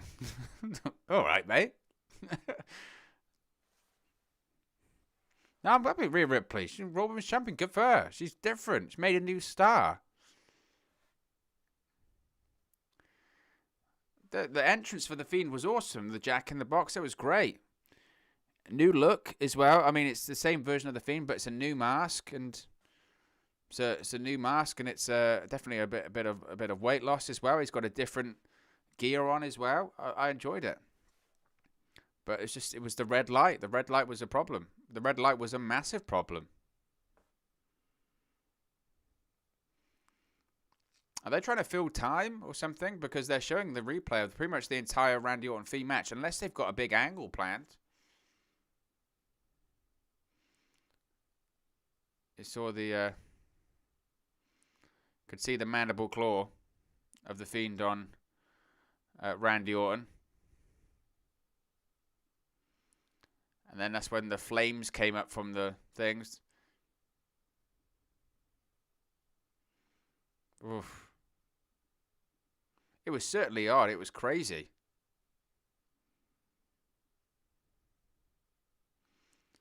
I've seen the finish of this once more. Makes you wonder. I mean, what does it all mean? The crowd are chanting "Holy shit" as well. They were into it, and the crowd popped.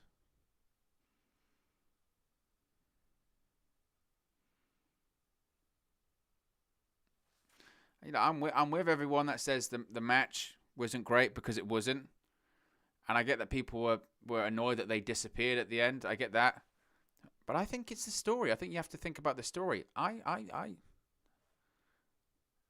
know the crowd booed that.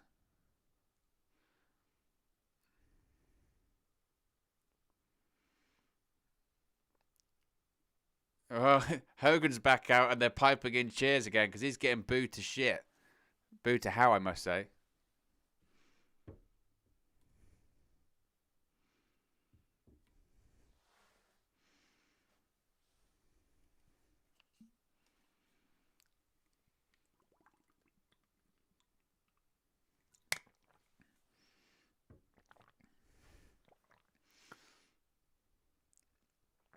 They're thanking everyone around the world on Peacock and the network around the world. The fans inside Raymond James Stadium. Oh, here comes Bayley. Bayley's interrupting. Is this going to be the return?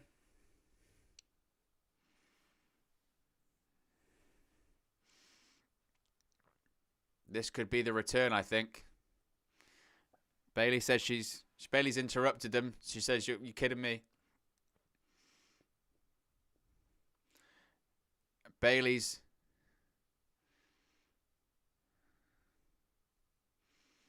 Bayley said, "You forgot to thank Bayley." Bayley says, "Where's her pyro?" There's the pyro. There's the Bayley pyro. Haha.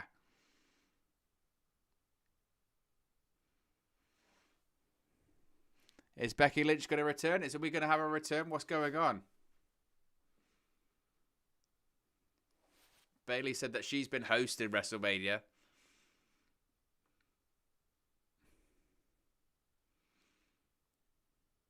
She says Michael Cole's stupid, walking all over her. Oh, she's been interrupted by the Bella twins. It was different. Here come the Bella twins.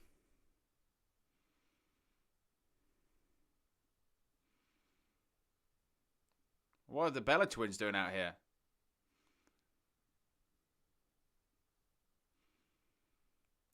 Bayley said they look like Elmo.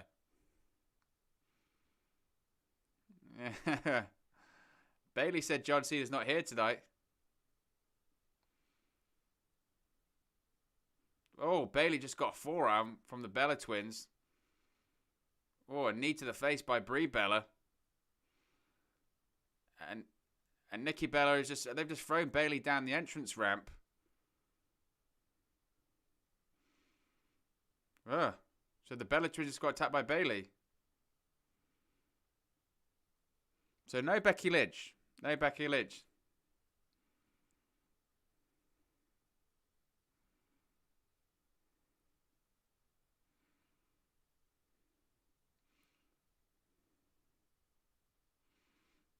Oh, what was that? What was that? No Becky Lynch. Just a weird Bella twins thing. But we're seeing some WWE Network stuff here at the moment. WWE Untold.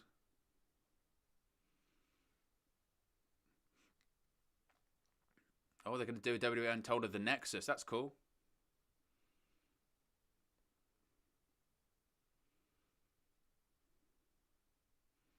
That's pretty cool. I'm looking forward to see the Untold of the Nexus. That's a lot of fun. The Icon series for Rob Van Dam will be a lot of cool too.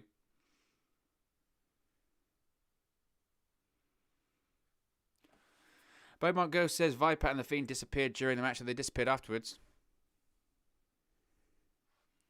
Well, they're doing a superfan documentary on Vladimir. That's awesome. He was designated as an official superfan this week, which is cool. Cooking with Jordan 98 says, wow, Rhea won.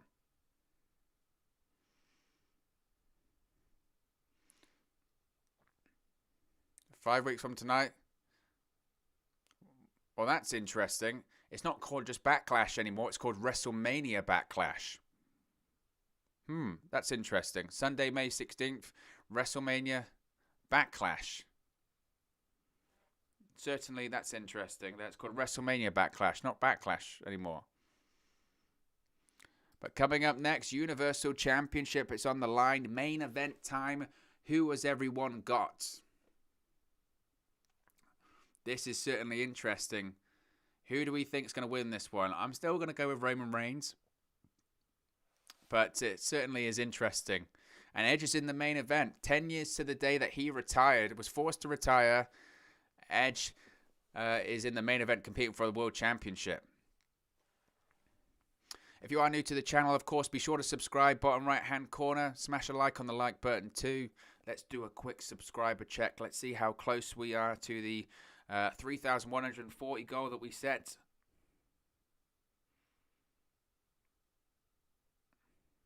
We're only 6 away. We're at 3,134. So we're 6 away from the 3,140. So if you are new to the channel, be sure to subscribe. Smash a like. Only 5 away. We're now only 5 away from that goal. So if you haven't already, be sure to subscribe. Bottom right-hand corner. We post daily videos talking about WWE, Impact Wrestling, AEW, New Japan Pro Wrestling. We do monthly watch-alongs for pay-per-views such as this. I think in April as well, we're going to be doing another one for Impact Rebellion. They mentioned WrestleMania Backlash. We'll be doing that for WrestleMania Backlash. We'll be doing one for that. There's a lot of wrestling coming on every single night, so there's going to be a lot to talk about. There really is. So now is the best time to subscribe. And like I said, if you have enjoyed WrestleMania, smash a like on the like button too. But now is, like I said, now is main event. It's exciting. It's a big moment.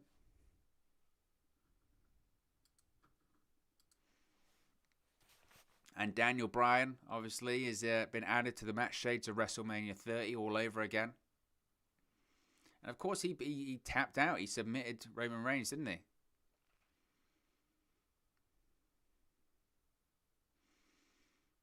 That bump that the ref took, by the way, from Daniel Bryan was unbelievable. It was incredible.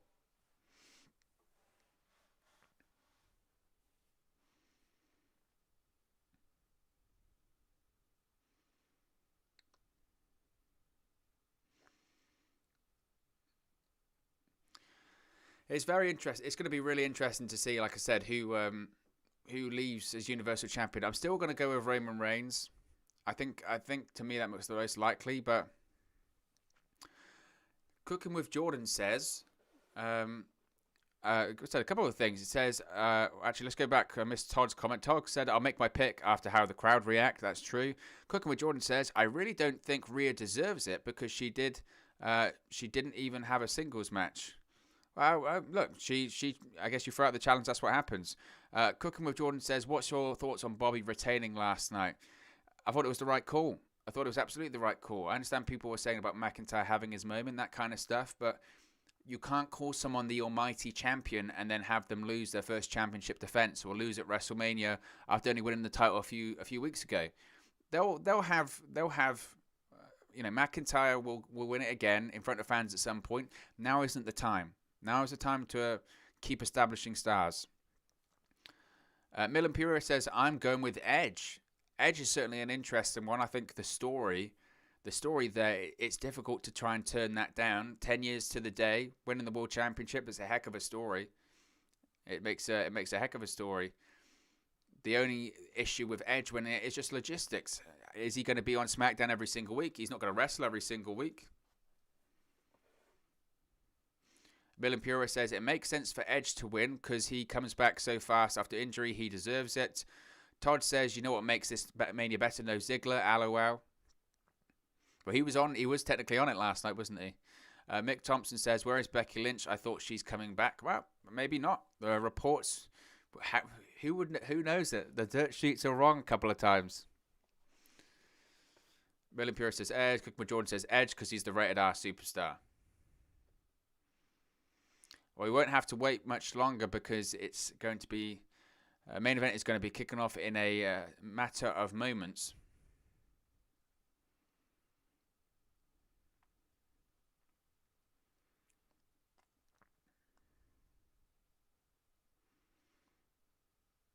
But it's an amazing story for Edge, isn't it? You know, performing in the main event of WrestleMania in front of a crowd 10 years to the day when he retired and had to forfeit the World Heavyweight Championship. Now he's in the main event and could win the Universal Championship. What a moment. I'm still thinking Roman Reigns is going to retain, but it would certainly be interesting that you have a WrestleMania where both male world champions retain their titles. When was the last time that happened? You always have someone win a world title. I can't think of the last time that happened.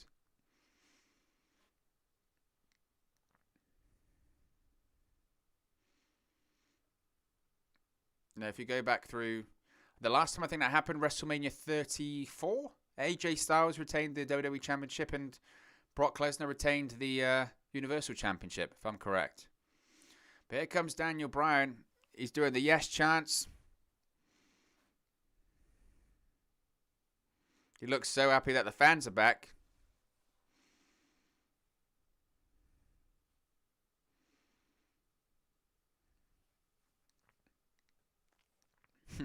Michael Cole said, does Daniel Bryan have a Brady-like miracle in him tonight in Tampa Bay?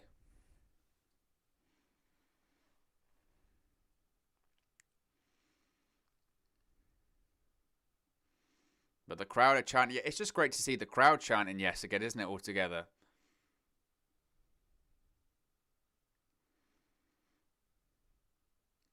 They love saying that the main event is sponsored by Snickers, don't they? They love saying it. They love saying it. Here comes Edge. Listen to that pop. Crowd are there for Edge. Look at that gear. Man, that gear is badass. Crowd are going crazy. Heck of a reaction. That gear looks awesome as well. Crowd are going nuts. You gotta feel for Edge because he's been waiting for this. He came back. He only had a couple of appearances in front of the crowd. Then the pandemic hit.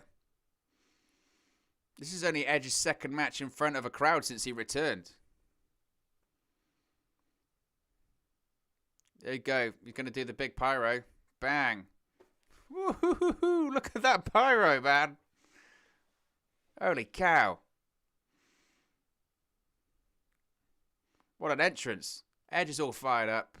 Lasers are going everywhere. That's one heck of an entrance, I've got to say. Look at that entrance. He looks wide-eyed. He looks fired up. He certainly doesn't look old, Vince McMahon. It's because he's got the beard dyeing and he's dyed his hair. 10 years ago to this day that he retired.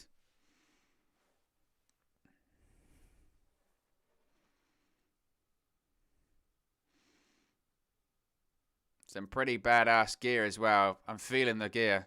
Crowd are popping hard for Edge. Edge is getting a standing ovation.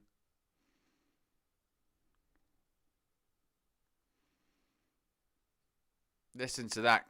Crowd are going crazy. I think with that reaction, Vince McMahon might be listening and saying, okay, we're changing plans. We're switching the title to Edge. Because Edge has just rocked Raymond James Stadium. Reigns getting booed? Reigns getting booed. Interesting.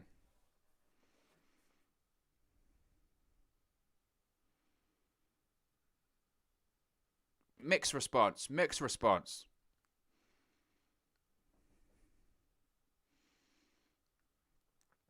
Mixed response. I thought he would get cheered. Mixed response. Cooking with Jordan says, wait, Raymond retains only for Brock to come back and end Roman's title reign like he did with Kofi's. Milan Purist says he looks young and in the best shape of his life. Todd says, I think Bryan does the job for Edge. Oh, Roman Reigns is taking his time. Still no Roman Reigns. Where is he? Is he even going to come out? What's going on?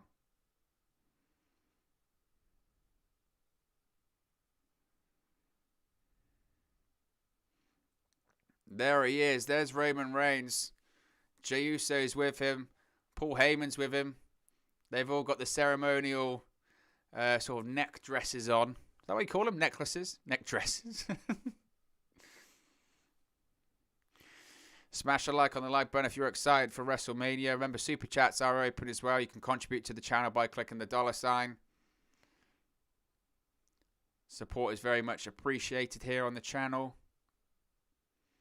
Roman Reigns is jacked. Okay. Roman's pyro. Whew. Holy cow.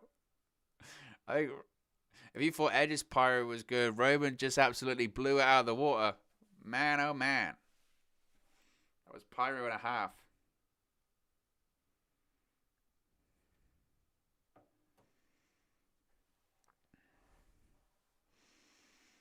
Roman Reigns is just absolutely stacked. They got the 8K camera on him.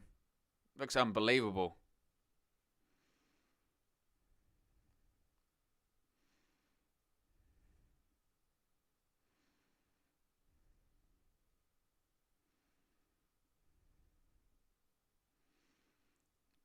Edge isn't even looking at Roman Reigns. He's just trying to keep cool.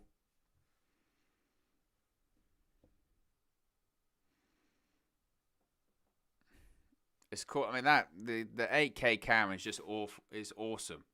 It really is awesome.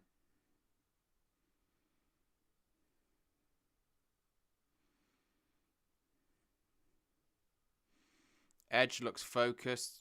Roman Reigns is taking his time.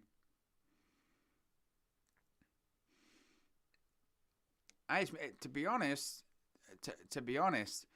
I was going with Reigns to win. I'm still going with Reigns to win. I'm still going with Reigns to retain. But what I will say is that reaction for Edge, didn't expect it. Did not expect that much of a big reaction from the crowd for Edge. And Reigns is a heel.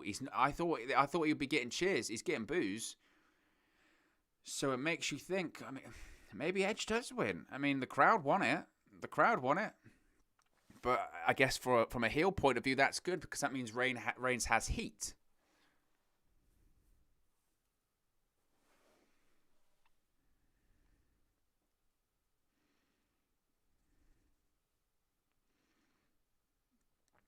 Reigns certainly going crazy with the pyro.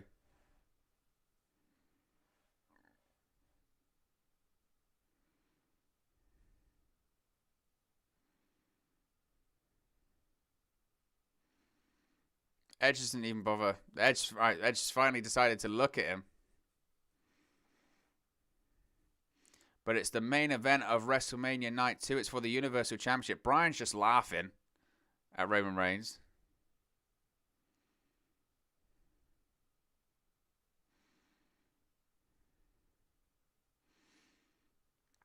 Main event time. Here we go.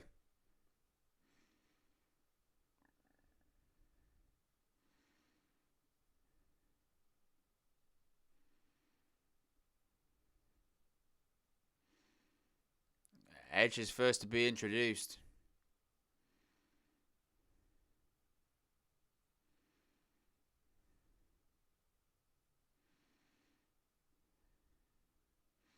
Edge is introduced first. Gets a great response from the crowd.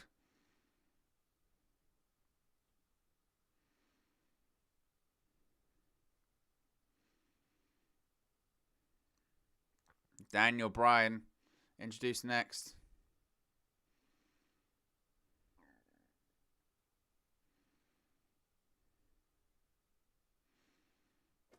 Daniel Bryan gets a bit of a mixed response, interestingly. Bit of a mixed response. Does get the yes chance from the crowd. I see Raymond Reigns.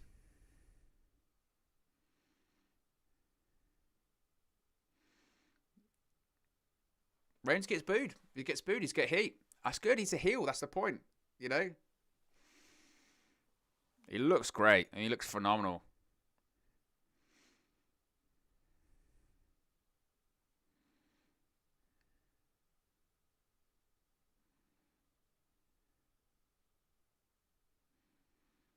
Looks to be in phenomenal shape. Gets, mixed response, you got to say, but it feels like booze. It feels like a big fight feel. Really does feel like a big fight feel. Feels like a WrestleMania main event, you got to say. Feels big time, feels major. And and main event of WrestleMania Sunday, it's the Universal Championship is on the line. Raymond Reigns, Edge, Daniel Bryan. Oh, man. Bow rung and just literally Reigns goes straight after Daniel Bryan. Oof. Reigns just hitting clotheslines and shoulders to the gut of Edge. Oof. Bryan hitting uppercuts.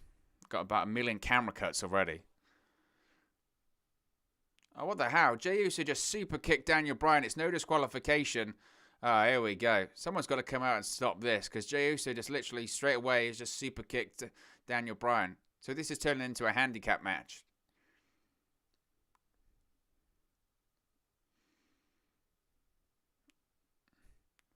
And Jey Uso just super kicked Edge at ringside.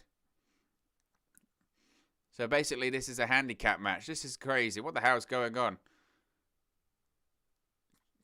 Jey Uso, Roman Reigns just intimidated Michael Cole and Corey Graves. He's going to clear the announce table. Something big is about to happen here.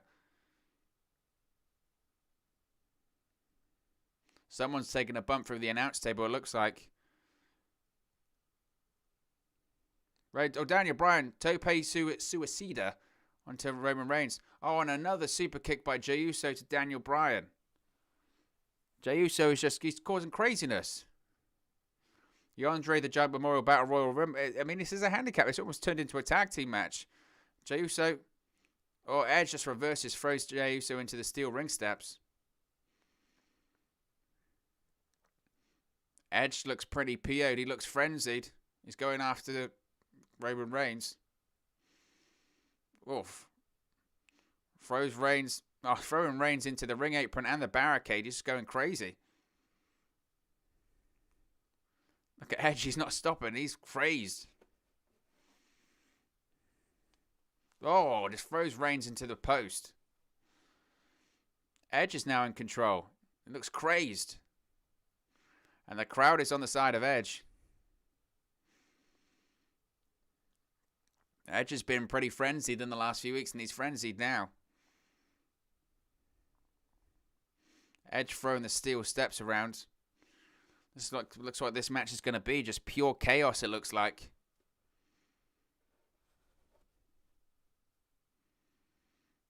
Edge has now got Jey Uso. The crowd are chanting, "You still got it." What's Edge got planned? Execution on the steel ring steps to Jey Uso. Jey Uso might be out of the match. Edge's back crashed on the steel steps. I hope he's all right. You still wince every time Edge does something, don't you? Because you're just worried. Edge is down. Jey Uso is down. Roman Reigns is down. Daniel Bryan is down. But is Jey Uso now eliminated from the match? Right, Jey Uso is completely eliminated from the match because medical personnel have come out. They're going to get Jey Uso out of there. So Jey Uso is going to be out of the match. So they found a way to eliminate Jey Uso logically, which is a good thing. So medical team are getting rid of Uso. Paul Heyman looks confused.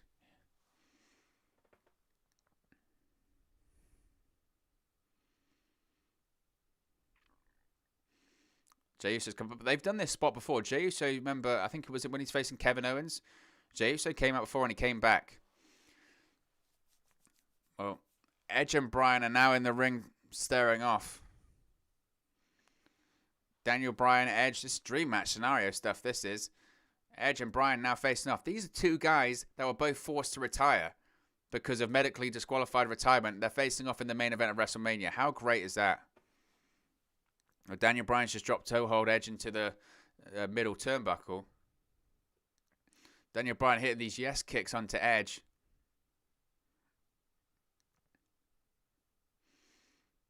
Daniel Bryan getting Edge to the top rope. Got to go for a Frankensteiner. Oh, Edge rolls through in a sunset flip too. Ooh, great counter. Bang. Nice move by Edge. 1, 2. Bryan kicks out. How cool is this? Edge facing off with Daniel Bryan. This feels WrestleMania main event like. Oh, Roman Reigns is back up on the apron. He just gets a right hand from Edge. Or some right forearms.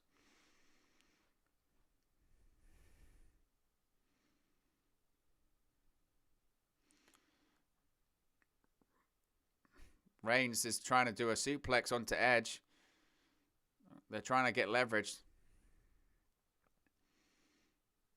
They're still jockeying for leverage. Daniel Bryan. Oh, pulls Reigns. He lands onto the apron. Daniel Bryan going to the top rope. He's going to go for the shotgun missile drop kick. Hits it. Net kip up by Daniel Bryan. Daniel Bryan's all firing up now. Crowd are chanting, yes. Crowd are popping. Daniel Bryan are feeling that. Man, the crowd is red hot for this. The crowd is absolutely red hot. And the crowd is mixed because everyone's got their favorites. People want Edge to win. People want Bryan to win. People want Reigns to win, which has led to this real fired up, frenzied crowd. It's great. Bryan flips off the top rope. He's going to hit the ring ropes. Edge going to go for a clothesline. Ducks under. Oh, my God. Oh, he's got caught. He went for a suicide dive, and Reigns caught him and just threw him. Oh, my God. Suplex Daniel Bryan onto the floor. That was nasty. Edge baseball slide to Roman Reigns. I think Edge is going to come out now. What a great match this has been so far. Smash a like if you're enjoying this one. Be sure to subscribe. Bottom right hand corner. Edge is now going after Roman Reigns. Clubbing blow to the back. Edge throwing Roman Reigns under into the ring. Reigns going to hit the ropes. Big clothesline to Edge. Already, this is the match of the night. Already. This is better than anything else we've seen. Strong main event. Reigns is getting heat from that crowd, and he is thriving off it. That's what we've been wanting to see from this version of Reigns. The question was he going to get heat? He's got it in tons. Going to go for a Superman punch. Edge counters. He's going to go for an Impaler DDT. Crowd are popping. Ah, this is why you want a crowd. This is why you want a crowd, because you want reactions like this. Edge has got a bit of separation. I think he's going to be trying to set up for a spear of sorts. As we see the counter, Reigns, he went for the Superman punch. Edge just counters, Impaler DDT. Edge is now setting up. He's got the distance. He's going to go for a spear. Oh, Superman punch by Roman Reigns to Edge. Crowd are booing. Reigns has got heat and he is thriving in it. Now Reigns is going to be setting up for a spear because, of course, it's spear versus spear in this case.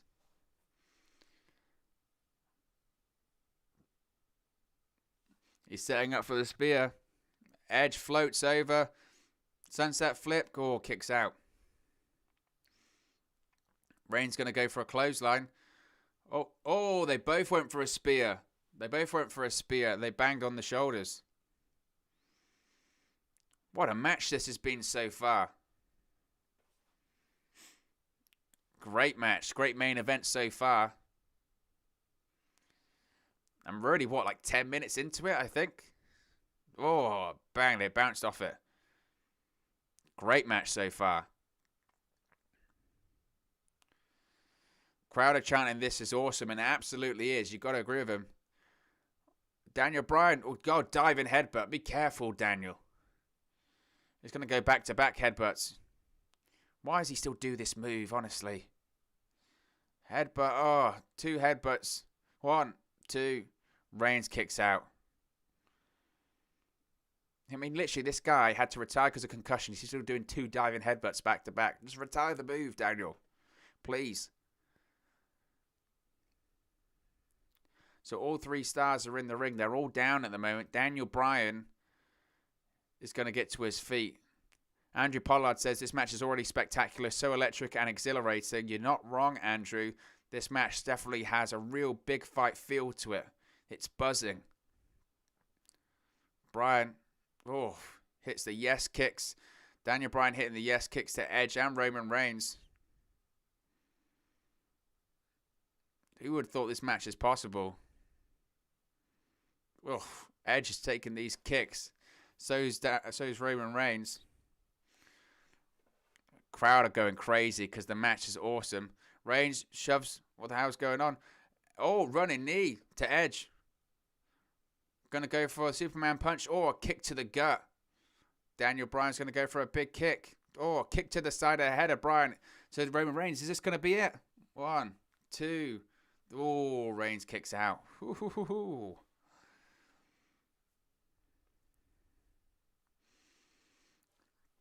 What a match this is. What a match.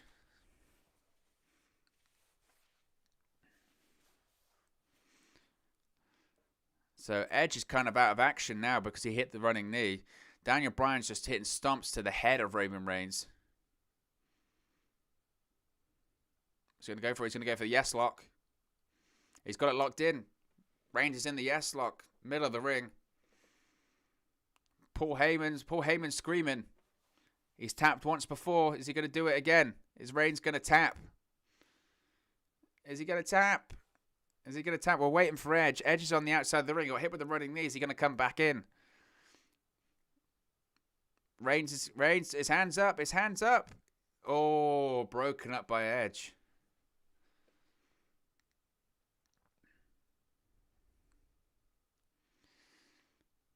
Michael Cole, another reset. How many resets did they do with this? This is Raymond James Stadium, all this kind of stuff. You don't need to. Focus on the match. You don't need this big reset every 5 seconds. The crowd are still chanting for Edge. Edge. Yes lock is in on Edge. Yes lock is locked in. Is Edge going to tap out? Especially got to be careful on the neck. Got to be careful on the neck. Is Edge going to tap? He's thinking about it. Roman Reigns breaks it up.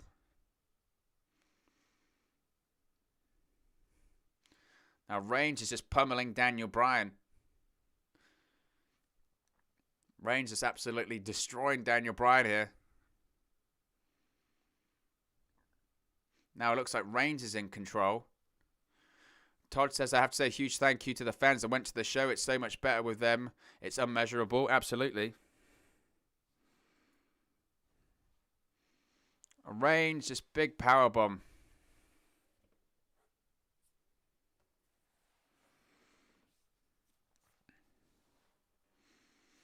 Now, looks like Roman Reigns is in control. And kicks Daniel Bryan to the outside.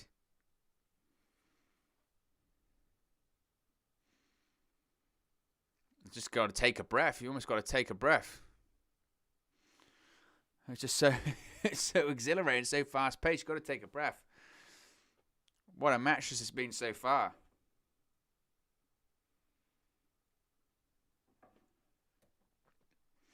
The crowd are chanting Roman sucks. I mean, this is the heat you've wanted. This is the heat that we've wanted. We've always wanted Reigns to be a heel. We've always wanted to boo him. Now we've got the opportunity, and they're doing it. Good for you, fans. That goes to show the work that they've been doing has got Reigns heat. That's the sign of a good heel. And he's a compelling one as well.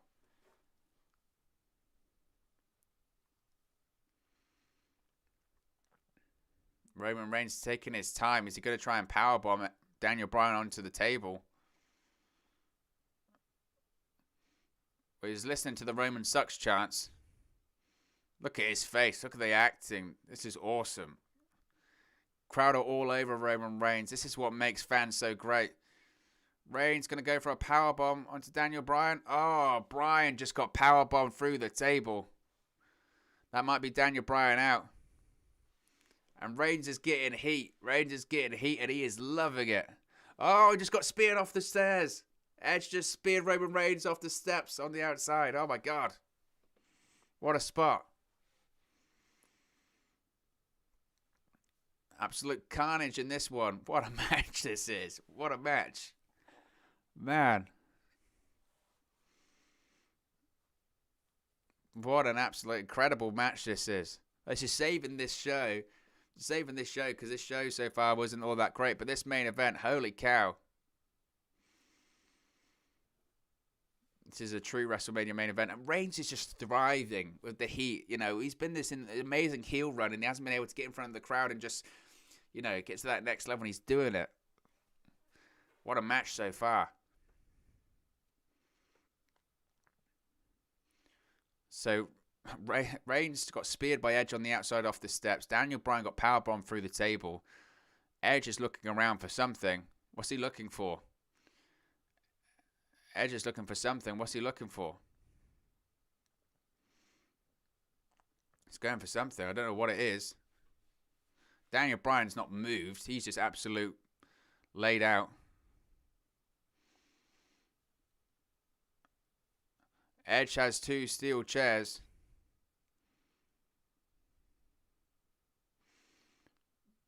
Oh, he's got 1 steel chair. I thought he was going to go for a concerto. Oh, Reigns has stopped him. Reigns is going to cut him off. Oh, look. Something fell off the chair. Oh, Edge just threw him into the post. Edge has got a crossface in. I feel like that chair breaking was deliberate. That chair breaking was deliberate because there's a little bit that broke off the chair. And I feel like that was something that they want to use for the match. Edge has got this crossface locked in. And there you go. Oh, he's got a piece of the chair. He's using the piece of the chair on him. I thought that was deliberate. I thought it was deliberate. Is he going to tap out? Is he going to tap out? Is he going to tap out? Or is Daniel Bryan going to come back in? Is he going to tap? Oh, Daniel Bryan's cut him off. He didn't cut him off. Oh, they're both locking in. They've both got submissions in. It's unbelievable. Edge has got a crossface in. Daniel Bryan's got the yes block lock in, and they're screaming. What the hell happens here? Oh, they're headbutting each other. What a spot that is. Reigns has just passed out. What a spot that is. Oh my God. Awesome spot. What a main event. What a main event.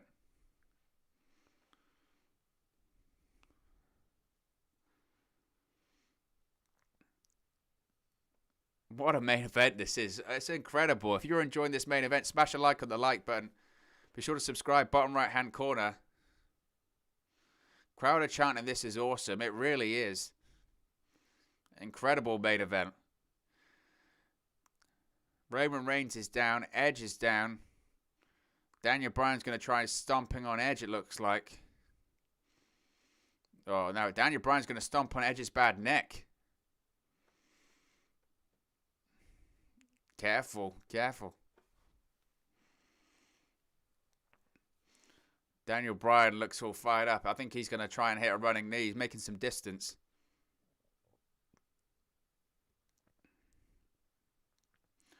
He's doing the slow yeses. He's waiting for the right yes. He's waiting for the right moment. Crowd are chanting yes. Paul Heyman chanting no at ringside. Bryan's going for it. Oh, spear. Spear. Edge speared him. Edge speared. Roman Reigns goes for it. Edge. Spear on Reigns. Spear on Reigns. Edge is going to do it. 1, 2. Oh, wait a minute. Oh, Bryan pulled him out. Oh, my God. Oh, my God. Oh, that was so close. Oh, my God. Edge is shocked. Everyone thought that was it. I thought that was it. I thought Edge was going to do it. What a false finish. Edge is going to blame Daniel Bryan. Oh, it was amazing. What a main event this is. Holy cow.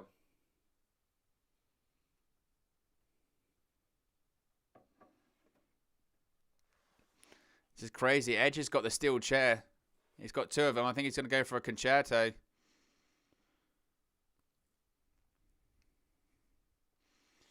Edge is all fired up. I mean, there's carnage at ringside. There's chairs. There's announce tables. There's steel steps. There's parts of steel chair. Oh, Edge smashes Bryan with a steel chair.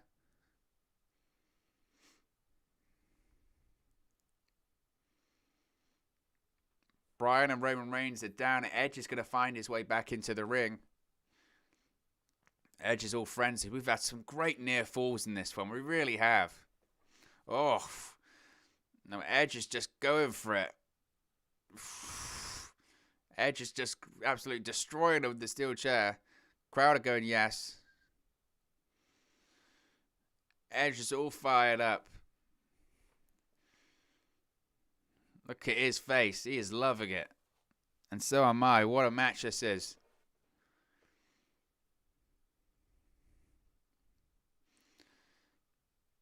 Well, careful, Edge. Edge is thinking of a concerto.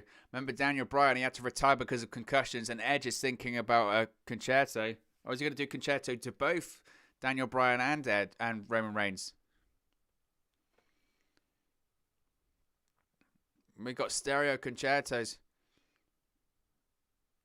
He's going to do a concerto to Daniel Bryan. Look at his face. Look at his face. Oh, concerto to Daniel Bryan. Is that Daniel Bryan out of it? Oh, Jey Uso's back. I told you he would come back. I told you he would come back. Oh, spear. Edge spears Jey Uso. Oof. Now he's absolutely getting laid out, though. Reigns is in position. Reigns going to hit him with a spear. Spear. Reigns spears Edge. This is going to be it. What's he doing now? Reigns has got a chair. Daniel Bryan obviously was out with the concerto. Daniel Bryan's twitching. Oh, no. Now Reigns is going to hit a concerto on Edge, it looks like. Here we go. He's going to hit his own version of a concerto. Oh, my God. That's going to be it. Concertoed Edge. And Edge, he's going to pin them both. 1, 2, 3. Reigns retains. Wow. What a match. What a match. Roman Reigns retains the Universal Championship. I expected, like I said, I thought Reigns would probably retain. I thought he would. Awesome match, though. Awesome match. Now, that's a WrestleMania main event. It really is. That was pretty damn good, I gotta say.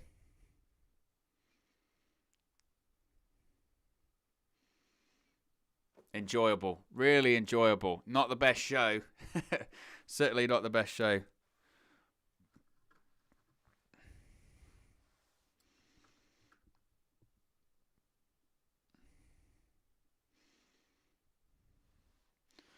It was enjoyable though. It was enjoyable though.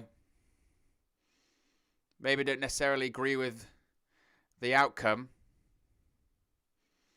but that was my prediction. I predicted that. I thought that it was going to be Roman Reigns retaining.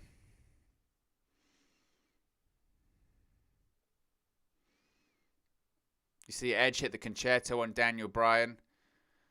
Then he was going to do it on Roman Reigns, and then Jey Uso came in and proved dividends for Roman Reigns. Edge spears Jey Uso, and then Roman Reigns gets the victory by hitting a spear and then a concerto, and he pins both men.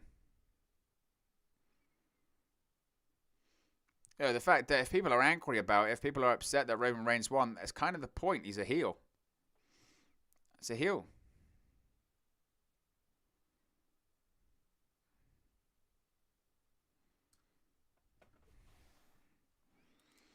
If you're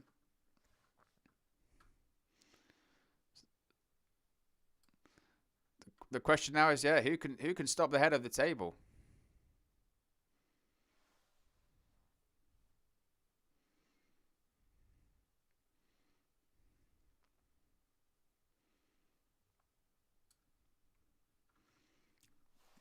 Who can stop Roman Reigns? Who is going to be the one to dethrone Roman Reigns?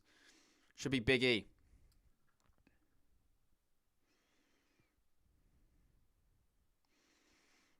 Heck of a main event. Honestly, heck of a main event. But both world champions retain the titles.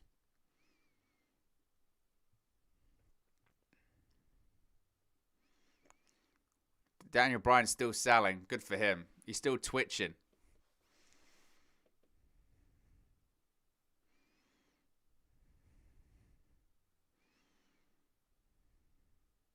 Roman Reigns stands tall. There you go.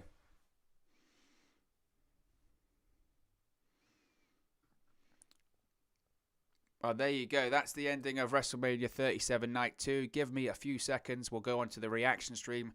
Thank you very much for watching, listening stream.